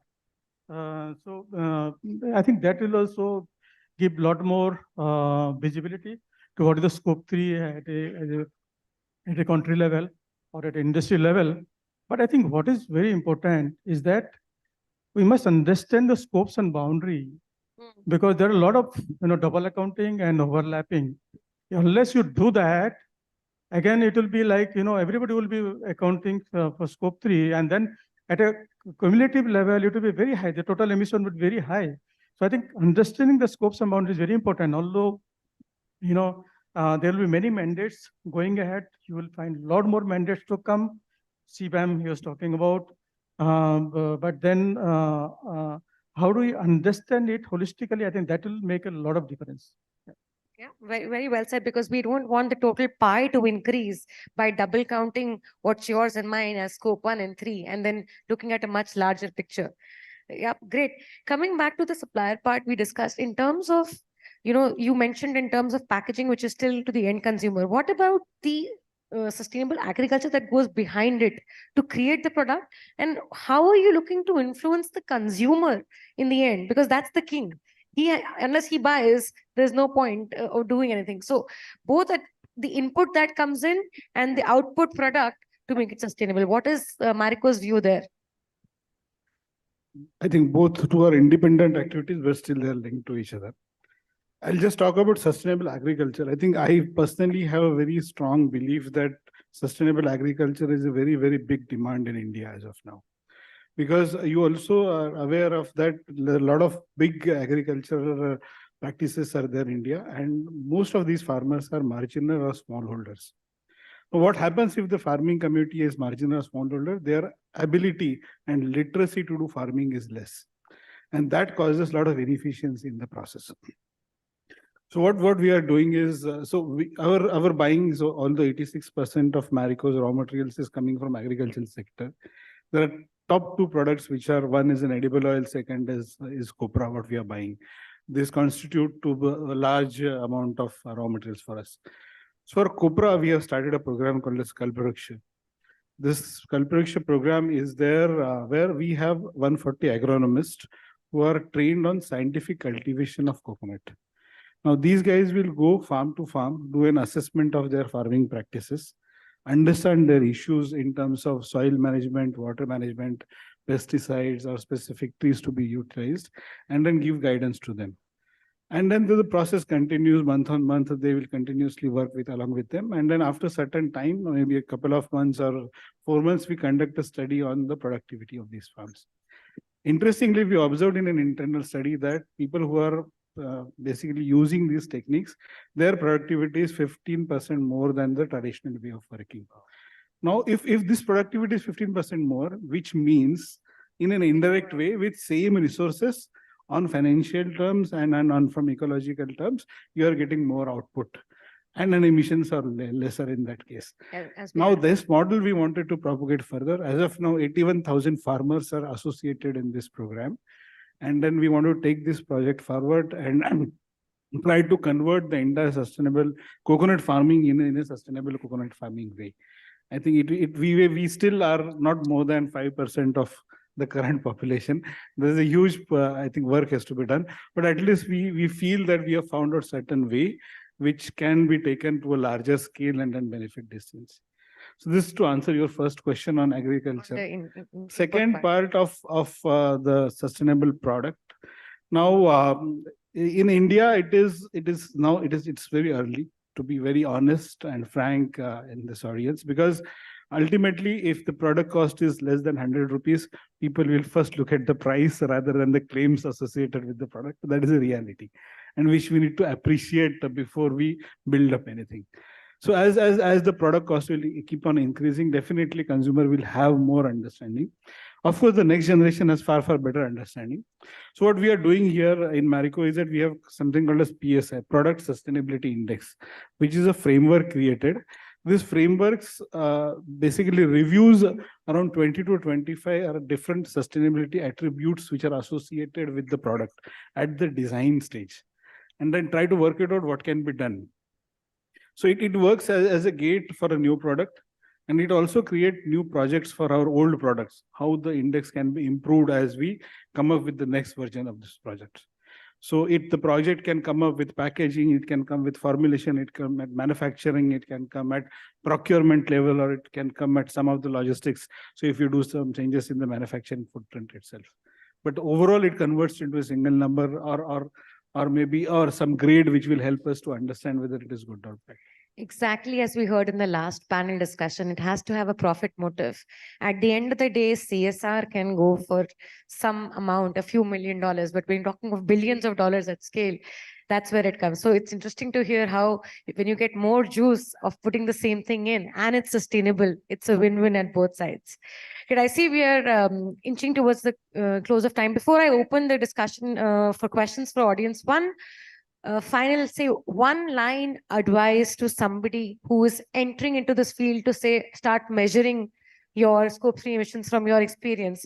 Maybe we can start with you, Sanjay. One advice given this thing for somebody who's entering fresh to measure these scope 3 emissions you would like to give. So certainly it's very important to measure and know where do we really lie. I mean, unless until you step upon the weighing machine, you cannot make the improvements. So very important to really make assessment. And I think SBTI is one of the very standard system which is available to us, Science-Based Target Initiative, where we can really make a participation first and know where we exactly stand. before we start making the improvements. Got it. So know the baseline. We don't, unless you know it, you can't reduce it. So Suryaji, now that you've measured, one line of advice to somebody who wants to reduce it. I think the most important is now to work with the solutions. In my opinion, digitization is more important, and you need to find digital solutions and I also strongly believe that sustainability and digitalization will go hand in hand. If you are really measured and you are aware, then look for those solutions, which will actually help you in reducing it. Great. Measure it, think about it digitally. Pradeep ji, for an organization of that scale, how do you bring the change from within, and one advice on that? Yeah, see, we have the first mover advantage. So you don't need actually that. My job is relatively easier because the base is very strong and we all have so many stakeholders who cooperate to get these things done. But again, the size of and the massive scale requires, as Surya said, the digitalization. We have been into that for a long time, and we're continuously evolving on how to actually maximize our reach in terms of data diligence, in terms of collecting the data, measuring, monitoring, and the reporting. So yeah, I mean, I think what is required, constantly looking for upgradation, change, use of IT, IoT, and things like that. I think that makes you better, and then you can go on improving further. Yeah. Constant innovation. Yeah. Okay. Finally, back to you. For FMCG, what opportunities do you see, and what advice would you have for people in terms of this, given the learnings that you've had? Well, I think we have not done something great to give advice to people, but I think what learning which I have is that we need to integrate sustainability into business deliverable, because each employee or all the resources of the organization are ultimately, their first priority is to deliver business. So if you integrate your targets, your objective, your goals with the business deliverable, then automatically the entire cycle moves, and then you will find that everybody is working for you. The engine is rolling. Makes sense. That's from us. I would love to open the ground for questions. We see a hand there in the end. Can we get the mic there, please? Can you quickly introduce yourself, and if you have the question to a specific speaker, please direct the same. Hi, I'm Vikas from Somerset. We are a private equity fund. We invest into healthcare sector, and I'm leading ESG there. So my question is to all panelists. As you know that as per the BRSR, we have to have the assurance statement for BRSR core, right? And I have seen that for scope 3 emission, we are not sure on all of the parts. Let's say that for supply chain emissions, we are not sure, we are not measuring that correctly. Let's suppose that by 2026, we are showing that we do have the assurance statement for the BRSR core, right? Do you think that that is not something right which we are doing? And second question is, as you said, like, what are the different solutions we have apart from the digital tool which you have deployed for the scope 3 emission, or like basically calculations? Okay. So what different solutions we have apart from the digital solution for the calculations? Sure. Would you like to answer? Yeah, okay. Let me take the first question. You see, you look at some of the statements that came in media recently. You may look at those particularly BRSR aspect. It's a challenging task, right? It's challenging. All of us know, and we are, in fact, Europe is trying to mandate it by 2028, but we are government, or rather SEBI has mandated it this year, and next year's supply chain from next year onwards. It's a challenging task, but then do you have any option? You don't have option. So I think best thing is to understand, try to understand, and then measure, monitor, and report your data. The second thing is that there are a number of tools available now. In fact, it is going in logarithmic scale, the number of tools that is available. LTI-93 is a fantastic tool. for your, your flight-related emission reduction or measurement. There are so many tools. So I think you just have to, somebody, I was talking to somebody, he's one of my mentor, I would say. He has compared 50 different tools to understand, how those tools are good or bad or whatever. So I think it's your choice how you take it forward. Yeah, I'll just add to that. You also heard a lot of the discussion that Sanjay and Bipinji mentioned in terms of how it's a collaborative effort, and it is not just one tool that fits it all in terms of the measurement. And on the first thing that you said, I'd rather say, vis-a-vis standing still, I'd walk. And before I start running, I will first learn to walk. And that's the journey that you're doing right now. And it's like boon boon se bhatta sagar. So you have to move one step forward before you say that the ocean is fully done. More questions? We have sir here. Can we get a mic, please, in the front?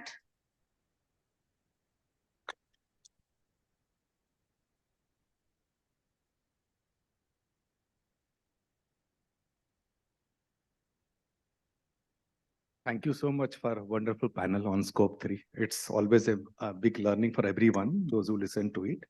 I have few issues at my end need to be shared with all of you. My question is not to defame anyone.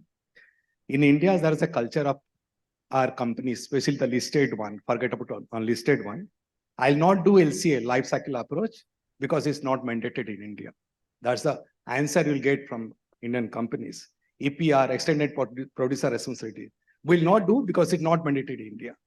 We'll do it in Europe, US, everywhere. The paid bottle companies, they give each bottle declaration disclosure every day in Europe, not in India. Human right assessment, again, not mandated in India, will not do. Rampant human right assessment going on. Look at ILO sites, India is always on red flag. Climate risk assessment. Mumbai has never seen any kind of cyclone. We are seeing every year now for last 3 years. Yet, nobody's opening eyes. Sustainability report, I'm not mandated to do. I'll not do it. We are no more listed, so we'll not disclose our sustainability parameters. Scope 3, 15 parameters, that is for SBTI. It is not mandated in BRSR. So we'll not do that. Again, SBTI, we are happy with BRSR. Just now we had some questions. The moment government give a level, we only go to that. We'll complete the compliance. We never think of excellence. Can you suggest us how Indian INC should grow from compliance to excellence? Some thoughts from your side. I think Bipinji has an answer for you, and we'll. I think what you spoke about, probably every sustainability professional would have gone through in their life stages. So it's so what I feel is that it's a cultural change, but at the same time, what I feel, I was sitting in earlier panel discussion, and I think it was Mr. Ram who was speaking that India as a culture, we have a sustainability ingrained in our culture. Now, we don't call it in a different English language or different English words that our lifestyle is sustainable or our habits are sustainable in nature. So probably I'll reiterate what I said in earlier question is that, see, ultimately what Indian companies are trying to do is that we wanted to achieve things or business results in a shorter span, which European or US companies have achieved in a longer span of 100 to 200 years, and try to compete. And then we wanted to, in a shorter run or shorter time, we wanted to reach to that level. And that probably causes certain bias towards financial top line and bottom line growth.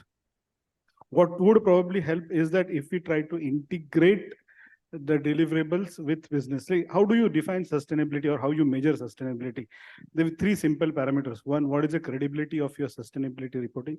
Second, what is improvement in your ESG KPIs? And third is business integration. So if you are able to integrate sustainability principles in each and every function and business deliverable, then probably it doesn't become a separate initiative, or it is not an agenda of one function. Probably every functional KPIs will have sustainability part of their agenda or ingrained in their KPIs. And they drive their KPIs, they achieve their results, and that's how our organization grows. I think that will be probably the easiest way with lesser hurdles to take this forward.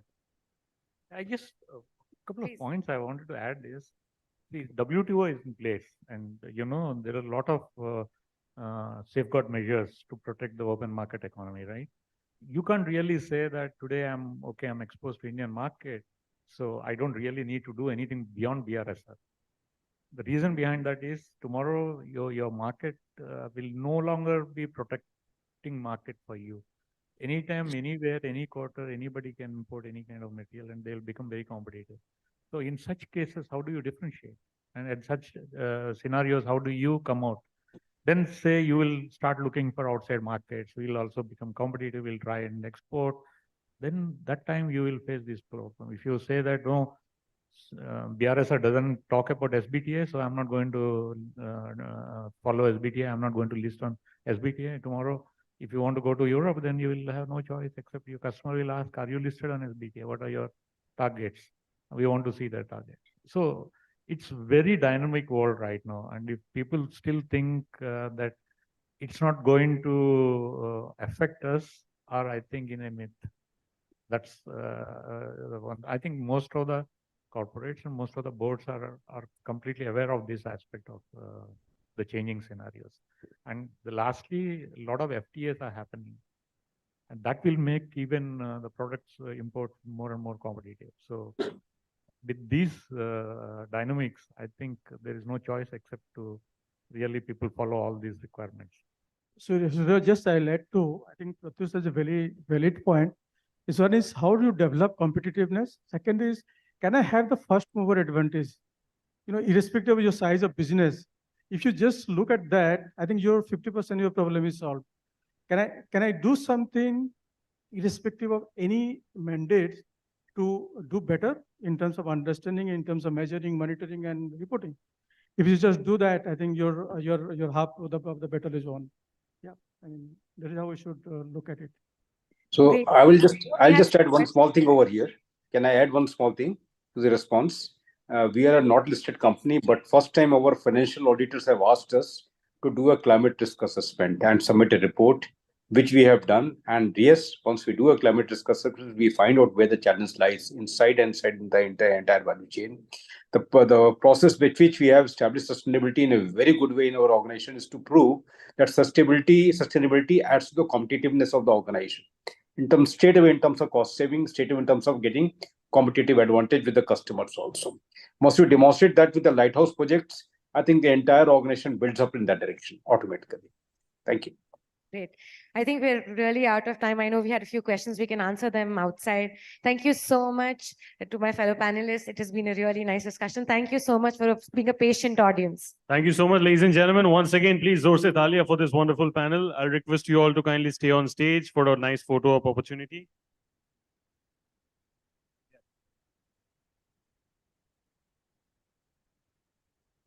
I believe, ladies and gentlemen, you can continue clapping. I think it was indeed a session full of insights. Thank you. Thank you so much, sir. Thank you so much, ma'am. Pleasure to hear from you. Thank you, Ali. Talking about sustainability, let me come up with another very interesting quote that I genuinely believe in. The businesses have a profound opportunity to help build a more sustainable future. One is born of our common concern for the planet that we share. Genuinely, that is something I believe in. I'll give the team some time over there to quickly set up the panel for the next one before I announce. Aap log ready ho?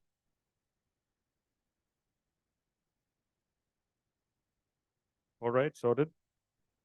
So the next panel that we have, the topic for the moment is governance for sustainability, strengthening policy and institutional frameworks. The session will be chaired by Sandeep Chandna, Chief Sustainability Officer, Tech Mahindra. He'll be joined on stage by Ramnath Vaidyanathan, Associate Vice President, Godrej Good and Green, Godrej Industries and Associated Companies, Anjali Tharapore, Head ESG, HDFC Bank, Pratyush Panda, Head ESG, LTI Mindtree, CA Dr. Sanjeev Singhal, Chair, UNCTAD 39th and 40th Session, ISAR Central Council, Member ICAI, Member SEBI Social Stock Exchange and Advisory Committee, Partner SR Bartley Boy, and COLLP. May I please have the privilege of calling all of them on stage, please? And आप लोग यहाँ पे हो, you can continue clapping and appreciating. This is a nice session that we are all set to have. May I please request all of you to kindly clap for this wonderful session that we have going forward. Oh, yeah. Can we please arrange few more chairs for all of them? A little quick, please.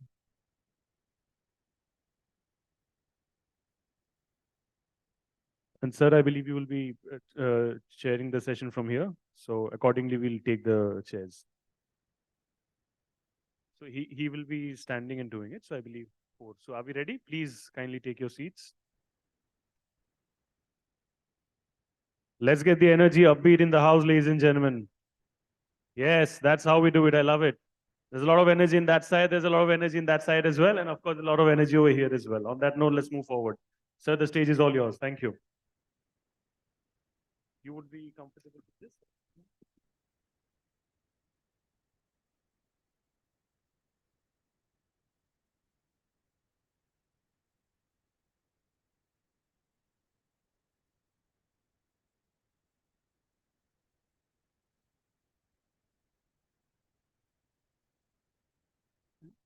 Pratyush?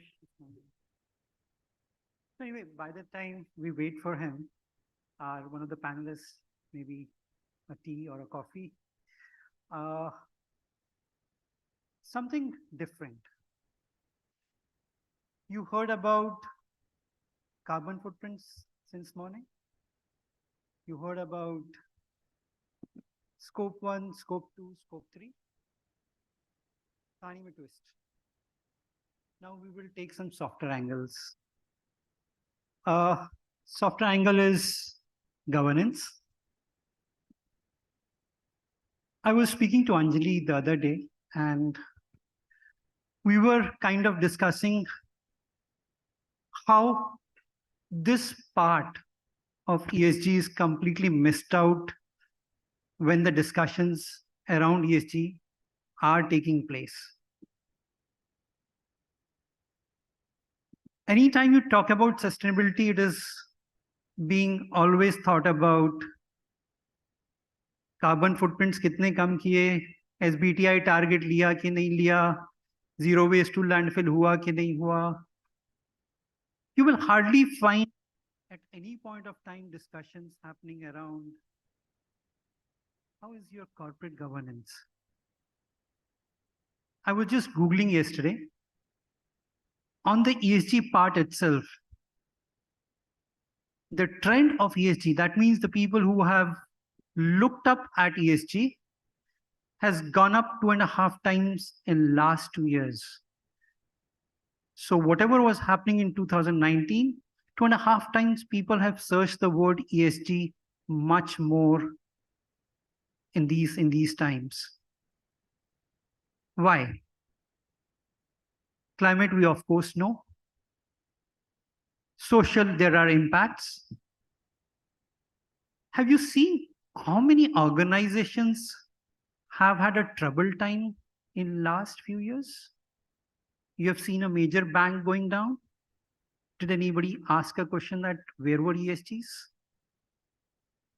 You have seen infrastructure companies going down. Did you check up the governance factors there? I come back from a company called Tech Mahindra. I'll take a step back again. It was 7th Jan 2009. I was sitting with my boss. There was an announcement.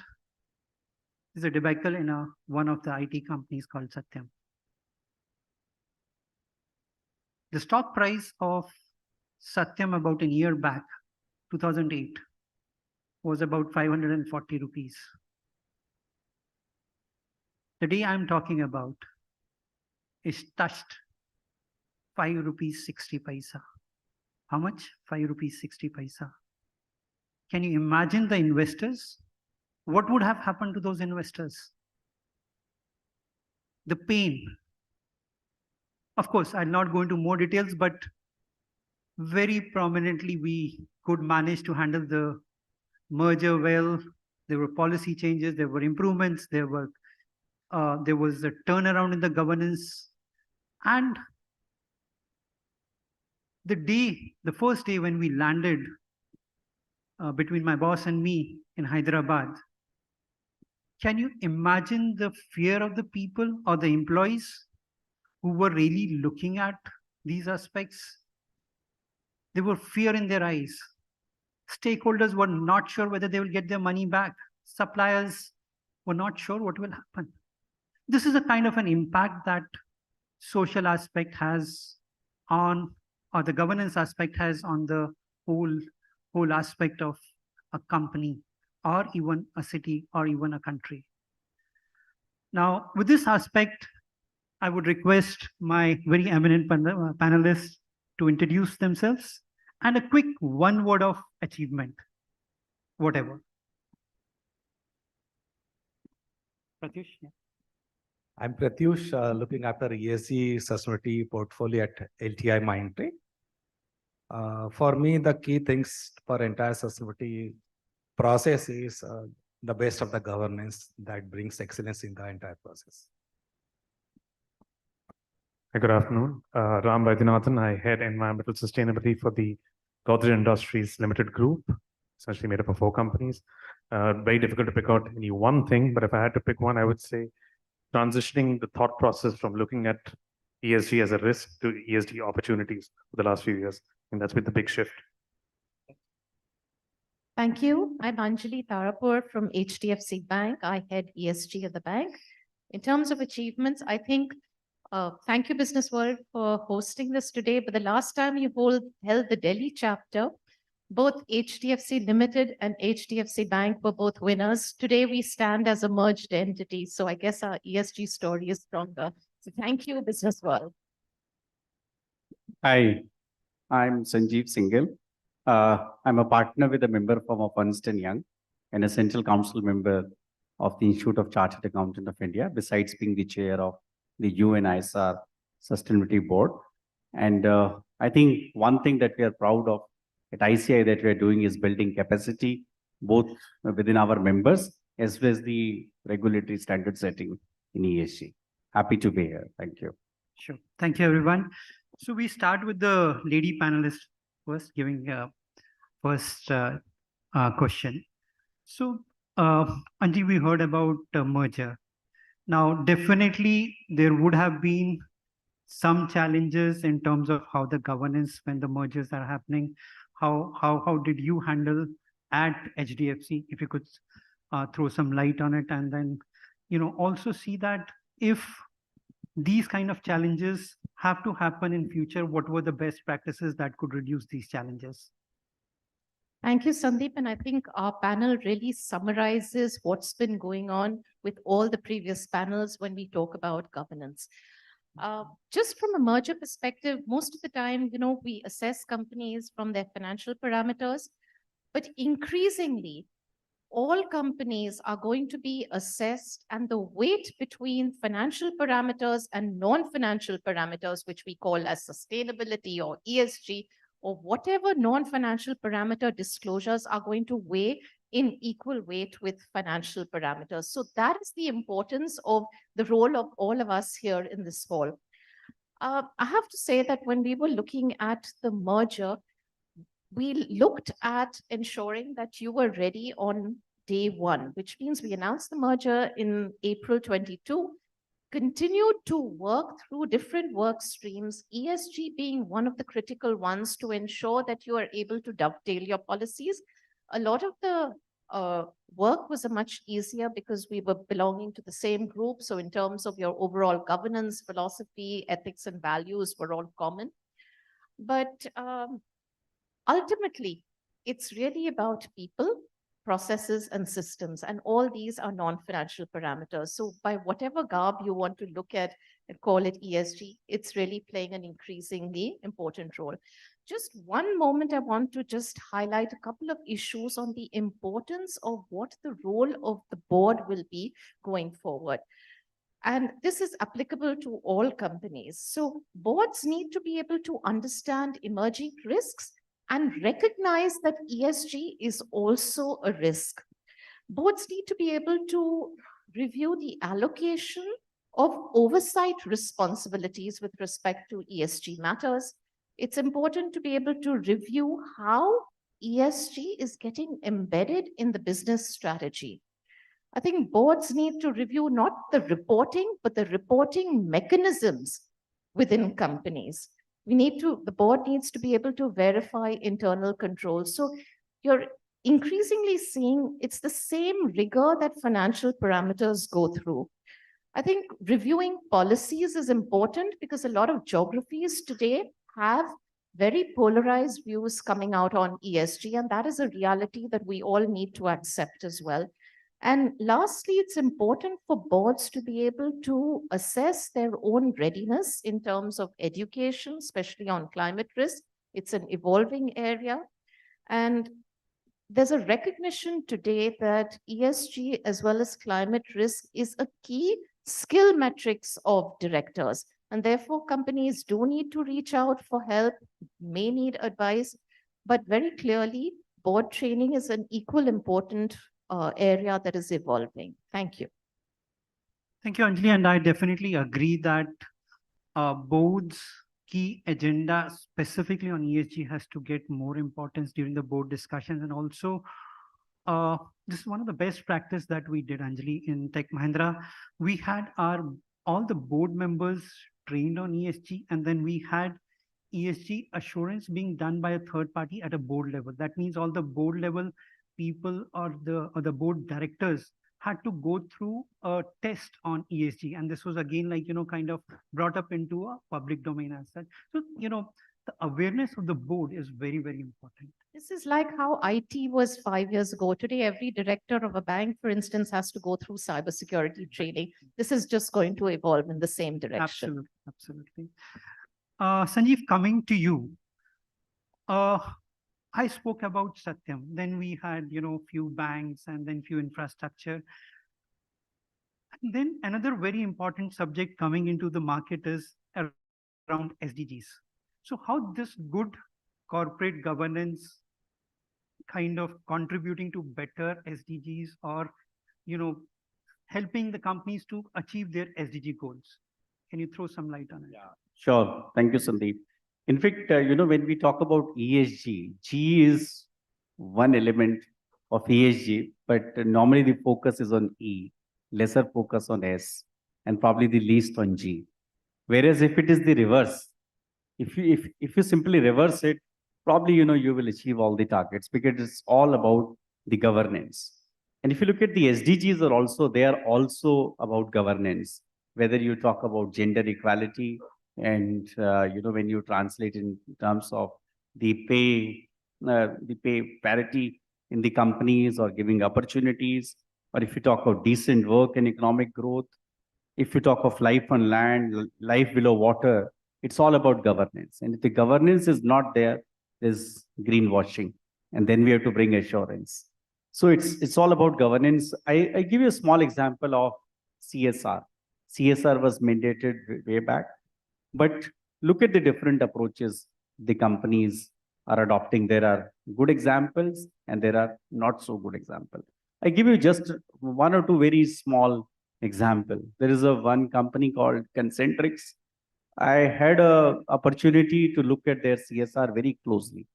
They watch it very closely. They make sure that the every rupee spent is measured, monitored, and put to best use. I also run a small NGO called CA Parivar in the North India.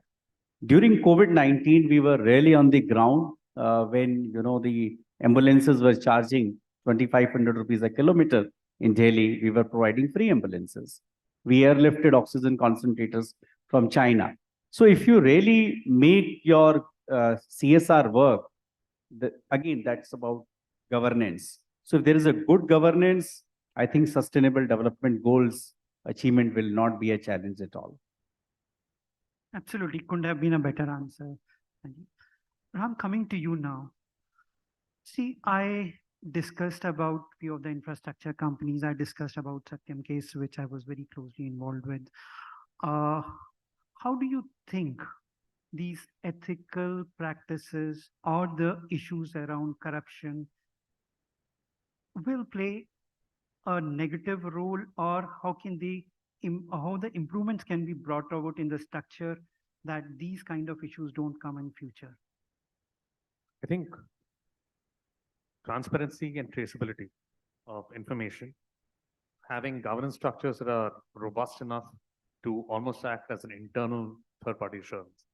That's the best way to go about it. The more transparent, the more disclosures you participate in, whether it's BRSS is one part of it, but if you look at CDP, DJSI, MSCI, the more information you put out there, the lesser the chances are that there'll be slippages because you're vetting that information again and again. Creation of independent boards for different subjects. I mean, it's great to have a board which is well versed in everything, but that's often not the reality. But having now, the panel has mentioned about CSR, but CSR has mandated that you have to have a board level committee. But not many companies have mandated dedicated ESG committees at the board level. So having that was a real game changer for us because it provides you a perspective, especially if you ensure that half the ESG committee is made up of external board members. It really gives you a perspective of what the external world really expects of you in terms of your performance and your strategy. And it also keeps you, it toes the line. The other very important thing is to link incentives with performance on ethics and other ESG parameters. Ethics is one part of it. Everything, environmental social parameters. You have to make the cost benefit of doing the wrong thing far worse and the incentive of doing the right thing very good. You make the difference really big, then it really disincentivizes. I think so my first ever job was with the Singapore government. I was a civil servant with the Singapore National Environment Agency. And I often wondered why there's not much corruption. The incentive or a disincentive to be corrupt is so high. In terms of small penalties on corruption are punished very severely. And your pay packages, your incentives, your bonuses are so good that anybody would even think 20 times before trying to commit any kind of unethical practice. So we need to internally in organizations create those sort of structures that really disincentivize any kind of unethical behavior, and of course have very robust, transparent mechanisms to constantly review this. Sure. Pratyush, now coming to you, one very important aspect we said that governance with examples is if there are some practices which could be replicated. Is there something which has happened in your organization which you could highlight to all of us? Any good practice? Two things, maybe. What we have recently designed, got approved, and across top management cross-cutting is we call it sustainability scorecard. It is mandatory to everyone. It's a cross-cutting. The chief logistics within chief logistic officer, chief marketing officer, and everyone. So what happens when your sustainability scorecard is being monitored by board committee on sustainability every quarter? The details report goes to them with respect to you, the transparency, traceability, if at all there is a corruption, sexual harassment, human rights, all those parameters and jot together every quarter and put up there. That brings probably best of the governance practices within the organizations. And whether you name same way or something else, anything that doesn't get measured, doesn't get managed. So unless you measure it, you can't manage it. And to measure, it has to measure at the top apex body of the company to have the best of the governance practices in build. That is one part of it. Second part of it is there are a lot of challenges when you go ahead with the sustainability, ESG kind of work. Getting support, pull factor is always there from me and Ram and you as a process owner, the department heads. But there is no pull factor at the top management. To bring out that, two things we have done. We have provided best of the training from IIM Ahmedabad.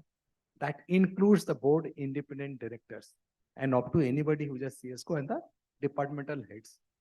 And then this sustainability KPIs goes into that. Now they're learned and they have a KPI in hand. And people start coming and talking to me. Pratyush, kya karna hai? Pehle bol de. Mera 2% less nahi deduct hona hai. For them at CSCO level, the 2% of sustainability scorecard is a big deal for them. And not only that, when somebody is learned equally aware of the subject matter, they try to provide the best of support to the concerned department. Thanks. Again, coming to you. We, in last few sessions, we also heard about, BRSR, CSRD coming up in Europe. We migrated from BRR to BRSR. All these frameworks, From a banking perspective, how do you think are they moving in terms of a transparency and bringing in this kind of a governance that we are looking for? Thanks, Sandeep. So really in the banking segment, we depend on a large number of customers. The better their data, the better our disclosures will also be, especially when we're talking about financed emissions, for instance, which was in the last segment. But we've spent a lot of time talking about different frameworks. They are evolving. There is a need for a green taxonomy. I'm sure this would have been discussed, through the panel discussions throughout the day. But the key important part, given that the fact that we are talking about governance, is that you do not have to win on every ESG parameter. Be honest, communicate with your stakeholders, own your ESG story. I've always maintained that ESG is nothing but a daily narrative of what all of us do at work every day. And the most important part is to be transparent, honest, and consistent in your communication. That will win you a lot more. It's not about getting glossy reports out. I think more and more ESG analysts, stewardship teams are really focusing on hardcore data. And the good part about a framework like the BRSR is that it's an indigenous framework and you're going to get good comparative data. Within the next 3 to 4 years, you will be able to have a very, very rich set of data to compare companies across. Over a period of time, yes, the way is not to have sector agnostic frameworks, but to have them based on sectors, which I think was also a general point that was covered in the earlier panels. Thank you. Thanks, Anjali. And, Tech Mahindra is the only company which is reporting on all the 5 frameworks. Now, where I see that it is bringing transparency, it is also saying is that we are giving out the facts. So this is also saying that if we are true to the investors, we would want this kind of a transparency to come into the picture. So we report on TCFD, GRI, SASB. So all these 5 frameworks are kind of part of our integrated report. Ram, now coming to you, specifically now on structure and the framework that an organization can build to incentivize the departments within the organization. How can a framework like that work? And what is the framework that you follow in Godrej? It's a very good question because I think it's an evolutionary process. And having more stringent value chain based targets really involves the rest of the other functions of the business a lot more. Traditionally, in the first 10 years, typically of an organization's sustainability journey, you will see the operations team involved in pretty much 95%. It's their baby. You look at energy efficiency, water, waste, and evolving from that to a value chain perspective to things like product stewardship, looking at things like human rights in your value chain, looking at things like de-risking, which is one of the biggest issues which I think a lot of Indian companies do not focus on, is they're doing great work on their impact on the environment and their impact on society. But what are the risks they face from them? How are they building climate resilience and social resilience and right to operate in communities into their future plans? That is something that only happens when you start involving teams like the supply chain team, R&D teams. Because, for example, is your R&D team really looking at a zero plastic product as an opportunity in the next 10 years? Is that on their horizon? And everything is interlinked. Somebody was talking about LCA earlier. LCA was a starting point to where we are today, saying that that has defined your new product development framework to say these are the boundaries in which you operate. So everything is interlinked. It's easier said than done. I can't tell you one magic arrow which will say you will solve this entire thing. It's consensus building, very, very important. Education. I think Anjali was talking about this earlier. I think this is one place where we are really lacking. When we say education, we tend to focus on things like, do people understand the technical aspects of ESG? But are they empathetic enough? Have CXOs and the heads of department, heads of businesses, do they really care about ESG? Is that really front and center on the agenda? Are they going to be proactive about it? Are they just going to react to something that's issued from them from the board? That is really critical. So one of the best programs that I would encourage anybody who has the opportunity to do this is the World Business Council for Sustainable Development has a sustainability in education program. where they're focusing on education, not just from a technical perspective, but understanding how to create this kind of EQ on ESG among your top leadership. So things like this are really important because CXOs live in a world where they live and die by stock prices in every 3 to 5 years. But ESG is not something you solve in 3 to 5 years. So how do you incentivize that sort of long-term thing? It's you have to build in a culture, incentives, recognition, and education. All of this has to flow hand in hand together. It's not something that the CSO or the sustainability team can do. It has to be solved at the strategy level involving all the functions coming. 100% agree with you. Sanjeev, outside we were just discussing about, the independence of a director. What are your views on it? How can you say that a board's independence is very important? And specifically in today's world, when I mentioned about few debacles, how important is the independence of an independent director? It's extremely, extremely important because when we are talking of governance, independence, it could be met in form, it could be met in substance. As chartered accountant, we always say substance over form. So while the tick boxes are met, that the directors are independent, but if they are really independent, if they can question the management, if they can question the policymakers within the organization, and take care of the real interests of all the stakeholders, that will do a lot of good. And the companies who have real independent directors have progressed very, very well. You have given example of Tech Mahindra, the example of Tata's, and so many other good companies. And those companies, which have failed on this quotient, really struggle to find their ways to win the confidence of the stakeholders. To my mind, it has to be done in substance, and a lot of concrete steps can be done. Just by having a definition of the related party, and if you are outside, you are independent, probably, a lot more needs to be done. Some independent checks needs to be done. And as you said, an ESG questionnaire, probably somewhere an independence questionnaire should also be made. If the say a norm is 2 independent directors, and if a company goes for 3 or 4, won't that be a better, or won't it be better? Not necessarily. See, I will say that more is not always better. Reason being, if the regulators, and since I come from a regulatory background, have thought of a balance, that means there are people who can run the company and have an insight from there, and there are people who come from outside. So I'll not be averse to saying if the minimum number of directors say is 8, and then you've taken 10, 2 additional independent director, that is fine. But as far as the composition is concerned, there has to be a minimum number of the executive directors also who will bring that company's perspective and operations perspective. Sure. Thanks, Sanjeev. Pratyush, now coming to you, and again, Ram, you can just chip in here. The role of a ESG head or a person who's really looking at the ESG data, how important is it in today's world, and where do you see this panning out?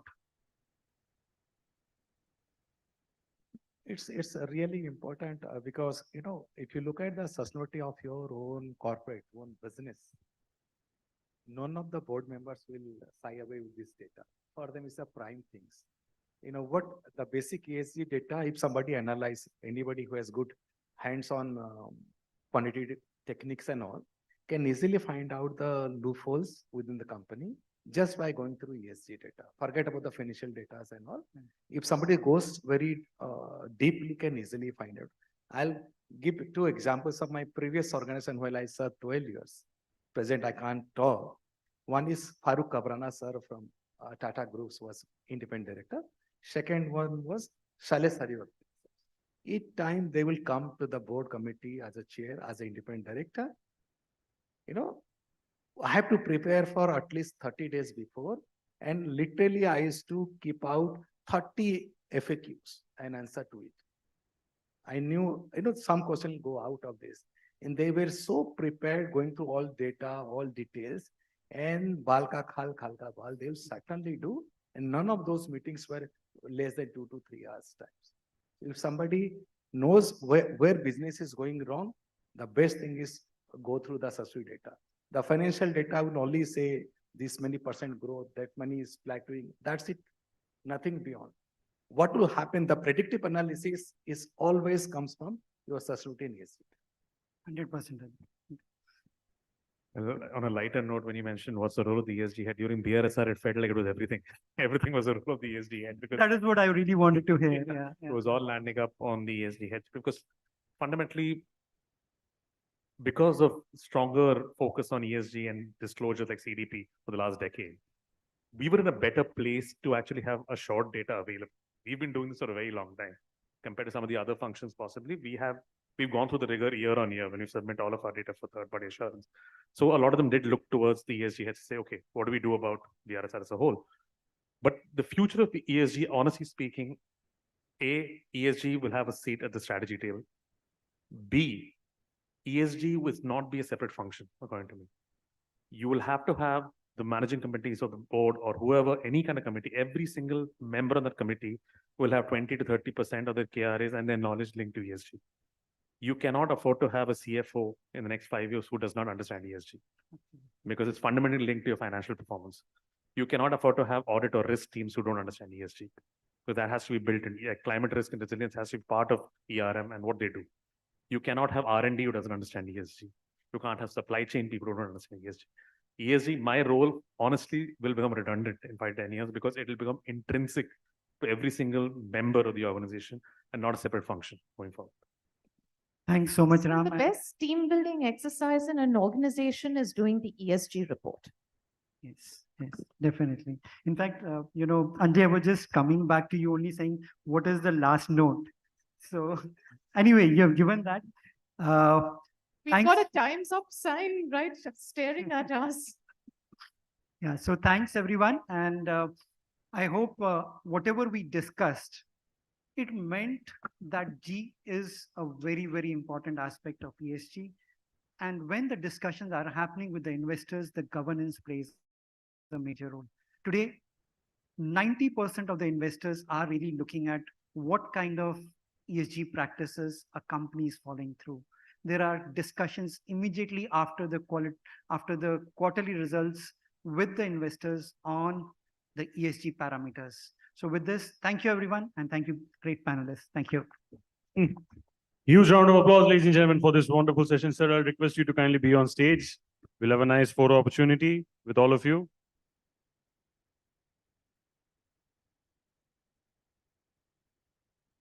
Thank you so much, sir. Thank you so much, ma'am, for your insights. Yes, you can clap a little louder. Yes. The team over there, they're leading the way. So, of course, we can get inspired and do the same as well. Thank you, sir. Thank you, sir. Thank you, ma'am. I love the fact about sustainability is that, it has some really interesting quotes from some really wonderful and inspiring professionals. So, in between these sessions, I love to put forward these quotes, which can, bring a lot of knowledge for all of us. So I love this quote. Sustainability is no longer about doing less harm. It's about doing more good. There's a wonderful quote from the president, CEO, and chairman of the board of Harley Davidson. So all these wonderful people, they can actually, have that vision for the future, which is why they came up with these quotes a lot before. On that note, moving forward, we have a leader session. We have a session right now where, we have a topic right now. We have a panel discussion right now. The topic for the moment is sustainability with profitability. Doing good is good business. The session will be chaired by Palak Shah, Managing Editor, BW Business World. And she'll be joined on stage by Anjali Ravikumar, Chief Sustainability Officer, Zomato, Aun Abdullah, Head ESG Lodha, Pawan Verma, Head Purchases and Executive Sponsor, Environmental Sustainability, PNG India, Abhishek Ranjan, Senior Director and Global Head ESG and Sustainability, Brilio Technologies, and Managing Trustee, Brilio Foundation, Tushar Malhotra, Head of Marketing, Bisler International. May I please have the privilege of having all of them on stage? Zor se talia for all of them, please. Huge round of applause. That's how we do it.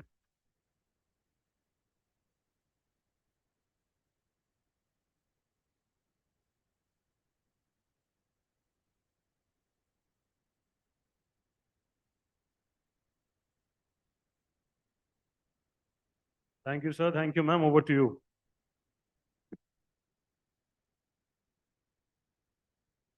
Hello, everybody. Good evening. So thank you. So sustainability is not about sustaining profits.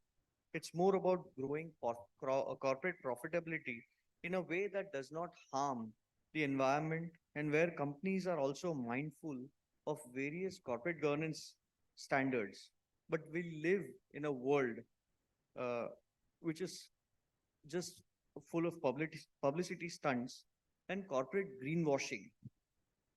Many of you might have heard about Mr. Hemendra Kothari. So as a journalist, so Mr. Hemendra Kothari is a pioneer in investment banking in India. And he founded DSP fund, which has some $15 billion worth of assets under management. That is not the topic of discussion today. But as an investment banker, so this was just the background that I was giving you. As an investment banker, he raised thousands of crores of rupees for various corporate houses. So one day when I met him at a conference, I asked him, you know, I discovered that he was also the trustee of Wildlife Conservation Trust that takes care of India's big forests. So once I asked him at a conference how he plays the dual role of raising money for corporates and also real estate developers who have the least of regard for environment and well-being of population. And on the other hand, he's the biggest advocate for preserving the environment. Today, nearly after 10 years, I again have an opportunity to ask some of the leading corporates and one of India's largest developers their idea of profits and environment sustainability. So I will start with Mr. Aun Abdullah of Loda Developers. We are all familiar with the newspaper headlines of poor air quality in Mumbai and all the big cities, which is the chief cause of asthma. Mumbai was judged as the second most polluted city amongst 109 places tracked by IQ Air, a Swiss technology company measuring air quality on a real-time basis. Dear sir, with all due respect, Loda is one of India's largest real estate developers, but can we praise Loda for environment sustainability too? Yes. So not only we are the largest real estate developer, I think we are also at the forefront of sustainable action. I don't know whether you are aware or not, we have partnered with Rocky Mountain Institute to develop something called Lodha Net Zero Urban Accelerator, which is actively working on the space of decarbonization. So our sustainability strategy actually rests on two pillars. One is decarbonization and another one is resilience. And it all comes from bringing climate risks as a central issue. So independent of the action that we are doing, I think it's also important to, understand why we are doing it and why anybody should do it. So India is a economic bright spot. 15% of global growth is coming from India. It will continue to happen in the next few decades. The affordability will significantly increase. The urbanization will increase. More than 10 crore households will become home ownership capable. This will drive urbanization at an unprecedented scale, once in a lifetime opportunity for a country. It always happens. It happened in US, it happened in China, it will happen here. Now this growth is what we call as what will shift us from being a low income country to a middle income developed country. And that's what we call as Amritkam. Now this growth we have to ensure is not, we do not have to do things that delimit this growth. Do you want to spend this money on, now you are talking about air quality and all the impacts it has on lives. So do we want to spend these growth dollars on disaster recovery or undue healthcare expenses? You have $500 million is our GDP, our budget expenditure. 0.1, so $500 billion is our budget expense, of which $100 billion goes for energy, 20%. So energy security is critical for our growth.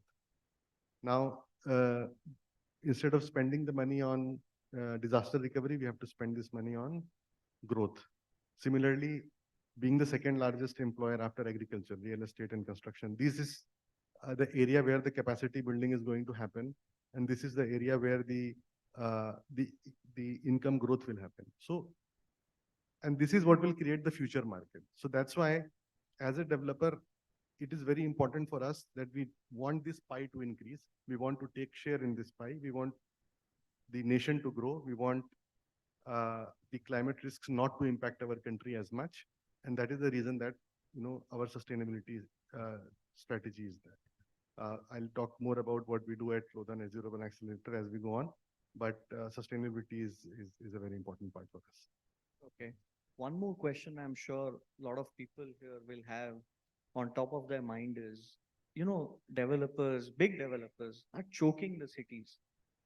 Do you have that concern on your mind when you build those huge towers and, which actually, so the roads are pretty small. Cities are choked completely. So you have, it's not true, by the way. So we have been working on integrated urban developments as well. So you would have seen our development at Palava. You might have heard about Upper Thane, Amara. These are integrated developments where the residences, offices are all brought at one place, where walk to work, walk to school is feasible, where unnecessary travel can be avoided. Now, obviously, the commercial ecosystem at Palava is yet to grow, but if you look at the vision and if you look at the overall master plan, it has been done in a manner that ultimately it will lead to people not exposed to this choking situation, number one. Number two, if you look at our developments, and I'm quite proud to say that at the energy intensity level, a person living at Palava is consuming less than 30 kilowatt hours per square meter annually. It is very low. If you compare your own bills, you will find out that it is significantly low. It's only because the development has been done in a manner with passive design, with high equipment efficiency, and so forth. In India, you would have heard that that there are approximately 9,000 odd EV car charging points.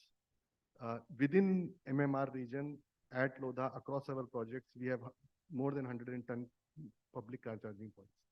So it's the outsized impact. And if you look at not only us, I mean, the leading real estate developers in the country, you would find that the action being taken is, is really trend setting. It is really, I think it will also percolate down to the smaller players. And if you can, our sites are just, around the corner, you can go and see how we have been taking care of the air quality, how the barricadings have been done, how the water sprinkling is being done, the tires of vehicles coming in and out is being done, the vehicle time scheduling is being done, the air quality monitoring has been done. It's all in place.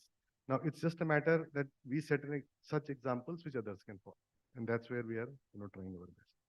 Okay, we'll go to Mr. Abhishek Ranjan of Brilio. It's a global consulting firm, so we will know from him. What is your experience with the corporates? Do they often complain to you about the growing cost of sustainability and corporate governance, and you face that pushback from the corporates? So we will know whether what Lodha is saying is. Yeah, I think just yesterday my CEO shared me an article from Wall Street Journal. Very rare he shares on ESG topics, and so there was a decline of $14 billion investment in ESG funds. That's not a very welcome sign, right? I mean, investors are fading away from investing in ESG funds, the tune of $14 billion in just 1 year. It's a worrisome sign because the talk is also has to, sustainability has to be profitable. It cannot be just a talk or a tom talk. Now you raise a very important point that ultimately who is paying for the ESG, irrespective of whichever companies we represent. Where is the money is coming from? Do we have a real answer? If I ask the audience, who is actually paying the ESG cost ultimately? Whom do you think? The end customers, right? Is it a right thing? I don't think we'll agree to that, right? So Lodha doesn't, Mr. Abdullah doesn't agree to it. You don't agree to it? The customers end I up. think it is a public paying for it, right, sir? See, the point is, As far as I know, Lodha charges every square inch of yeah, space, and that's it's a something else. Public. That's something else. So see, Lodha is the largest real estate developer, maximum in terms of sales, and people are still flocking. So I think that's not the point is that sustainability is not a factory basically. So sometimes when you look at investment is that, you have to put capex today and tomorrow you will get the benefit. Sustainability is not a factory. Sustainability is an approach. Now, once you take that approach, you can break it up into many parts. When I decide to work on efficiency, when I decide to incorporate sustainable features in my project, I would say that huge amount of work can be done without any extra cost and the product becomes more sustainable. Greener concrete mixes, not more expensive. Having more efficient equipment, which is already available on a life cycle basis, not more expensive. And so many other things as well. All these chargers I was talking about, we have not paid anything. The customers are actually getting the benefit and so forth. I'm sure Anjali will also tell about, the examples from the ride that Zomato takes on an electric vehicle. So it will not be more expensive, I believe. So that's one part. Second, when you start monitoring, measuring, taking that approach, your operational efficiencies improve. We start saving money in our operations. We start, accruing better sales. We start getting access to better funds. So a lot of operational efficiencies come. Now, obviously, for the next gen or the next scale of interventions, like for example, you start very low concrete, low carbon concrete, carbon capture, 3D printing large buildings. Obviously, yes, this will be more expensive, but at this moment we are only testing it. We are just learning from it. We are doing these pilots, giving feedback from the field that what needs to change, what are the best cost drivers that will tunnel through the cost barriers, etc. So that futuristic aspects, they are being tested, not too expensive. The testing is not too expensive. And the supply chain can then be remodeled around that. A lot of sustainability action and approach is already available to just transform the whole ecosystem. And that's what we are trying to do. A lot of other people are also trying to do. Obviously, everything the customer ultimately pays. But the customer is not being charged unduly or any premium for doing anything. At Lodha also, all the sustainability action that we are doing, I don't think that the apartments are getting more expensive. Similarly, if a person is, is placing an order on Zomato, it is not getting more expensive because the ride is greener. I hope that this is the true thing which every company should do. But the reality check. Just before coming to this conference, I'm having a conversation with my travel team, the transport guys who manages it, and we were discussing how do we go 100% EV for our employee transportation. We have around 5,000 employees in India. You know what the cost of a gasoline car, a taxi or cab, what we hire, versus a EV car is at least 20-30% premium. So am I ready to absorb that cost? Right? Why I'm saying that most of the companies now doing something called internal carbon pricing. I don't know whether this sounds very news to you, but that's a reality. And God forbidden, we may have a carbon tax very soon. There's a lot of murmur in all circuits. And whether you call it tax or you call it another form of CSR law coming for the environment, but there is a strong rumor or a strong conversation around that. And many companies are actually gearing up for that by making an internal carbon pricing so that we are not, how do you do the mechanics internally? It's very easy for me to say that I will not charge my end consumer. But will my CFO allows tomorrow that, okay, you have to pay 1%, let's assume will be an environment tax. Who's going to pay that? And that will obviously affect our bottom line. So to get away with that, those kind of challenges. We are working on something called internal carbon pricing. The ideal scenario, what my colleague from Lodha said, is the ideal scenario that none of these costs should pass back to the customer. And if you're not doing innovations, if you're not, making your processes and, not making efficient operations, then you are not doing ESG. But the term you use probably the greenwashing. I rest the case here. Corporate greenwashing. So I rest the case here. Okay. So we'll go to Mr. Pawan Verma, who's from PNG. Now, PNG is the world's FMCG behemoth. I would like to know from Mr. Pawan about the rigorous practices that PNG follows, especially in India with regard to environment sustainability. And sir, you earn a huge profit here since India is a large market. So what is PNG's contribution to CSR in India? So just to start with, I was hearing the conversation around. I think one thing which is very loud and clear, the focus on sustainability is not nice to have. It's must to have now. And we being the consumer-centric company, while our endeavor to improve their lives, make their lives better, has not changed. But what we are also realizing is the standard of being better is changing. So now more for consumers, but not more for environment is no longer a good. So what we are also trying to do is that we are trying to make sure that we are building sustainability as part of our integral business strategy.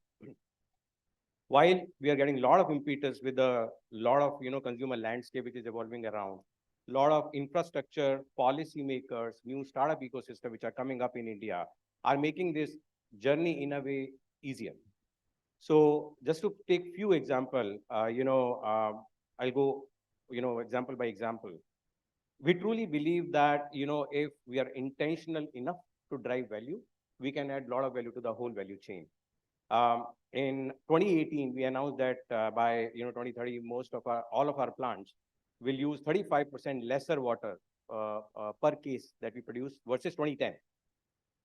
And we were very intentional going through plant by plant, measuring the process. And today, as we stand, for 4 to 5 years down the line, in India, 5 out of our 8 plants have already surpassed that goal. Number one. Number two, on energy. We are also very intentional to bring more and more renewable resources back to PNG. And as we speak, we have now 2 in-house solar plants operating, and third is on the way. Yeah. And as I think you were talking about, sustainability is not where you invest today and you reap the benefit and the profit tomorrow. It's a journey. It will take years. But it's a case where we all can ensure that while doing good, we are also making profit out of it. The third example I tell you, the whole startup ecosystem, how you become more intentional and start leveraging that. So take one example, we are working with an analytics company today. And what we have realized that simply by measuring our milk routes, looking into our trucks and vehicles, how much they travel, we have optimized significantly the amount of tonnage and amount of kilometers it travels, and it resulted in huge savings. So I think the way the whole consumer landscape is evolving and supported by the ecosystem and the policymakers is going to play a huge role in it. Can you throw some light on plastic waste management? Because FMCG companies are the biggest users of plastic and pollutants, I can say. Can you throw some light on that? Yeah. So, now it is regulated, this extended producer's responsibility, everybody needs to pick up 100% of the plastic by end of this fiscal year. This is the third year we all need to pick up. But we also realize that, our responsibility goes beyond that only the guidelines. In the last 2 years, we are actually collecting much more plastic than what we are inputting into the market. So that's a great example of why we are very concerned about the plastic that we introduce. But we are also creating enough infrastructure to make sure that we collect it back, we recycle it, and we upcycle. I would like to go to Ms. Anjali Ravikumar, who is the Chief Sustainability Officer of Zomato. To Ms. Anjali, I would have loved to ask if Zomato was concerned about the massive crash in the share price immediately after the IPO and destruction of shareholder wealth, but that's not the topic today. So we can be more benign to her. Ma'am, please tell us more about Zomato's CSR practices. And I was told Zomato has something called as climate conscious delivery. What is that? Thanks for the question. Let me start with, I think the topic itself, before I did have a comment on the topic of the panel, which was sustainability and profitability. I think the way it's framed, it seems like they're opposing forces. I think in Zomato's case, actually, we have sustainability is one of the ingredients of how we've become profitable very recently. It's perhaps helped that we had some leeway from our investors to make certain decisions early on. One of those decisions was climate conscious deliveries, what you referred to. We took a decision well before our IPO to try to build out the ecosystem for electric vehicle based deliveries. And as you know, that's quite complicated because EV two-wheelers are still more expensive than their ICE counterparts. And our delivery partners are don't have the same access to finance that most of us enjoy. So what we did is we partnered with a variety of EV ecosystem players. Today, there are over 70 partners in our portfolio and effectively built out that entire ecosystem so that delivery partners could get access to EVs. So today, 1 out of 5 deliveries in Delhi and in Bangalore is EV based. And that's a significant contributor to lowering our emissions because 95% of our emissions sit in deliveries. And on the basis of our confidence in our own program, we've also gone on to declare that we will be net zero by 2033. So that's sort of, in a nutshell, our climate conscious deliveries initiative. Interesting. So on a lighter note, somebody from the audience told me to ask you if the public shareholders of Zomato stranded since the IPO can be made beneficiaries of your CSR funds. Well, I can tell you one stakeholder group that, again, we chose to support well in advance. And, again, sort of highlighting the fact that sustainability and profitability don't have to be sort of opposing in opposite sort of corners of the room. Some of you may have contributed to the Feeding India program. And it's not a CSR program, as is commonly sort of misunderstood. It is actually a way in which we use our platform to raise money to fight hunger and malnutrition. So in 2019, this was 2 years before our IPO and 4 years before we turned profitable, we decided to use the platform to raise funds for hunger and malnutrition. And today, Feeding India is one of India's largest non-profit initiatives and has served 14 crore meals to beneficiaries. So I do think, kudos to the team that thought about how best we can also contribute to society despite being very far away from being profitable. So I did not get the answer on shareholders, but anyways. So when it comes to topics like CSR, ESG, and sustainability, my favorite word is corporate greenwashing, because pollution is growing and corporate governance standards of companies, many companies you can say, have not improved over the years. But before we open the floor for questions from the audience, couple of questions, I'll just like people to conclude, the panelists to conclude on that point of corporate greenwashing. So each of you can take this and, quickly we can end with this concluding remarks. Who wants to go first? Corporate greenwashing is. So I do think it's a real risk because, One second, by corporate greenwashing, what I mean is these talks of CSR and, sustainability are just publicity stunts to get that favorable opinion of public, so that's what I mean by corporate greenwashing. I don't think that seeking favorable opinion is a bad thing. I think it's actually a lot of business happens on the basis of trust. In fact, I would argue that business happens on the basis of trust. Trust your consumers, trust you, investors trust you, government trusts you to do what's right. So seeking out trust through actions that are socially impactful, in my book, is not a wrong thing. I think that, but in the process of of those actions, one has to be extremely transparent about what one has achieved, and importantly, what one has not achieved. Like, for instance, we've just released a blog post about the fact that women's representation in our warehouses is very low.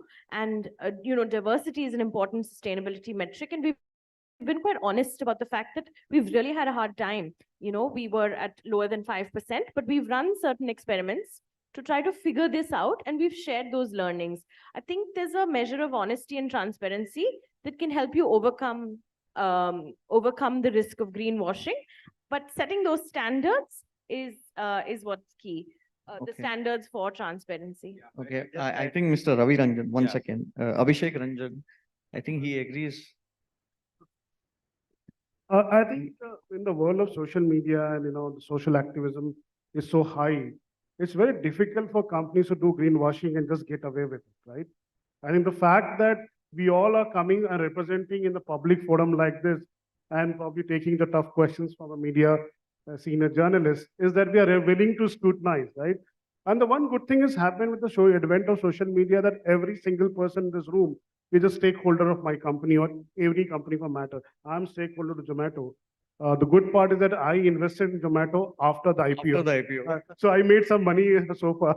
So that was a wise decision at some right time. But the point is here is that, see, every single person in the room is a stakeholder of my company. You're all invisible stakeholder. I don't see you, but you see me, right? It's very easy for you to kind of just go on social and say, this guy was not doing anything right. And the next morning, I'll get a, memo from the top leadership, right? So I think the world is watching us. What we are speaking here, what my leadership is speaking or writing on blog or articles or media or getting award is just not going to help me to kind of do greenwashing. So I think the term is there, but I think it's not going to be Fair long. point. So I agree. Scrutiny is more. The companies have also prospered with PR activities and stuff. And with my sincere apology, I have to leave because I have to catch sure. a flight. Thank you so much. Sure. No worries. Thank you, Abhishek ji. Yeah, I'll just pick up, what Anjali spoke. I think now we have reached to a stage where I think having a transparent conversation with our stakeholders, with our, partners become very important. I think the need of an hour is where we go and tell that this is a space which is evolving. And, we might not have all the answers today, but we need to be agile, we need to be nimble, we need to recognize that things will change. Like very simple example, in 2018, when we announced our Ambition 2030, so we had very specific goals around what we'll do in waste, water, climate, and so on. But we realized the market is evolving, the environment is evolving, the expectations are evolving. We went back, we announced another net zero goal in 2021. We said by 2040, we'll be net zero. So after 2030, we said net zero by 2040. Then we realized water is another critical priority. And last year we announced, we identified there are 18 water stress basins globally. 5 out of those 18 are in India. And we are committed to restore much more water than what we consume in our factories in those water stress basins. So I think the bottom line is having the right transparency, accepting that this field is evolving will help all of us to go into the right direction. Abdullah ji. So while answering your first question, I had said that we adopt sustainability to de-risk basically. Now, if someone does greenwashing, they invite that risk of of scrutiny and ultimately it will all be caught. So that's not so, I believe. I think it all is on transparency and trust. There are enough and more data disclosures that are happening. These frameworks are also quite day by day becoming more robust. The benchmarking is also becoming more effective. So I think, in fact, you would see a lot of companies not reaching out to their stakeholders with all the good initiatives that they are doing. The feedback that we get from the system is, we are not aware what you are doing. So we have to on one side work on that. I don't think greenwashing is for big responsible corporates. I don't think it's an option. It's easy. Abdullah ji, since you are here, is this pollution in cities due to rapid development work that is going on, construction work that is going on top of your mind when you plan your projects? And how do you think that you can bring down this kind of pollution that is there in the It's city. simply, It's as I cost said, people's life. 22,000 people have died due to asthma in this year itself in Mumbai city. Okay. So, as I said earlier, we can only do that by being the example. The amount of construction that is being done by the major players versus all the, the significant amount of construction that takes place. You'll always have to see that ratio. Who is causing that? Now, if we can be more transparent about our practices, we can showcase that, doing those things is not expensive, it is not a problem, then the entire ecosystem will evolve. So I think the entire ecosystem will evolve. In India, a lot of organization has to still happen in various industries. I don't think it is fair to put the blame on the big players. I think big players are working in the I right agree on that, direction. but big players also have that much bigger responsibility. is what Yeah, I so we meant. have to then, showcase and prove that it is all, it doesn't impact the profits. Yeah. So we have time for a couple of questions. Yeah. There's a gentleman there. Give the mic to. Is there a mic you can pass or this? Quickly.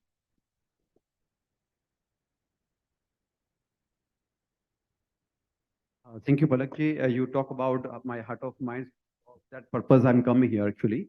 Like as you talk about air pollution actually, we have developed one of the solution actually. So I want to know about profitability, whether we come up with the company like all corporates where profitability, because when we do the innovation, we also require platform.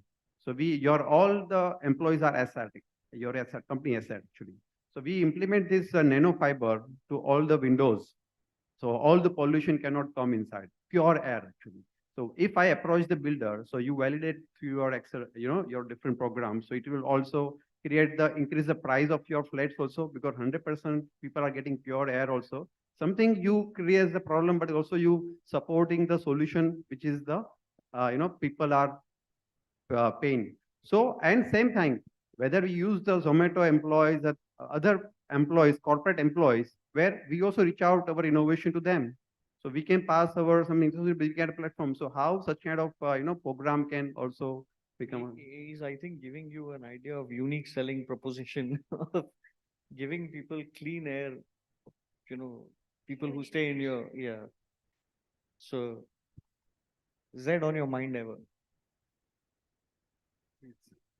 So while you sell sea view flats, this is another idea of selling good, pure air flats also. So if you look at the products that we offer, the commercial buildings, the office spaces, which are run and maintained by us, there, all the air quality initiatives are already in place from pre-COVID times. And then obviously during COVID times, they became more stringent and more effective, I would say. On the residential side, again, passing on so the moment we do that, and then you'll say we are passing on the premium. So this is a product, this type of products are to be adopted by the residents. We can obviously help them, showcase it to them, maybe do some sort of a sample where those who want to adopt can obviously take it up and that advantage. So we are selling houses, in plain houses. Okay. It was a product pitch, by the way, but any other questions? Okay. Good, then we'll sum it up. Thank you, everybody, for being so patient. Thank you so much, sir. Thank you so much, ma'am. Let's have a round of applause, ladies and gentlemen, for them. Thank you so much. I request you all to kindly stay back for a photo opportunity.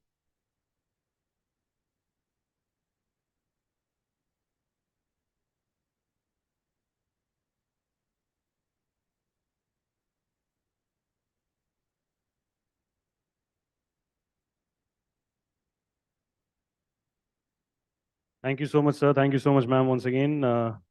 We'll be now moving forward to our next session. But before that, a quick announcement. After all the sessions are done, we have the special BW Sustainable World Awards as well later in the evening, where we are all set to honor the torchbearers of the sustainable world. So I'll request you all to kindly stay back for that so that we can honor their presence on this wonderful day. On that note, our next session is a special leadership session The topic for the moment is plastic circularity revolution, the next big wave. And for this session, may I please have the privilege of calling upon stage Angelo George, CEO, Bisleri International for this. Ladies and gentlemen, the loudest round of cheers for Mr. Angelo George. Thank you so much, sir. Good to see you again. Stage is all yours.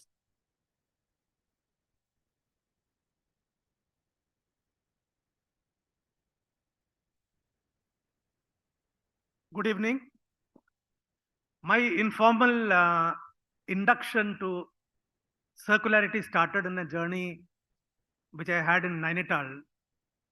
On the way back, that's about 10 years ago, on the way back, we were in a car, opened a packet of chips, finished it, and by impulse, threw it out of the window. So my younger son was sitting in the front seat. He asked the driver to stop. He got out of the car and stood outside, said, "Papa, please go pick it up." Now, obviously, it was quite embarrassing for me. I said, "Listen, kachra is better inside the car or outside the car?" So he said, "Without you picking that up, I am not going to get into the car." Then it struck me that I should have been teaching him this. Rather, it was a lesson learned the other way. Shamelessly went, picked up the packet of empty packet, carried it all the way to Delhi and put it in the dustbin at home. Now, when you're talking about plastic circularity, I think we must first understand plastic as a material.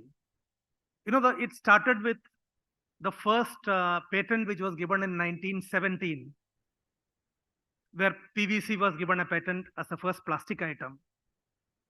And look at the journey till almost 1982, when an artificial heart made of polyurethane was implanted in a human being. So plastic really has come a long way. Fundamentally, it has been the versatility and the durability of the material that has made it all pervasive in our life. And right from the time you wake up to the toothbrush, to the time you go to bed, where we put the alarm in our phones, which are mostly made of plastic, it is prevalent all through. However, when we look at plastic, I think an interesting point is that, like metals, all plastic are not the same. The durability, the recyclability of different plastics are different. But as consumers, we tend to mix all the plastic together as one, club it at one go and say, this is all plastic. Not really.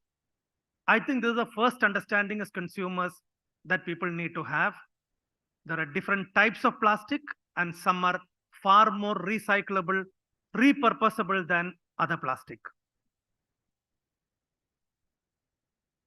And whenever we think of plastic or plastic waste, the first thing that comes is a lot of packaging. And packaging is where most plastic is used. Not really. Packaging contributes about 36% of the plastic consumption. And when you're thinking about shaming plastic, our mind will wander to the food packaging, right? We will think that a lot of this food packaging is actually waste. Is it really? I mean, look at it. 2 grams of plastic extends the shelf life by over 11 days. And if we had allowed that food to rot, that would possibly have created 5 times more CO2 than what has gone into generating that plastic.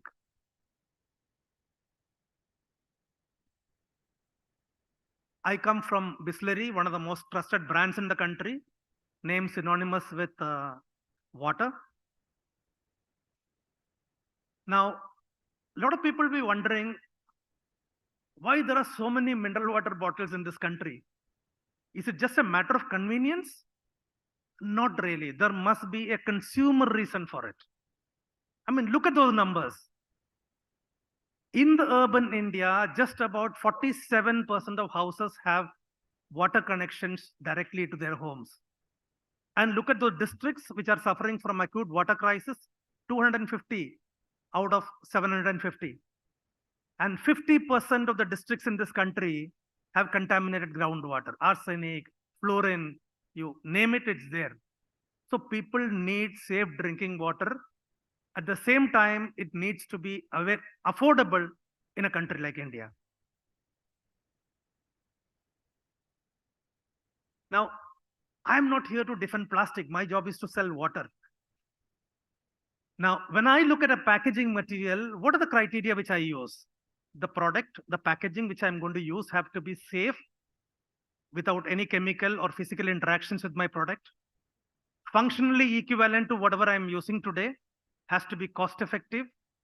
I mean, people come all the time, come to me saying, I got this, nice looking bamboo bottle in which you can market distillery tomorrow. Not scalable. So any idea we are talking about needs to be scalable in a country like India. And that is when that idea will work. And it has to be environmentally benign as compared to other options that I have. And let me elaborate this a little bit. There's always this worry that anything stored in PET or plastic is actually bad for health. In 2019, CFTRI of India did a comprehensive 2-year study to prove that PET packaging is absolutely safe for storing beverages. There are no phthalates, there are no endocrine disturbances, absolutely nothing. So you can trust this packaging medium as something which you can put your beverages and food. And you can see across the world, it is certified that plastic is good and safe for food packaging. Now, interestingly, whenever we think of plastic, we always feel that plastic possibly is the most evil substance on earth. Not really. Look at it. Look at those numbers. I think we need to be clear that the carbon footprint in the entire chain needs to be accounted for, right from processing, manufacturing, transportation, and recycling and decomposing. Look at every other alternative option. It's possibly double or triple of plastic. Unfortunately, there is no real substitute for plastic if you look at the total carbon footprint that any alternative is providing us to. And this is a reality. However, is it all rainbows and whistles for plastic? Not at all. This is what is staring at us in our face. There is a lot of plastic pollution, which is what post-use plastic is lying around in the country, polluting the land, the water bodies. Now, the interesting aspect as far as India is concerned, we have a very large garbage picker system, and almost 60% of plastic gets picked up. And if you look at PET, for example, which is what these water bottles are made of, 90%, in fact, the minister has made a statement in Lok Sabha, it is 92% of plastic PET gets picked up for recycling. And the per capita consumption as compared to the other countries are much lower. But still, I think it is a problem. And if you are looking at this problem to get addressed, it requires to go back to the two critical aspects of plastic as a material, which is durability and versatility. That the same plastic can be collected, repurposed, and reintroduced back into the consumption cycle. And that is when the true value of that material will derive. So if you're talking about the next revolution, then it just calls for not just recycling, but actually upcycling the product in the material loop. And that requires everybody to come together, all the stakeholders, the consumers, the trade, industry like us, the government. I think it's a collective effort which can make that difference. And let's start with the consumers, because in FMCG, we always start business with the consumer in mind. 80% of littering, what people say, is intentional or knowingly you are littering. So there needs to be an effort to moderate consumption. People should be satisfied with minimal packaging, maybe reuse packaging as much as possible, and even look at alternatives which can possibly reduce the requirement of plastic, and most importantly, change the behavior of disposal. Whenever we are talking to recyclers, the one big issue which comes up is, sir, we do not have the technology for sorting mixed waste. Plastic which has got mixed with any kind of dirt, food, it's impossible for them to process it. So that's a starting point. I mean, the solution really is in our mindset, because look at, we are the people who are very thrifty as a society. We keep the newspapers safe, right? And newspaper fetches us 8 rupees per kilo. The PET fetches you 15 rupees per kilo. But what do? Throw it out of our house at the first instance. So I think there is somewhere the value realization is the most important aspect, that used plastic is not waste, it is valuable, which can be reprocessed. And look at this entire landscape from about 12 to 14 rupees a kilo, which the garbage picker gets, to a 60 rupees at the end. It's a big value chain.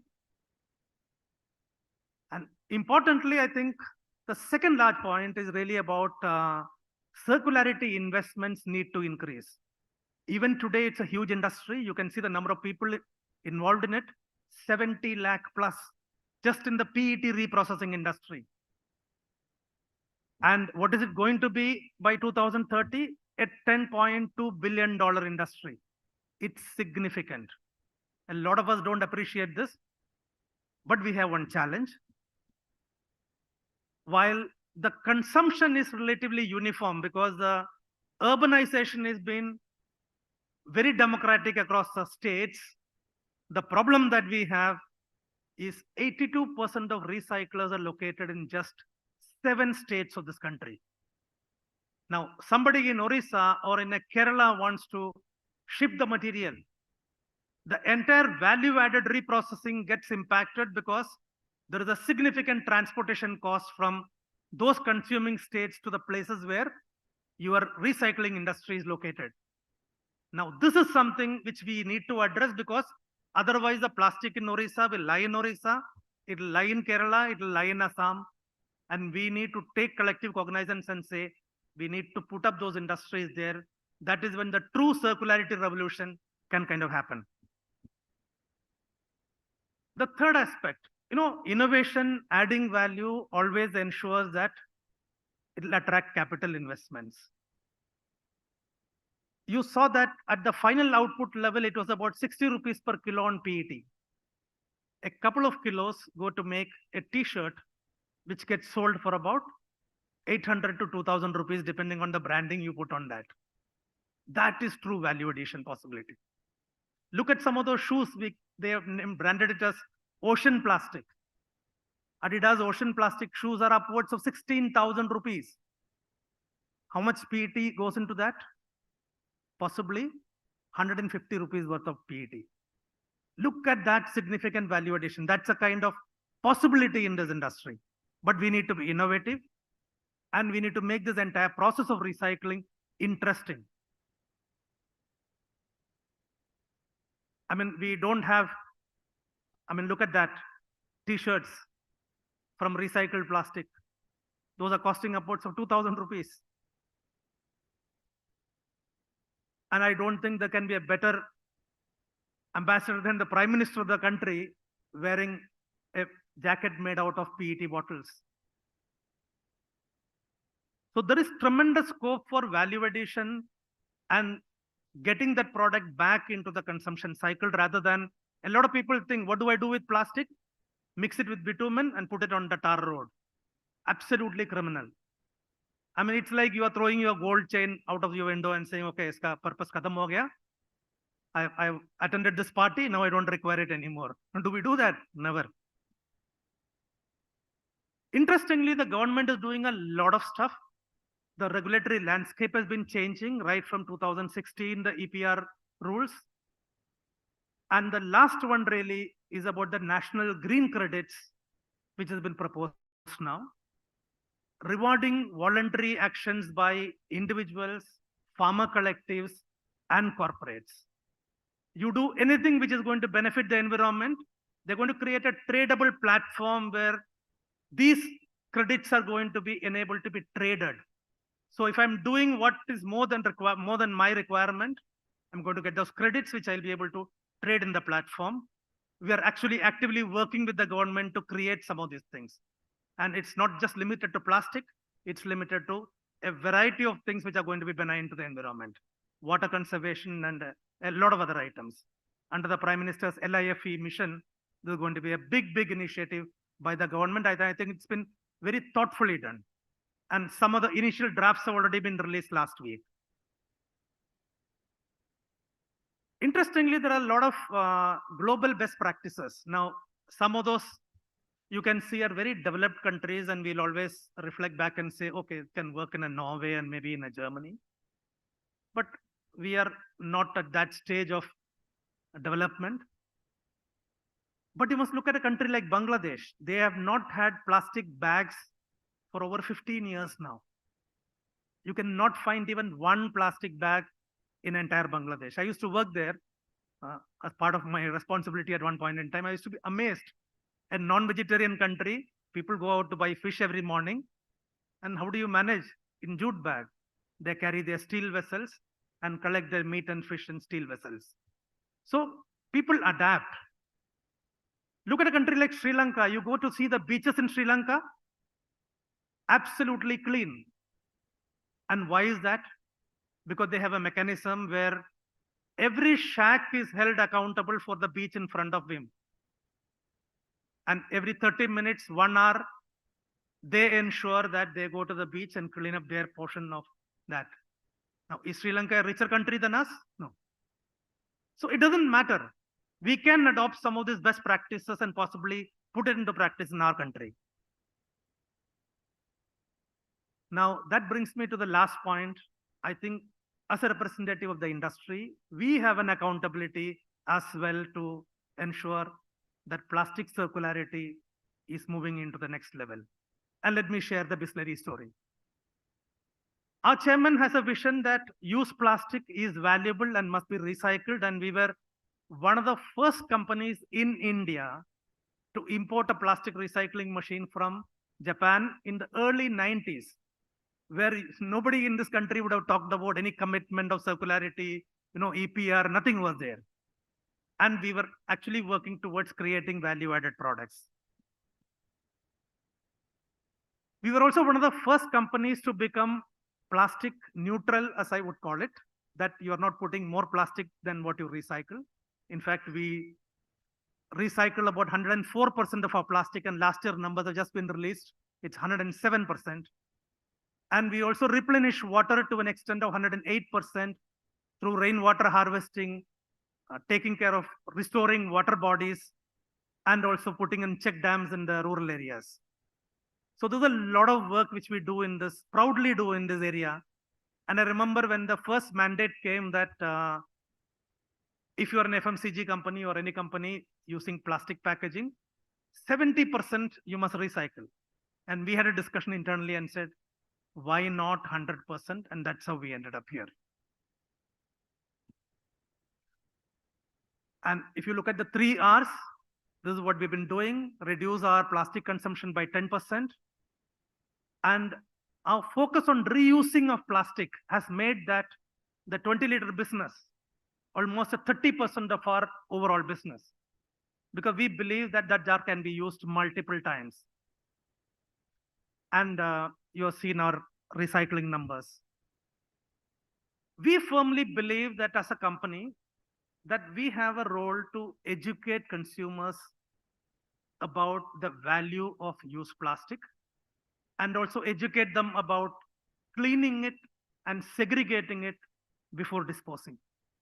And can we do something as a corporate to ensure that plastic is picked up and sent straight to recycling rather than allowing it to go into landfills? And we have a program called Bottles for Change. This is our initiative. If we have an app which you can download and you have plastic lying at home, you can possibly just alert us. We will send our vehicle or our agent's vehicle to come and pick it up, and that goes into the recycler directly without ending up in the landfill. And that's a big initiative that we have rolled out since the last 4 years. We have reached about 600,000 people so far in terms of Connect. The program is active in about 13 municipal corporations, the latest one being Chandigarh. So we have all the metros, including Hyderabad, and going to Chandigarh now. We also have a village model of this operating in Gujarat. 4 villages where we are trying to make them plastic waste free, not plastic free. Plastic is part of our integral life. People will use plastic, but plastic waste free villages. And some of the largest educational institutions who have students more than 1 lakh and 2 lakhs, they are part of this initiative. And you can see some of the largest corporates in the country, the hotels and restaurants. Our people go and educate them and tell them that use plastic is valuable, keep it, clean it, and provide it to the housekeeping people. We'll come and pick it up, or we'll provide enabling mechanisms to pick it up. Chalo. This captures our initiatives. तो एक बूंद दिल जिंदगी है तो खुश सी मुस्कान है हर जगह है तुम धक धक पंख है ऊंची उड़ान है तुम सारा जहां है तुम मंजिल के परे ओ पागल बुलबुले चल बचपन के तले तेरा घर मिले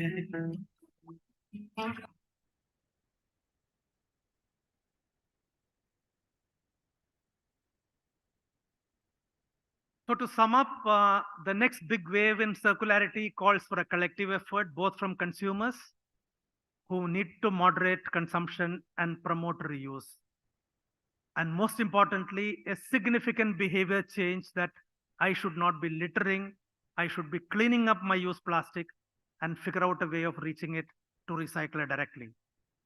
Trade and establishments, I would always remember the story of Sri Lankan beaches. The trade and establishments need to take accountability for used plastic, which is consumed on premise. And industry, I think there's a lot of work that can be done in terms of technology, in terms of looking at harmonizing the packaging. For example, in Japan, they have beverage bottles which are made completely of PET, including the label and the cap. Now, obviously, it's a little more expensive, but from a recycling standpoint, there is nothing to do, just put that into the recycling thing and it'll just go in. And also innovations for higher value repurposing. From the government, I explained that we need to support setting up circularity infrastructure in those states where we found that we don't have really recycling infrastructure or reprocessing infrastructure. That's a big ask.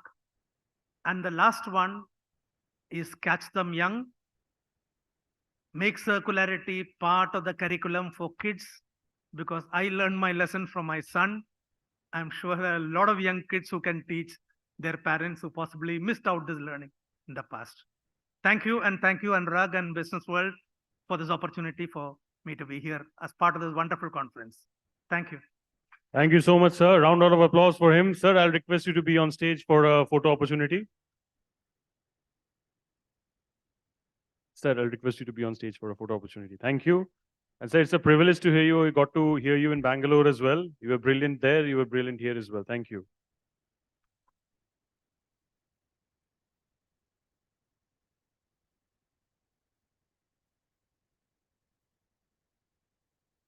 Thank you so much, sir.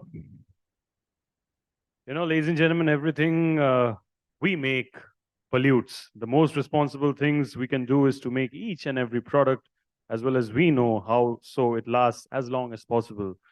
This is a famous quote from the founder of Patagonia, and I genuinely believe in the terms as well. On that note, quickly moving forward to our last and final panel discussion of the day before we move forward to the awards.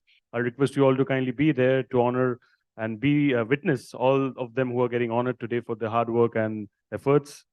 The topic for the moment is shifting from linear to a circular economy.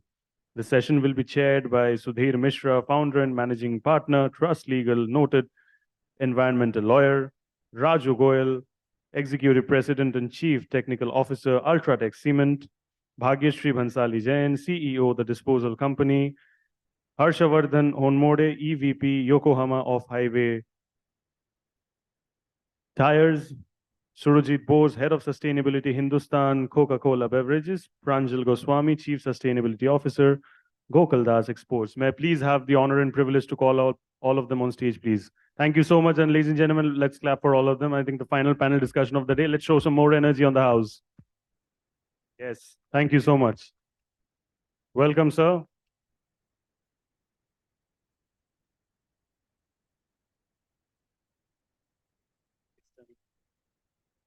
Thank you. Take your seats and the stage is all yours. I think we have one more speaker, but she's joining after some time. Good afternoon. This is the last session, and I was in a shirt in the morning, but I have to go to Srinagar after this. So I was carrying this, thankfully. First principle of sustainability. In most of the hotels, the temperature would be 16 to 17 degrees. So I tried asking a couple of times, then I rather prefer to have a jacket. It's a very different kind of panel we have today. We have representative from the cement industry, Coca-Cola, tires, fashion, and everything under the sun which impacts us has been covered today. I'll only tell you that I'll briefly ask them to introduce themselves, but before that, it's a final panel, so I'll just give you my thoughts. I believe that as a country, right from the top, there is a complete focus on climate resilience, climate issues. And historically also, we were quite conscious of it. As just pointed out that what happens in India on recycling, or how beautifully we recycled historically those old canisters and the tin boxes which our grandmothers used to keep, or how we conserved our forest and wildlife and the animals and the wild animals. And we generally believed in sustainability. With a large population and a smaller land size, we have the big challenge. I would say that if you see that in last 5 to 7 years, one major change from somebody who has been part of the code setup, that from 90s to 2000 and from 2000 to 2015, industry was always at a receiving end. They will get strictures from pollution control boards, from the Ministry of Environment Forest, from all kind of sermons used to come. For last 7, 8, 9 years, the debate has become far more inclusive. And the trust factor has started, compliances have become organized, and the transition from any particular regime, like the plastics, which we just heard, that how the plastics will be disposed, what will be the regime without plastics eventually, how the entire country will get rid of those plastic bags at the local market. If you realize, and I can tell you as a lawyer, because this is a very interesting fact, not even a single litigation today survives on banning of the plastic. If it was 10 years back, it would have been like every high court, every green tribunal would have been flooded with such petitions. So this is the background today. There is a trust factor. There is an agreement among the government and the corporate houses that there has to be a climate accountability. And I think when in that direction we are marching ahead. So our topic, shifting from linear to a circular economy, I think we have already started that march. And I will start with a very difficult sector, cement sector. Raju sir, you brief what you have seen in your journey, how we are marching towards the circular economy, and what are your thoughts about an important part of the infrastructure sector? Yeah. Thanks, Mr. Mishra. I just wanted to think when you start talking about the tin canister and things, when did we started the linear circularity? Because I think in India, I think the people, don't get my age, I'm the 3 times teen, but if you go back to the 70s or 75, 80s, I think circular economy was in our blood. So this is not new for all of us. You might have seen this ad of the Bisleri when he threw the, what you call the coin on the water, we made from the clay pots. Yeah. So it was just, I'm saying that we made it a circular economy So on that part, and coming back to our industry, as you know that cement industry is the one of the key industry with this all infrastructure growth, as well as the demand of the building the nation. And I will not be shy to say that India will have almost 800 to 1 billion cement by 2030. So you see that what are the impact on our environment will be there. Let me give you the example of our industry. So we have grown like 2 times in the last, say 10 years by the organic and inorganic growth. But you can see that we have grown, but we have reduced in the last 7 8 years our emissions by 12%, where we have grown roughly about 30 to 40%. So how the circular economy can play an important role for the businesses. And I believe that in coming days, any business will be dominated by the circular economies. And let me give you one of the 2 examples from what we have achieved in the last 7 8 years. And let me start with the plastic one. So as you know that India have the cement packaging is in the HDP bag, which has a 7 to 8% plastic in that. And I tell you very proudly on that, we are almost 2+ times plastic positive. It means what are the plastic we use in our packaging the material, delivering the customer, we are using that in our process, which is coming from the waste 2 times. Take the example of CO2. CO2, we have reduced 12%, as I mentioned to you, by how this happened. Because as we all know that 60% emissions are coming from the limestone calcination only, 30-45% coming from the fuel only.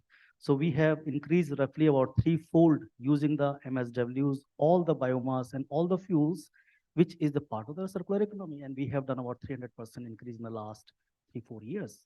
Similarly, coming back to the circular economy, which is the power plant, because India has the biggest power supply through the TPPs with the thermal power plant. And if you see that what volumes we are consuming and cleaning the environment, which is not helping the environment only, but helping the businesses also. So I say that in coming days in the businesses, circular economy will be dominating in the next few years. Same time, I will say that there is no other way. Yeah. If you want to compete, you have to follow. Okay, Surjit, I'll come to you.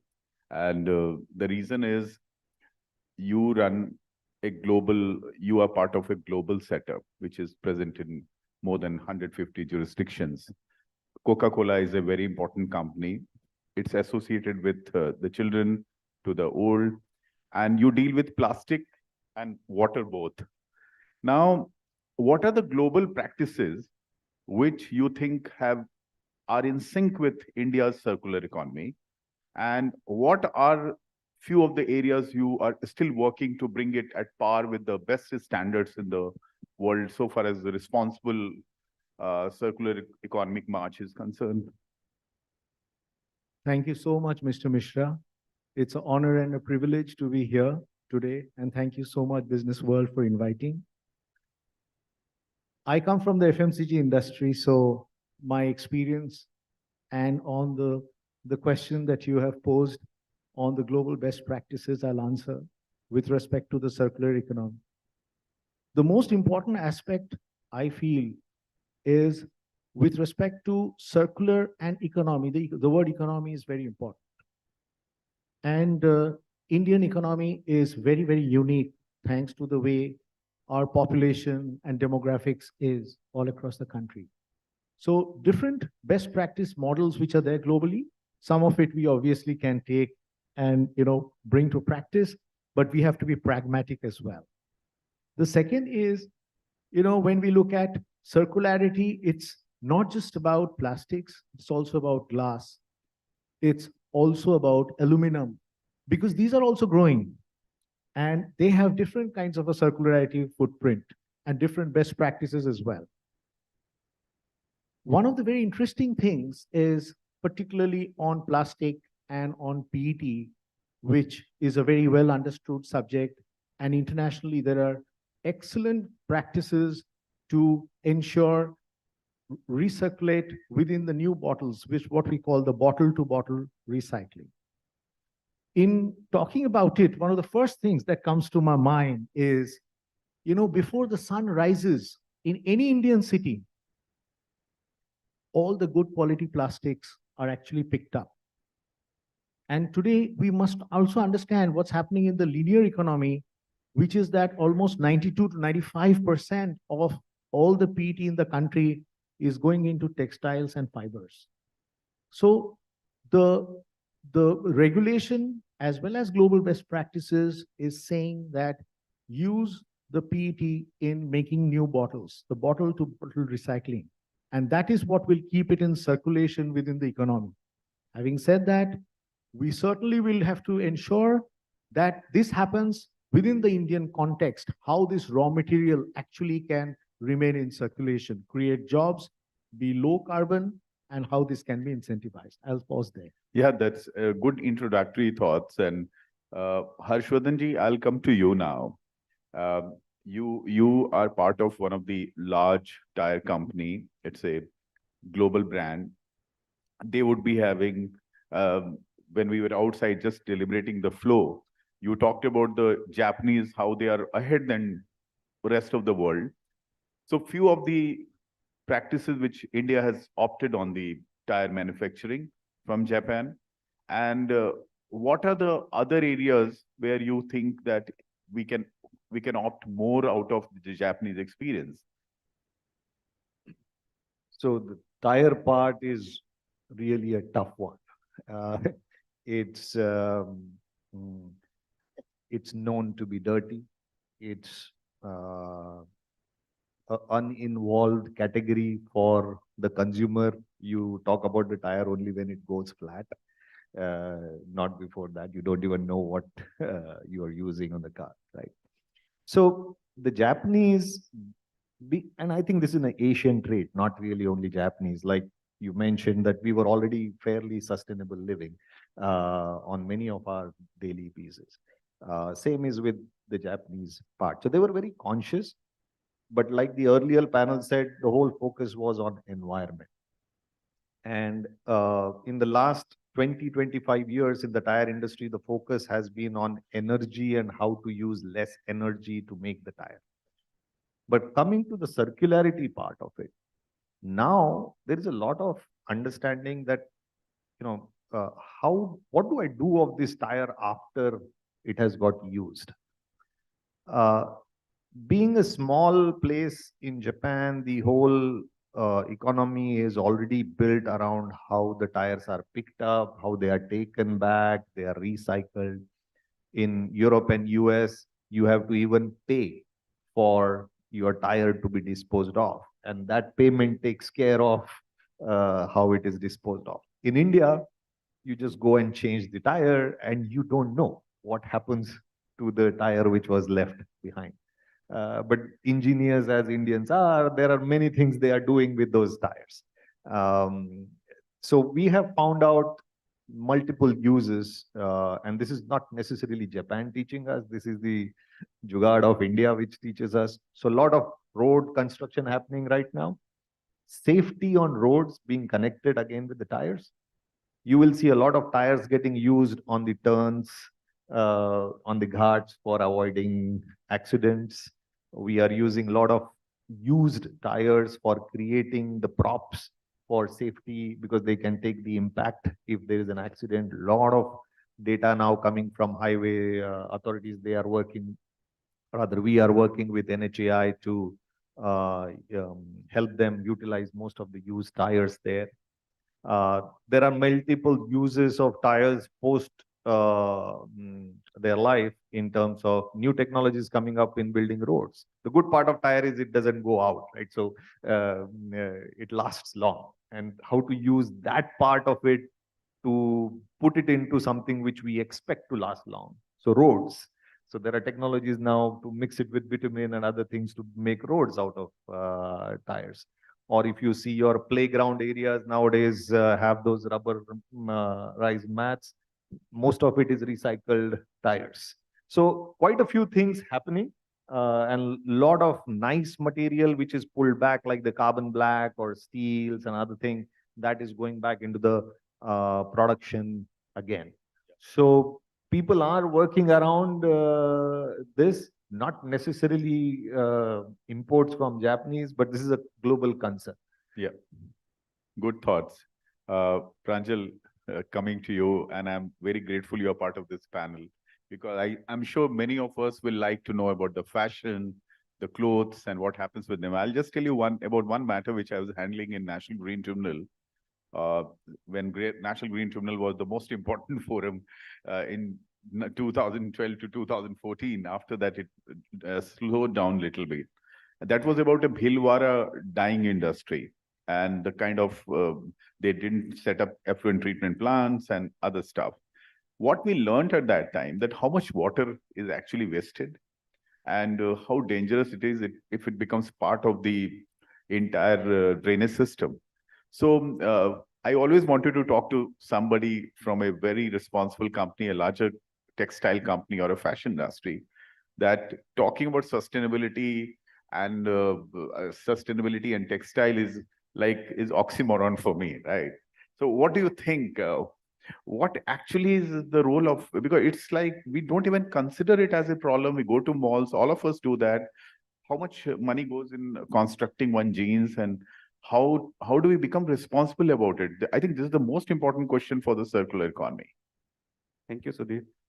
I think, you are right that I represent a company or a sector which is known for significant impact on the climate change.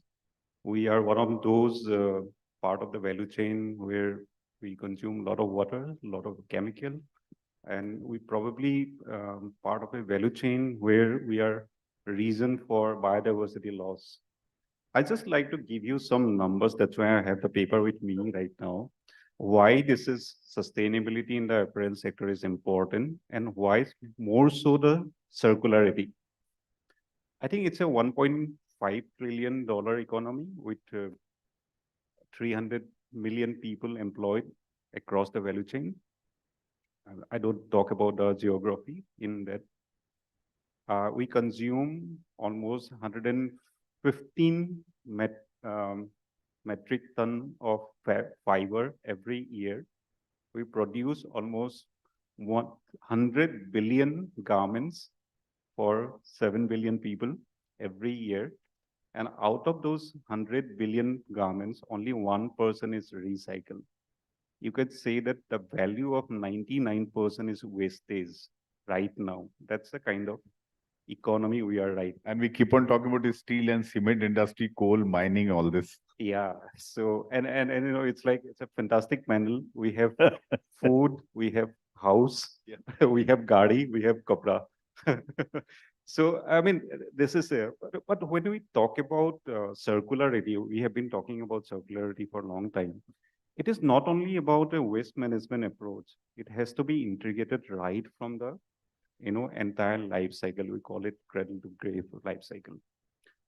When you talk about circularity, we are not actually talking about only managing waste or recycling. We're talking about how to transform or transition from a degenerative material life cycle to regenerative material cycle.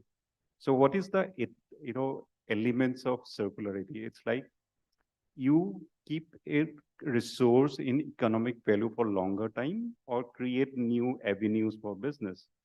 I think when you talk about circularity, we are not talking only about managing waste or pre-consumer waste or post-consumer waste. We are talking about how we can create different element, how we can solve problem related to climate change or biodiversity loss.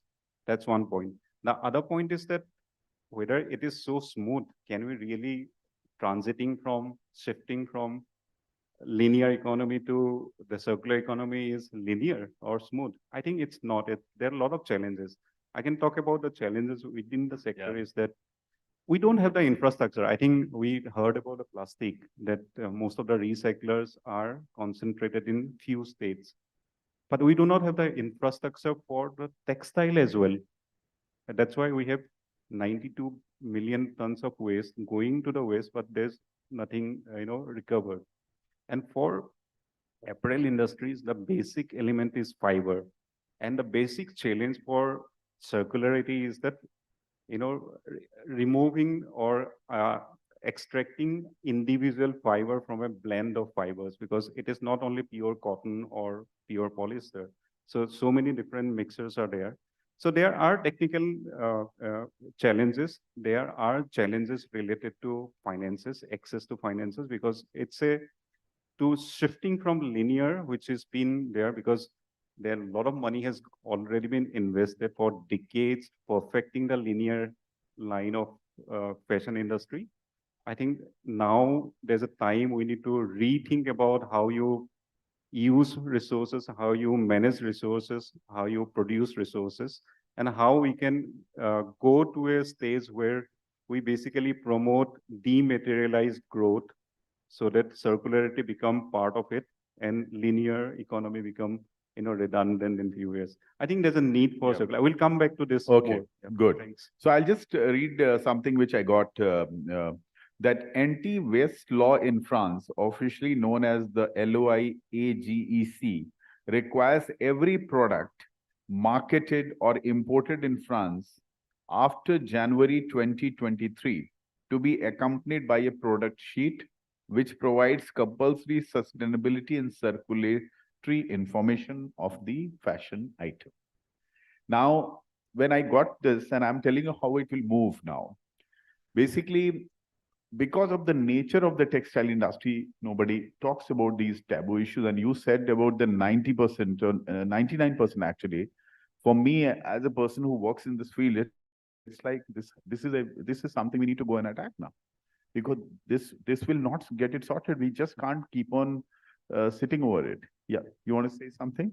No, I'm saying that if you look into the regime of law related to sustainability, it's really getting stepped up in many countries. Yeah. I mean, if you look into the entire European Union, there are a lot of disclosure required for non-financial disclosure required Right. about your production, how you manage your businesses, and it is going to increase. Right. So it's not only about plastic. That's what it's not only about It's not final about- recirculability or final recycling ability of a Right. particular It's a- product. How you integrate right from the extraction or from the agriculture field to the final product, and even Yes. post-consumer, how you are going to manage the product. These are some of the important points, Yeah. and so relevant to the textile industry or the Yes. garment industry. Yeah. So, Raju sir, I'll come to you. And before that, I want to share an example. In 2005, when I was primarily doing forest and wildlife, which was very fashionable at that time, I went to US on a Fulbright fellowship, and I was taken to a place called Okefenokee Wildlife Refuge. And if you ever go to US, I'll recommend everybody you travel to this place. So what happened, DuPont, because we're going to talk about cement, so cement, paint, and infrastructure sector, they did a large oil spill, which was a very pretty large oil spill. In those days, it happened in 2000, it happened actually, the residue remained till 94 or 95. 97, the court order was a settlement order. And that settlement order was that, okay, this is the area which you have polluted. Now we give it to you, you restore the area, make it a place which is better than any forest or wildlife seen in that part of America. Can you do that? DuPont said, yes, we'll do that. They created a state-of-art center. It became, at one point of time, it became the largest host to all the acclaimed scientists who even got Nobel Prizes. So they had a nature conservation park, they had a 24-hour active laboratory.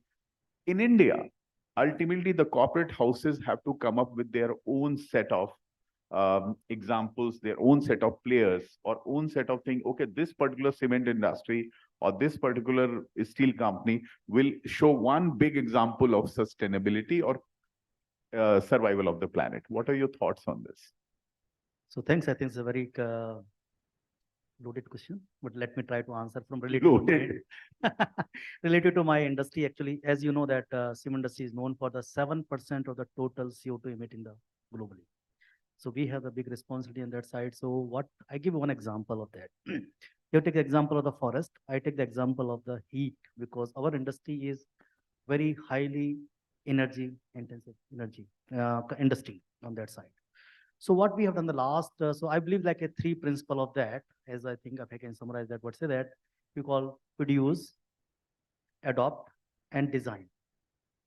So I give one example of that.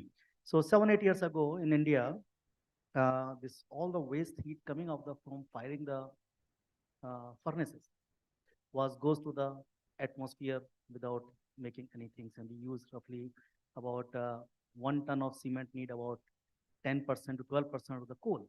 So you can understand that whole things. And then produce that cement, we need about 60 to 80 kilowatt per ton of cement, energy on that side. So what industry has done? So they understood what are the waste we are producing. So energy as a hot gases is seen as a waste which we generate from that. So why I'm saying this example, because normally we talk the circular economy from outside our campus and outside our work. And I'm talking about inside views. So a technology, so we understood that what we produce and how we produce, and then we adopted that a technology and designed the process. I can tell you, if you take this TPP thermal power plant, if you produce 1 kilowatt of that, in this system, it takes about 3 to 4 times of money. So what I'm trying to say with this example, yes, there is a number of examples where the industry is taking this examples, where we are looking for that, how to produce, how to adopt, and how to make it impact on our sustainability. One point also in the sustainable, like in the forest one, I'm sure that now India has embarked on the NBS, nature-based solutions. I'm not sure how far and how fast it can go, but I think this could be the things what you're talking about. Yes. Because 3 or 4 plantation I have visited, I have seen that.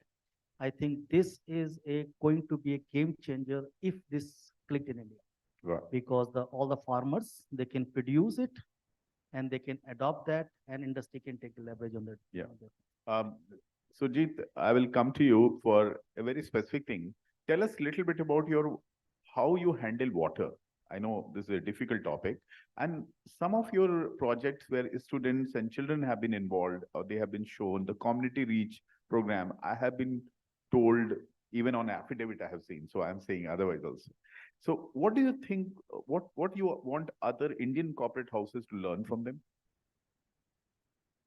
That's a great question. Thank you so much. You know, even circularity of water is a very, very important topic, and we have just had our 2030 water strategy recently. The entire Coca-Cola system as well as HCCB has been replenishing more than 100%, but the thought process has changed. What we call, and what everyone has now been, looking into even at a national level today, is that it has to be regenerative, not just within the plants, within the processes where you do water efficiency, but also in the watershed.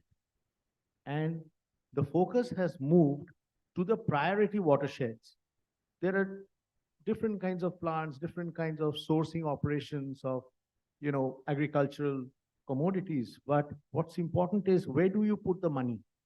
And that is the question that is getting answered through the risk assessment on those watersheds which are most critical, right? And make not only 100% replenish, but you have to also ensure the ecosystem health of that watershed, as well as how treated wastewater, for example, in our factories, the treated wastewater from an effluent treatment plant goes through a UFRO, ultrafiltration reverse osmosis, and is used for cooling towers and for the boiler, right? So my test of water efficiency in a plant is to see if I'm using natural water for my boiler or cooling systems, but that's a given. What you do beyond that, as you set water out of the factory, can it be used in other industries, in golf courses and so on and so forth? And then looking at all the stakeholders within the watershed, how we can replenish and make it water positive at the watershed level. So that is where the science is right now, and these are science-based targets. Very well. Thank you. Shodhan bhai, on recycling, which is a big challenge on the tires, and also it's part of the jugaad industry, like all kind of tires are used for all kind of three-wheelers across North India especially, it's more prevalent. It bothers you, and especially and our this eagerness to use the same tire which you mentioned outside also, that we keep on using it. हमारी dream है कि हम 1 लाख तो चलाएं ही इसको. ये, what do you think about it, and what is education has to do here? So one principle of circularity is obviously to extend the life, right? So from that principle, actually, it works well that one tire is going to last long enough. I also talked earlier about the value addition of and extending the life beyond the automotive part. So I don't see anything really wrong in extending the life because it is actually adding to the overall circularity part. What happens before that and what happens after that is also equal. So you have to complete the circle. Let's talk about something before that. And you mentioned forests here. So from the Japanese company point, we have a program called Forever Forest. And in terms of samplings being given and trees being planted, which is the usual one. And I'm going to put a rejoinder to the fashion industry. There is so Europe typically is way ahead. I like the word rejoinder. So Europe is ahead of the curve in terms of regulation. And I think that would be a big accelerator to many of these. So they have come up with one more regulation, which is affecting us, similar to the fashion one, is that any rubber, natural rubber, which we use, should be from the plantation which was done before 2020. Now this forces, because the deforestation which is happening for rubber plantation then gets stopped. So this is the regulation. Now imagine the work which needs to get done to figure out. So I have to work with the vendors. The vendors are in pressure to figure out which plants they are buying it from, and it is protecting the forest. So we are working on both sides. Yeah. One, in terms of extending the life and finding out new value, new uses for the tire, but also upstream to figure out how do we procure from renewable sources. I think the regulation is really the one which can work on both sides. Yeah. Government is coming up with the regulation from next year, especially in India, so that from next year onwards, 35%, then 70%, and then 100% of what we manufacture needs to be proven by the tire manufacturer that they are recycling that. Right. So that is going to put a lot of pressure on the system to come up with more and more ideas of extending life and buying sustainable both. Yeah. Pranjal, I'll give you the last word, and our time is up. Very simple one question, and you can give a very elaborate answer if you want to. I'm wearing this jeans. How many days I can wear it, and I should wash it after how many days, and why? I don't think there's any standardized answer for that, but I can give you the footprint of your pair of denim. It consumes almost 11,000 liters of water while producing. And 11,000 liters of water to produce the jeans. So if you look into the entire environmental footprint of... See, this is the way we can mainstream and let people understand, actually, because all are important stakeholders. That's why I put this question. Yeah. So, I mean, it looks very, when you look into the clothing part, it looks like you are wearing something which is not having so much of impact in the environment. But if you cumulatively look into the entire apparel sector, we are talking about 8 to 10% of the total GHG emission, which is more than the transport sector. So that's and the beauty of the circularity, there are studies done saying that if we can become circular within the apparel sector, whatever that 8 to 10% of the GHG emission can be reduced by 75%. And there can be, I'm giving you some numbers, there can be unlocked potential of almost $600 billion within that. It's a new industry which can be generated, can be created out of the circularity, and it will create almost 6 million new jobs by 2030 if we start doing on circularity. So I'm advocating circularity, but it is a counterintuitive. Yeah. Because if you see a linear growth model, that means if you are promoting circularity, you are anticipating there will be a reduction in production. Like we're talking about 100 billion pieces, probably it will come down. But the question is whether we can really create more value out of the existing product, existing resources without bringing virgin material or the unused material to the system. Wow. So I think that's very well said. Thank you. Yeah. We are, Thank you. yes. Sir. I just give you like this is coming back to adoption or acceptance. I'm not sure. I will not tell the brand name for this, but there is in the US. I bought one of the undershirt. They claim until 30 days you can wear it without a smell, without any fungal or any things. I'm sure that you know this brand which you're talking about, and no smell and nothing. But again, coming back that how many people want to adopt it? Because we don't want to use the second day. So what I'm trying to say that the technologies and things are available, and I think adoption, coming back to the cloth, I'm sure that people know that. And I don't think we should learn from the circularity from the young generation. We learn from the old generation. That Yeah. Thank you. We are absolutely out of time. Wonderful speaking to all of you, and we had a great panel. Thank you. Thank you so much, sir. Request you all to kindly be on stage for a photo opportunity.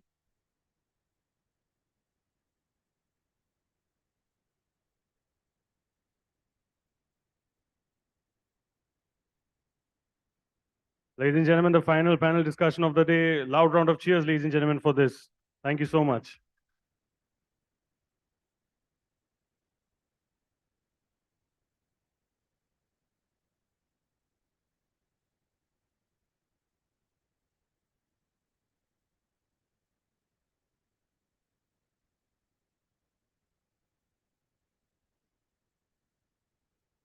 All right, ladies and gentlemen, the time is here that we all have been waiting for the longest time. The BW Sustainable World Awards. We're all set to begin with that to honor some of the greatest in this arena. I'll quickly give them some time to clear the stage so that we can get the stage ready for all the winners.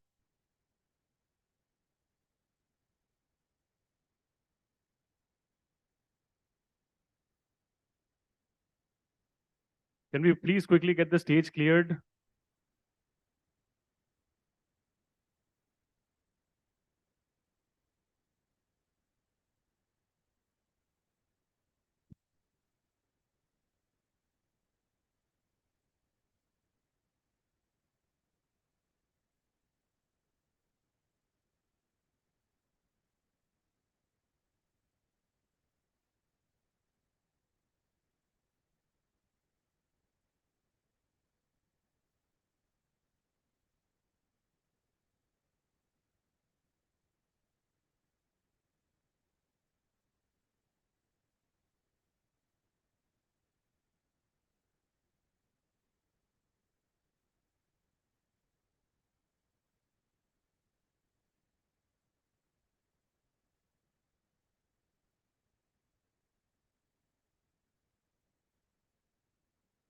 Thank you. Ready? Sorry.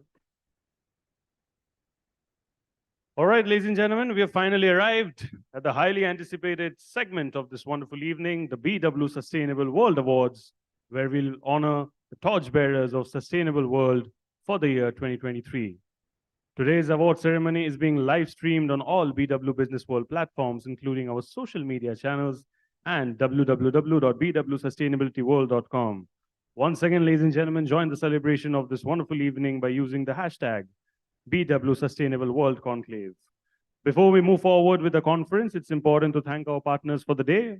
Presenting partner REC Maharatna Company, Sustainability Partner Bisleri, Associate Partner Gale India Limited, Integrated Business City Partner Sri City, Sustainability Tech Partner Siemens, Energy Partner Sunsure, Event Partner The Thick Shake Factory, Joy Travels Private Limited, Reality Plus, Exchange for Media, IWM Buzz, Impact, Pitch, Fandrum, Beanley Coffee. Ladies and gentlemen, the awards that we have today evening span various categories, and the winners have been carefully selected by our respected jury. The jury included honorable names like Praveen Garg, IAS retired, former Special Secretary MOEFCC, former CMD SPMCIL, presently the president of Mobus Foundation. Sudhir Mishra, founder and managing partner, Trust Legal, noted environmental lawyer. Sameer Shah, managing partner, Peak Sustainability Ventures. Srinath Sridharan, author, policy researcher, and corporate advisor. Dr. Sunil Pandey, Director, Environment and Waste Management Division, the Energy and Resources Institute, TERI, and Director, Emerson Center for Sustainability Studies, TERI School of Advanced Studies. And Dr. Anurag Batra, Chairman and Editor-in-Chief, BW Business World, and Founder, Exchange for Media. On that note, ladies and gentlemen, I request the team over here to kindly play the jury AV for all of us before we get going with the awards. Let's have the jury AV, please.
Was indeed a pleasure to be part of the jury to select the Business World Awards for Sustainability.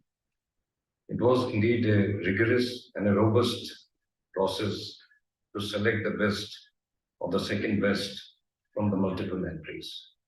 I'm very happy that there was a very healthy competition.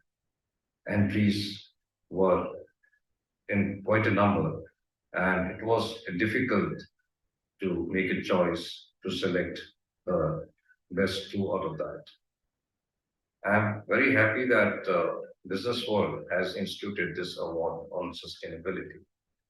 Sustainability is the main thing in the present times, as we know that 6 of the 9 planetary boundaries have been reached. So Earth is moving towards a collapse, as we say, the 6th extinction. Unless the organizations are sustainable and we have use of technology to make our processes, productions, our whole lifestyle sustainable, we are endangering the future. As there is a saying that we have not inherited Earth from our ancestors, but we have borrowed it for our children. Congratulate Business World for organizing this very important sustainability award. It is Business World Sustainability World Awards 2023, and I enjoyed being jury on this award evaluation. There were various case studies from different aspects of industrial manufacturing, production, service sector activities. And I particularly like the idea of giving all the participants a 2-minute pitch for making their case, and based on that, jury asking them questions and taking a decision. I wish success to the organizers for this event to happen year on year. Thank you very much. Wanted to wish everybody, Team Business World, fantastic BW Sustainability Awards. Right? The jury selection process that I was part of was phenomenal. Amount of time, deliberations, listening to various entries, and going back again and again in terms of their impact on the society has been phenomenal. All the best. I'm thrilled to be a member of the jury for the BW Sustainability Awards 2023. The team, through a rigorous process, had selected the finalists, and the jury members spent an entire day with these companies listening to their presentations. It was wonderful to see the amazing work companies are doing in sustainability, and I only hope that this work accelerates in the years ahead for our collective future. Congratulations to the winners.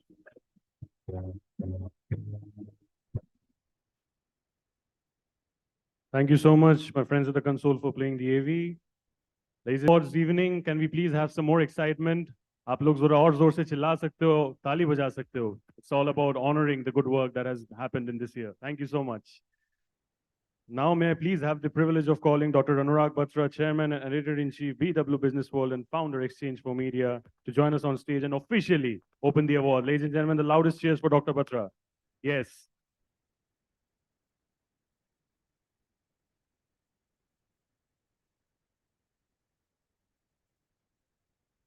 Good evening. It's my honor and privilege to be here. First of all, as I said, you're here. Thank you for being part of this in the first year. I've been part of many initiatives that started small, that have grown big, including two of my children. So IPs and events are like children. So thank you so much for supporting us. You were there in Bangalore. You gave us your time. You gave us your patronage. So it's very much appreciated. What matters is support in the initial years. And then, of course, things take off. So really, it's seeding the BW Sustainability World community. It will, like a lot of our initiatives, which have become marquee initiatives in the business world landscape, the sustainability initiatives and the cusp of sustainability with business initiatives and the ESG initiatives that we have taken up will become a regular calendar and grow every year. There can be a lot of things that can be better about the event. And I do look at all those and I do take notes and I write mails after the event. Some of those who work with me know that they'll get a mail, but I want to use this opportunity. I talk about kindness in the morning. I'd like to believe I'm a kind person because I have my wife's permission to be kind. So I am a kind person. But I want to thank my colleagues, especially Priyanshi, who's worked with me the last 3 years and you know, all her sustainability IPs. She runs our recycling awards and summit. She happens to go to the same business school as me. Of course, I'm ancient from that business school. MDI, she passed out 3 years back and we hired her and she's relocating to Mumbai next year to work from Mumbai. So she's been working and this year Avantika joined us on the editorial side and she's launched the community of BW sustainabilityworld.com. Again, early days. So really these two have put this together. So Priyanshi and Avantika, thank you for doing this. Please give them a big round of applause. I want to thank the Bisleri team, the Bisleri management for thanking, for being part of this initiative. You made time, came to the initiative in Bangalore. You're here. Your time is the biggest asset. And what is the biggest asset is the fact that, you know, you've given us your attention, your time, patronage, and it really matters. It makes a difference. You can't do events if you don't have people who believe in what you are doing at the, and so really, I would like to, I remember I first met you here only,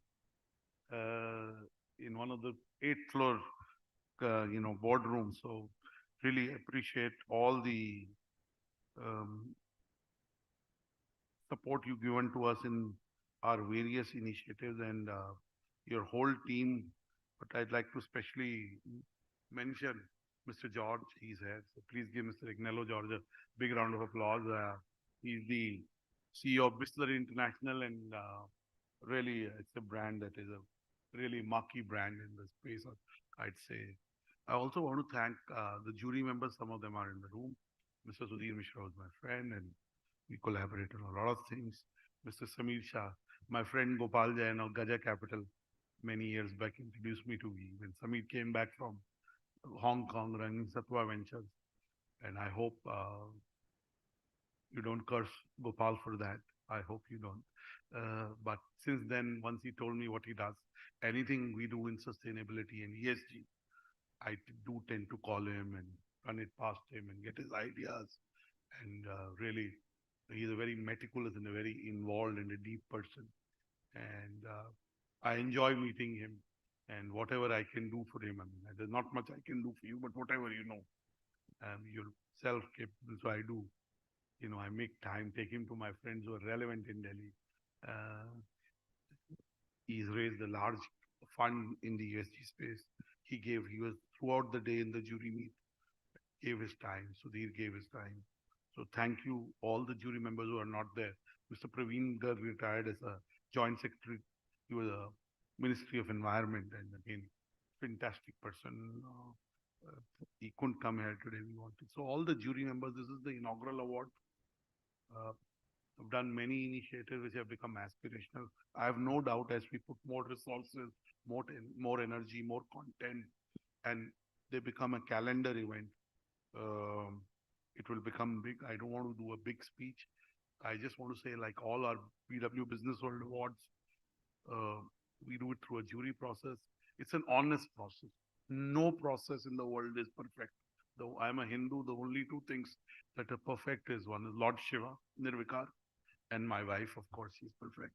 So did you know her? So, right? Except, so it is a very honest process as the IP builds, as more entries come, as the team that runs it becomes better at it.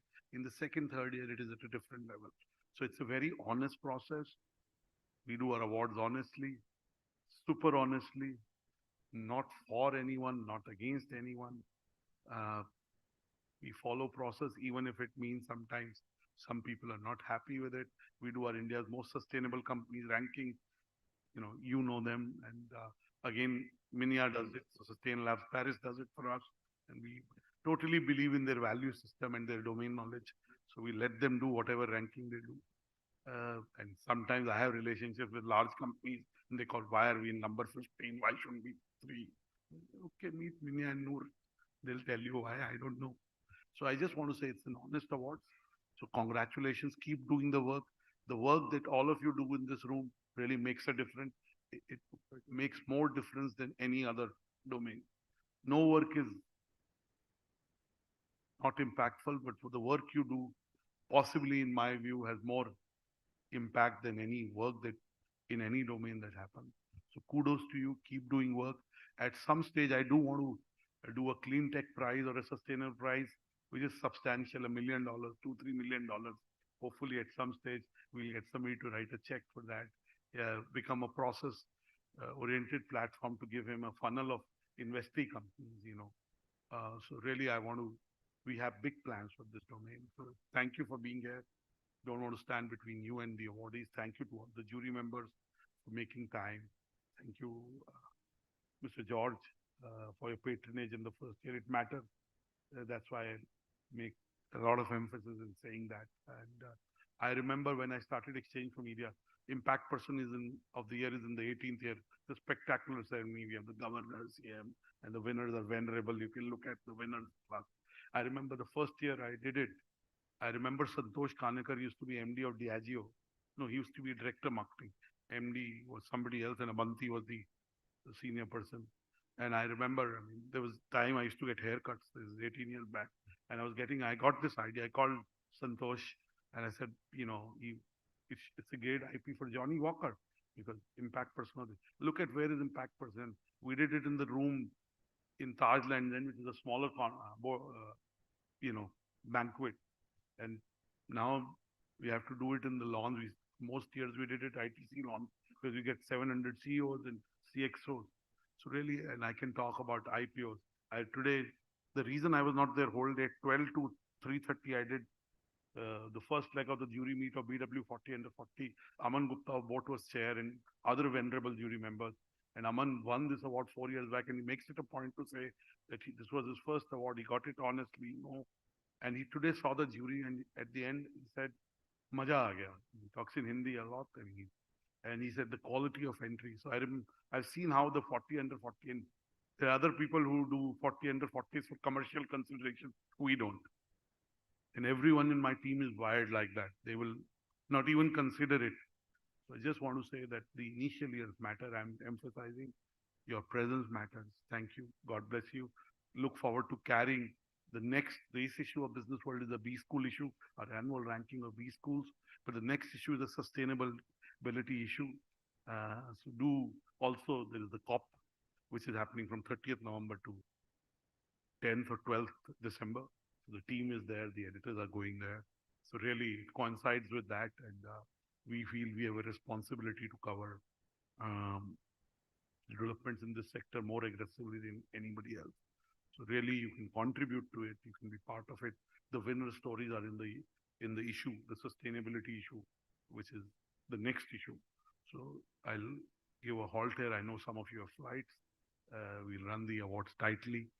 All the best. Good evening. Keep reading Business World. Keep reading businessworld.in. Mr. Palak Shah is there. Mr. Prasad Sharma is there. Palak is our managing editor. He writes stories that get me lots of calls, not necessarily positive, right? You know, I have to cringe, but I know if he's written, it must be true. So it must be published. So he has a big story in the morning. Do read businessworld.in. It's about the NSE scam and the progress or the lack of progress in it, and why there is a lack of progress. Ultimately, we get excited about stories. We're an editorial product. So Avantika, you met Avantika. She's the pwsustainabilityworld.com. Rajna is there. Suchitra, these are my editorial colleagues. You can connect with them for any point of view you have any inputs. Thank you. God bless you.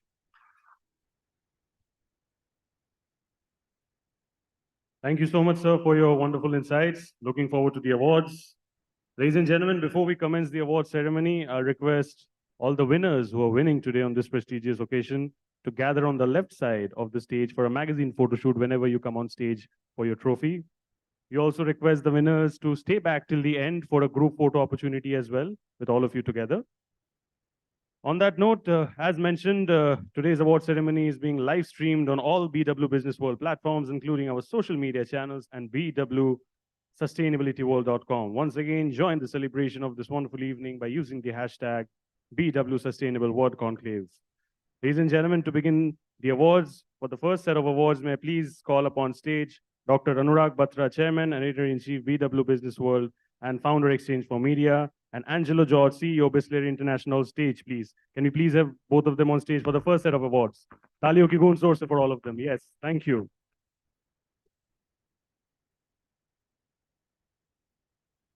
On that note, so the first category is BW Sustainability World Business Person of the Year. And the gold goes to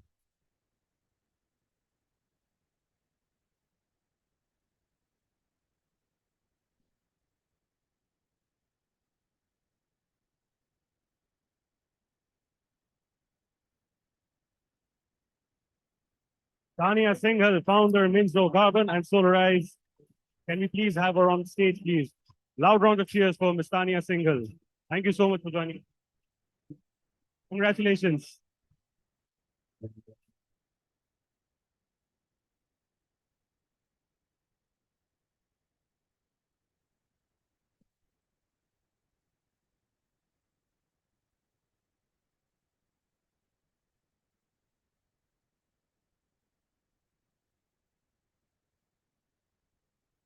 Congratulations once again. Great stuff.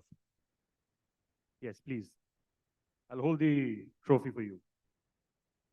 Thank you so much. I feel so honored and humbled to be here.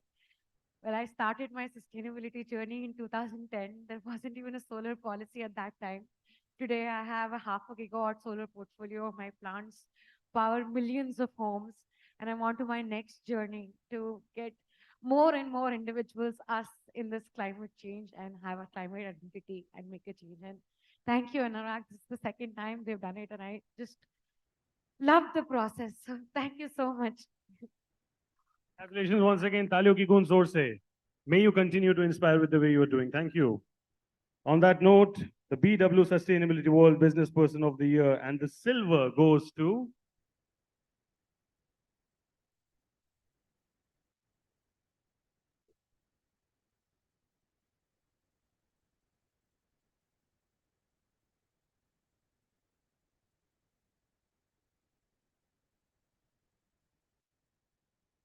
Mr. Sandeep Channa, Chief Sustainability Officer, Tech Mahindra. Congratulations, sir.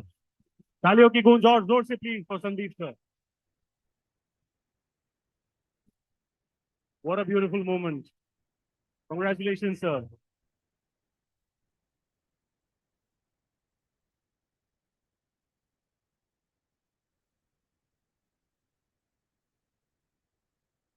Nice photo worth framing. Here you go, sir. I'll hold it for you, please. Few words from your end. So really a personal honor, and thanks Anurag, always being there to support. Thank you so much. And this is a proud moment for me and for my family. All 1,50,000 employees in Tech Mahindra. Thank you so much. Congratulations, sir. Big day. May you keep inspiring the way you're doing. Thank you so much. On that note, ladies and gentlemen, the next category is India's Best Circular Economy Champion of the Year. And the gold goes to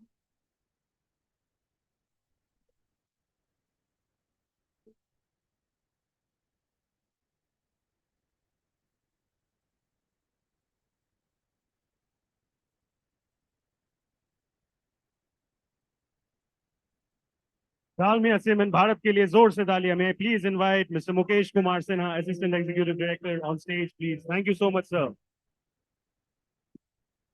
Congratulations, sir.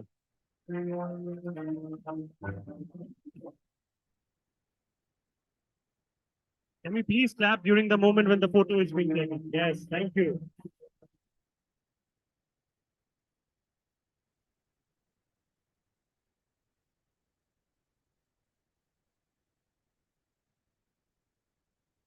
Congratulations, sir. Some words from your end, please. Good evening, ladies and gentlemen. So, very proud moment for me and my company. You know, I belong to Dalmia family, and I'm privileged to say that Dalmia Cement is a big brand, a loyal brand, a promising brand. But on sustainability front, we are producing world's greenest cement. सबसे बढ़िया और सबसे ज्यादा sustainability को cement world में मानने वाला number 1 brand Dalmia. Why? Because we produce cement at a lowest carbon footprint. We produce cement at the lowest CO2 generation in the world, not only in India. Can you not cheer for Dalmia Cement? Thank you. Thank you, jury, once again. Congratulations, sir. Number 1 cement के लिए number 1 award and number 1 तालियां once again, please. Yes. Brilliant stuff. On that note, India's Best Circular Economy Champion of the Year, and the silver goes to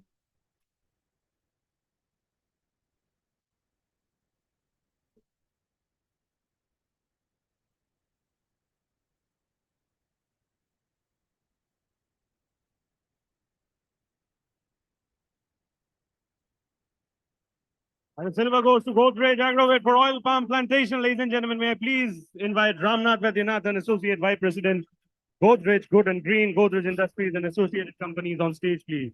Congratulations, sir. Let's continue the clapping once the photo is being taken, please. Let's honor their efforts. That's how we do it, right? Congratulations, sir.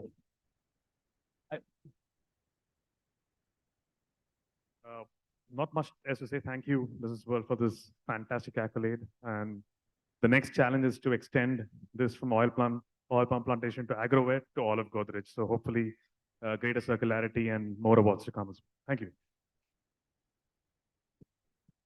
Congratulations, sir, once again. Thank you so much.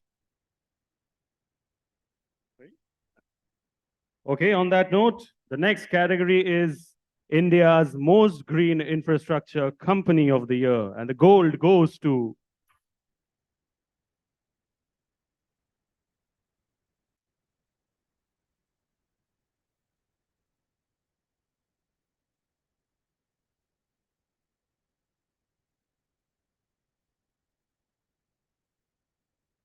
it's Godrej Industries for Godrej One. Once again, it's Mr. Ramnath Vaidyanathan. Double dhamaka for him.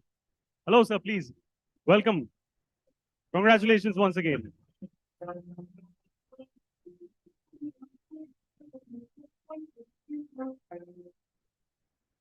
Congratulations, Ajay, sir. Congratulations, Ramnath, sir. Can we please have the award as well for them?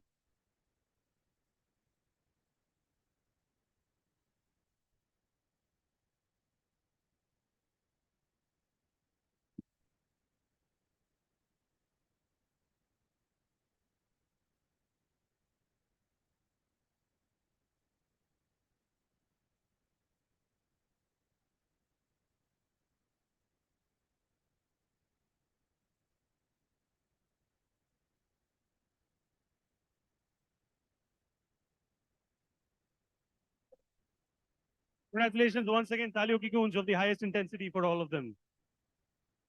Louder cheers, please.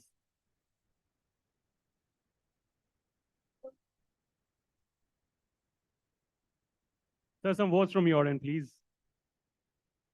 Thank you so much. It's a proud moment to receive this award. Thanks, Business World.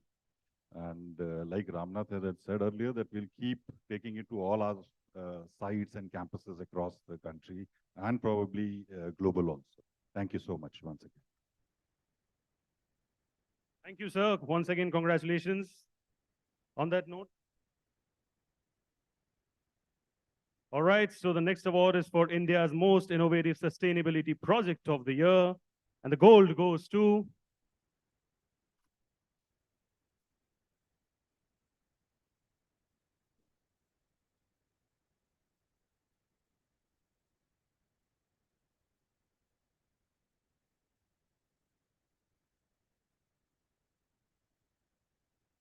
ladies and gentlemen, it's none other than Bangalore International Airport. May I please welcome Ms. Sridhar L., Head Sustainability, Bangalore International Airport Limited and Governing Council Member, UN Global Compact Network India, on stage, please. Congratulations, sir.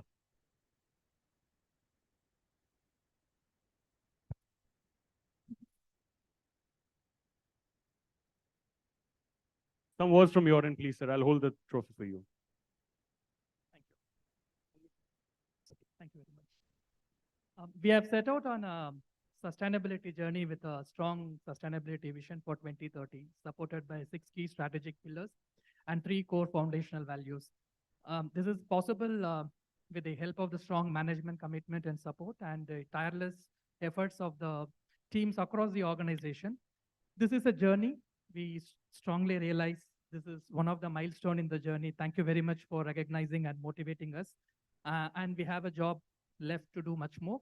And we are sure this journey will continue and the team will be able to deliver all the commitments of 2030. So thank you very much, all the stakeholders, for your continued support and patronage. Without your motivation, we will not be able to continue our journey. So always keep motivating us so that we will be able to achieve better heights. Thank you very much. Thank you so much, sir. Thank you so much, sir. Congratulations once again. On that note, we move forward to the next one, India's most innovative sustainability project of the year. And the silver goes to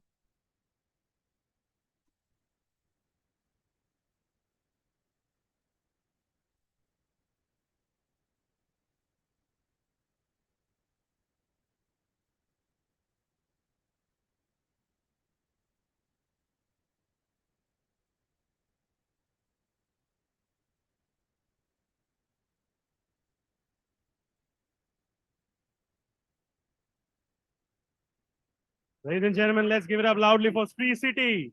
May I please welcome Satish Kamath, President Operations from the organization, to come on stage, please.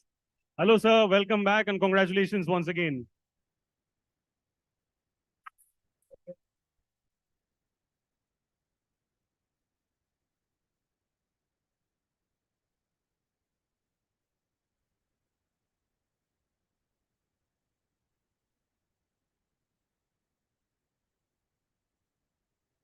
Give it up loudly for him. Congratulations, sir. Looking forward to some words from your end, please. Thank you. Thank you, jury, for acknowledging our efforts in sustainability area. And it energizes us and makes us more passionate to pursue sustainability in a bigger way to make Sri City one of the most sustainable places to work in for industries. Thank you so much, sir. Congratulations once again. May you keep inspiring us the way you're doing. Thank you so much. On that note, we move forward to the next award. It's India's most green infrastructure company of the year, and the silver goes to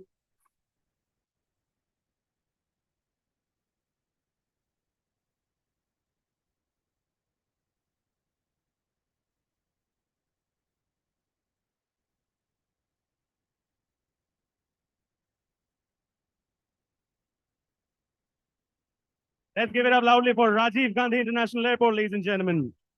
May I please have the privilege of calling Mr. Prateek Shankar Vaze, Head ALD Engineering, GMR, Hyderabad International Airport, on stage, please.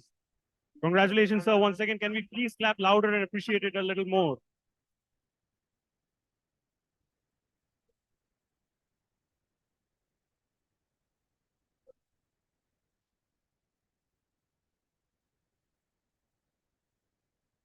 Let's give it up loudly once again, please. This is the moment that we all are cherishing. Congratulations, sir.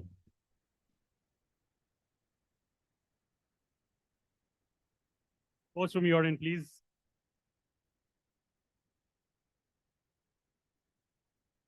Thank you. It's a very proud moment for us.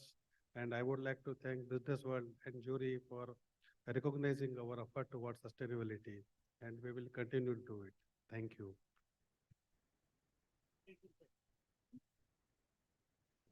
Thank you so much, sir. On that note, ladies and gentlemen, we move forward to the next award. The next category is India's Most Sustainable Business of the Year.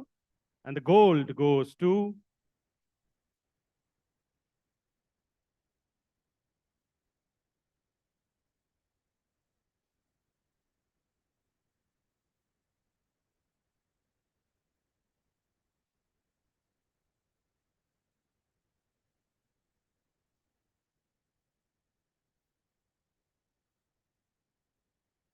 congratulations, Tech Mahindra.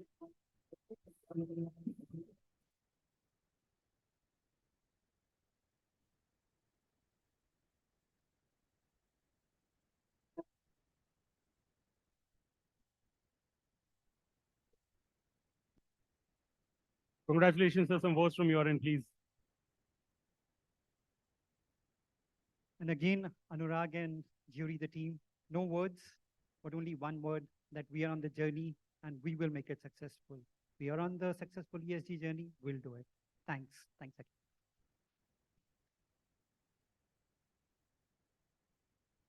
Thank you so much. Here's your trophy. Here's your award. And I'll request Angelo, sir, to kindly take your seat. Thank you so much for joining us. I'll request Sameer Shah, sir, Managing Partner, Peak Sustainability Ventures, to kindly join us on stage as one of our honorable presenters. Loud cheers, ladies and gentlemen, for Sameer, sir.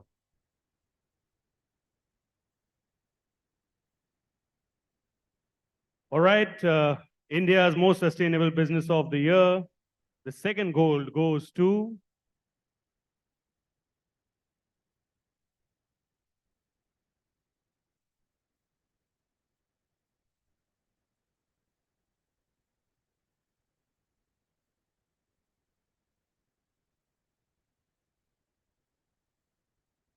ladies and gentlemen, let's give it up loudly for Godrej Consumer Products. Once again, the man, Ramnath Vaidyanathan, sir, Associate Vice President, Godrej, Good and Green, Godrej Industries and Associate Companies. Congratulations, sir.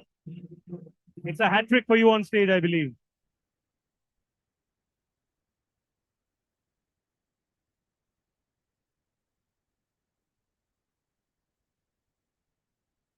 Those categories where there is a tie, if you're wondering, this is, I think there are two places where there's a tie. This is one of them. Please give Godrej and Tech Mahindra both a big round of applause, you know. They also do well in our India's Most Sustainable Companies ranking. So Sandeep would like to see them doing better, but as I said, I don't do the research. The team does. You can engage with them and convince them. So congratulations.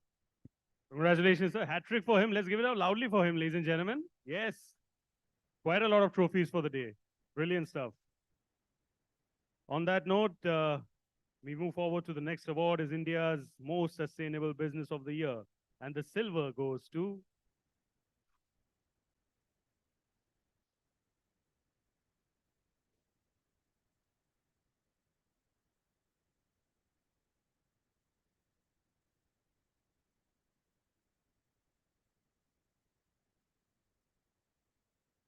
ladies and gentlemen, let's give it up for Havells India. Congratulations.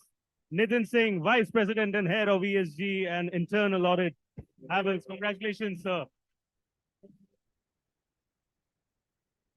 Ladies and gentlemen, this is the time to appreciate. Can we clap a little louder, please? Yes. Thank you so much for the energy that you're showing in the house.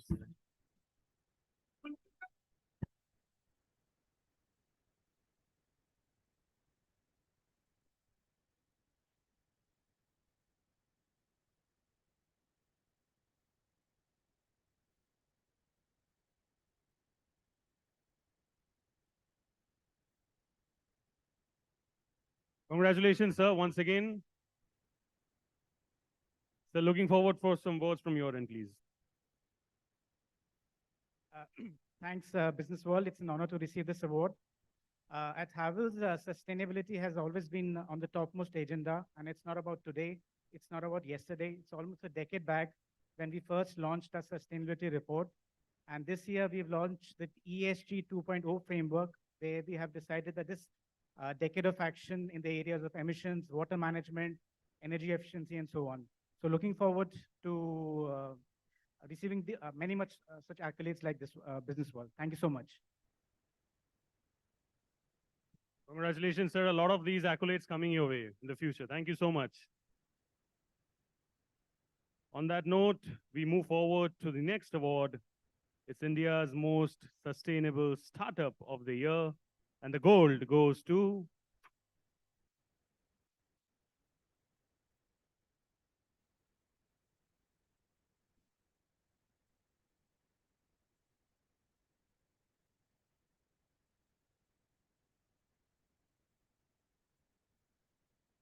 ladies and gentlemen, let's give it up for Biofuels Junction. Ashwin Patel, sir, co-founder and director. Can we please have him on stage? Congratulations. Loud round of cheers, ladies and gentlemen, for this wonderful moment. Congratulations, sir.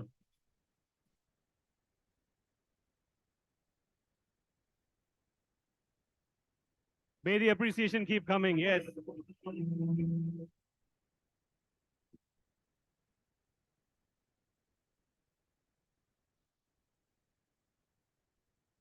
Thank you so much, sir. Looking forward for some votes from your end.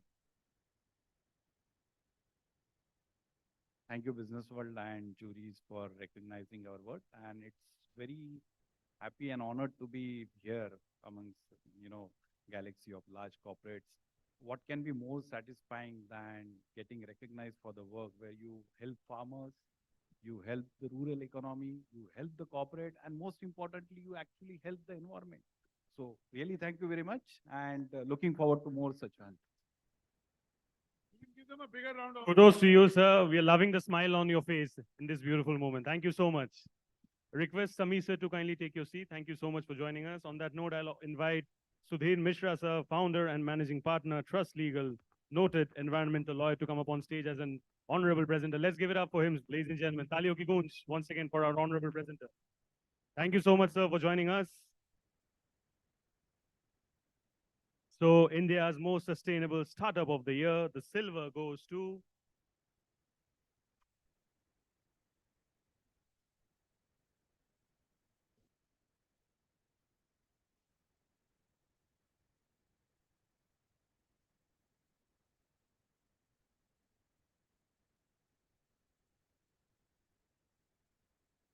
Nupify World के लिए जोर से तालियां, ladies and gentlemen. May I please welcome Hemal Gathani, co-founder, on stage to accept the award.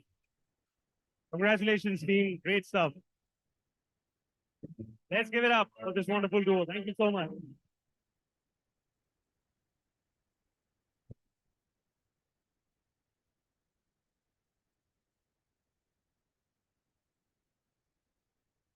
We need to continue the appreciation when the photos are being taken. Yes. Thank you so much. What a proud moment indeed. So, ma'am, some words from your end, please. Thank you, Business World. Thank you, jury, for acknowledging our efforts. We started our journey, this startup, 4 years back, and a lot of people, advisors, advised us not to start any business in sustainability. People just walk, they don't walk the talk. 3 years into existence, we pivoted a couple of times. This year, glad to inform that we are actually going to start making profits. It's a bootstrap company, working with many large corporates, delivering large orders. So yes, we are fully committed to making sustainability way of life easier and joyful for everyone through our products and everything. Thank you so much. Thank you so much, sir. Thank you so much, ma'am. Congratulations. Great day indeed. Can we please clap louder for this wonderful duo? Yes, thank you so much. Before I announce the next award, I'll request all our winners to kindly be seated so that we can have a group photo at the end. Thank you so much. On that note, the next award is for India's most sustainable supply chain initiative of the year. And the gold goes to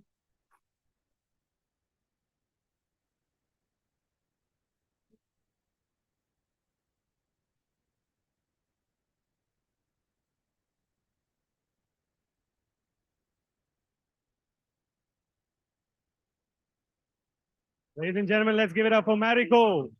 May I please invite Bipin Odekar, sir, Head Sustainability Marico, on stage, please, to collect the award. Can we have some appreciation from people at the back, please? Yes. Please, I believe we can do a lot more. Yes, thank you so much. Congratulations, sir. Congratulations, ma'am.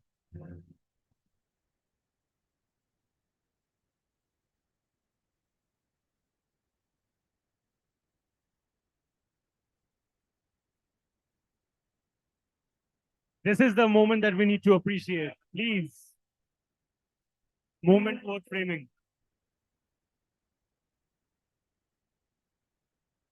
Can we please have some words of encouragement from your end, please? Thank you, sir. Thanks, Business World. I think such kind of appreciations always give huge encouragement to teams. I receive on this behalf of all the Mariconians, all the good work is done by them. Me and Shimu are only representing here their efforts. So I also feel that such kind of events and such kind of gatherings are giving a huge platform for sustainability journey in India. So Business World has a big role to play for sustainability growth in India. Thank you very much. Thank you for leading the charge. On that note, we move forward to our next award. Once again, repeating our request, all our winners to kindly be seated. We'll be having the group photo of all the winners very soon. So the next award is for India's most water efficient organization of the year. And the gold goes to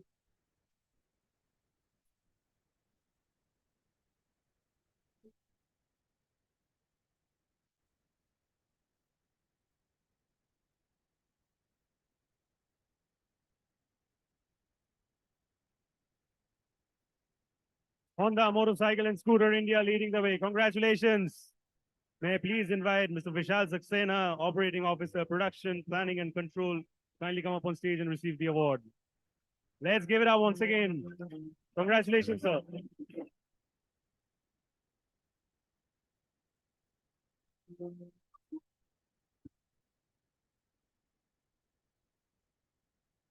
Let's show some more energy in the house, please, ladies and gentlemen. Can you please clap louder, people at the back? You may show a little more appreciation. Thank you so much.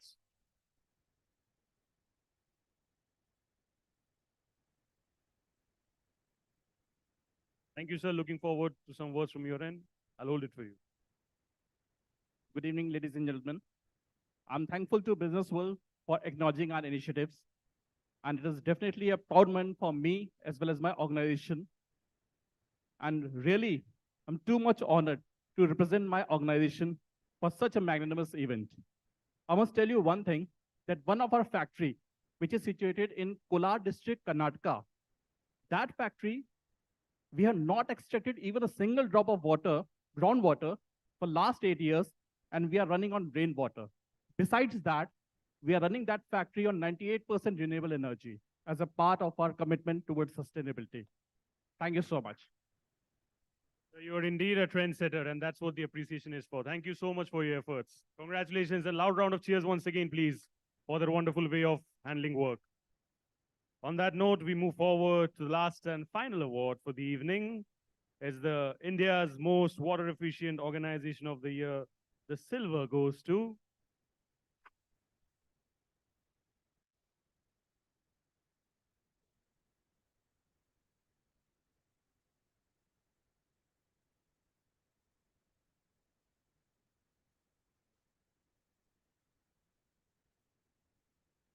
ladies and gentlemen, Indo-Count Industries. May I please welcome Mr. Bhairu Mudgekar, Chief Engineer, Projects and Civil Home Textiles, to kindly come up on stage and receive the award. Thank you so much, sir. Congratulations.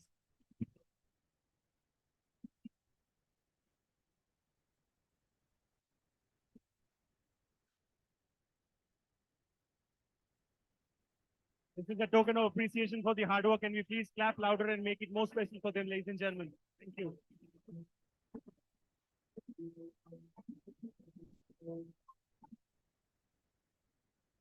So some words from your end, please. Congratulations.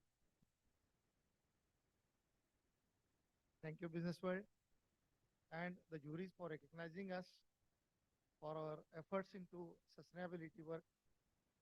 Ours is a textile unit, the largest manufacturing of bedsheet units across the world, and located at Kolhapur in Maharashtra itself.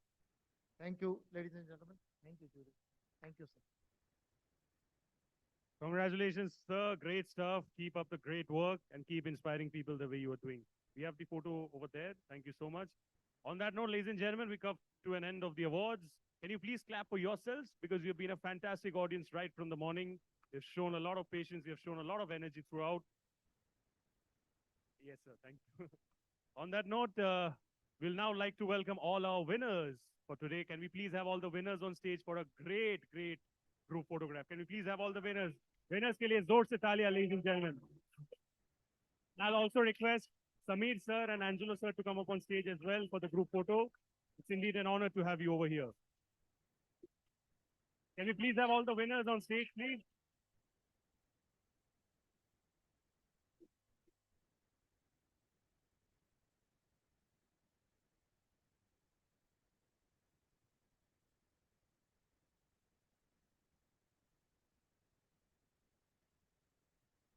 I'll request our photographer buddies to kindly guide them with the frame so that perfect photograph aa jaye. That's all we want, hai ki nahi?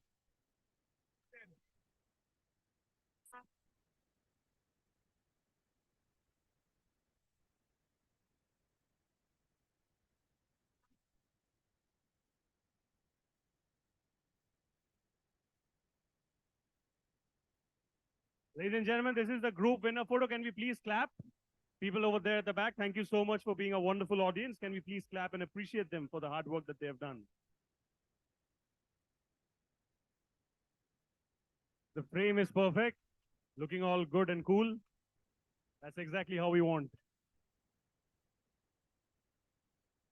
And I request you all to kindly smile. It's a great moment. You all have won. We have the presence of our jury members as well. This is indeed the moment to capture. Can we please have some wonderful smiles on your faces?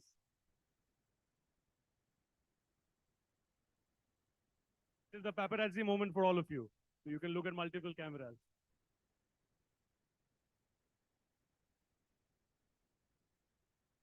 Can we please have Priyanshi and Avantika, the one who have actually made this event possible? Thank you so much for doing the great work that you guys have done. Congratulations.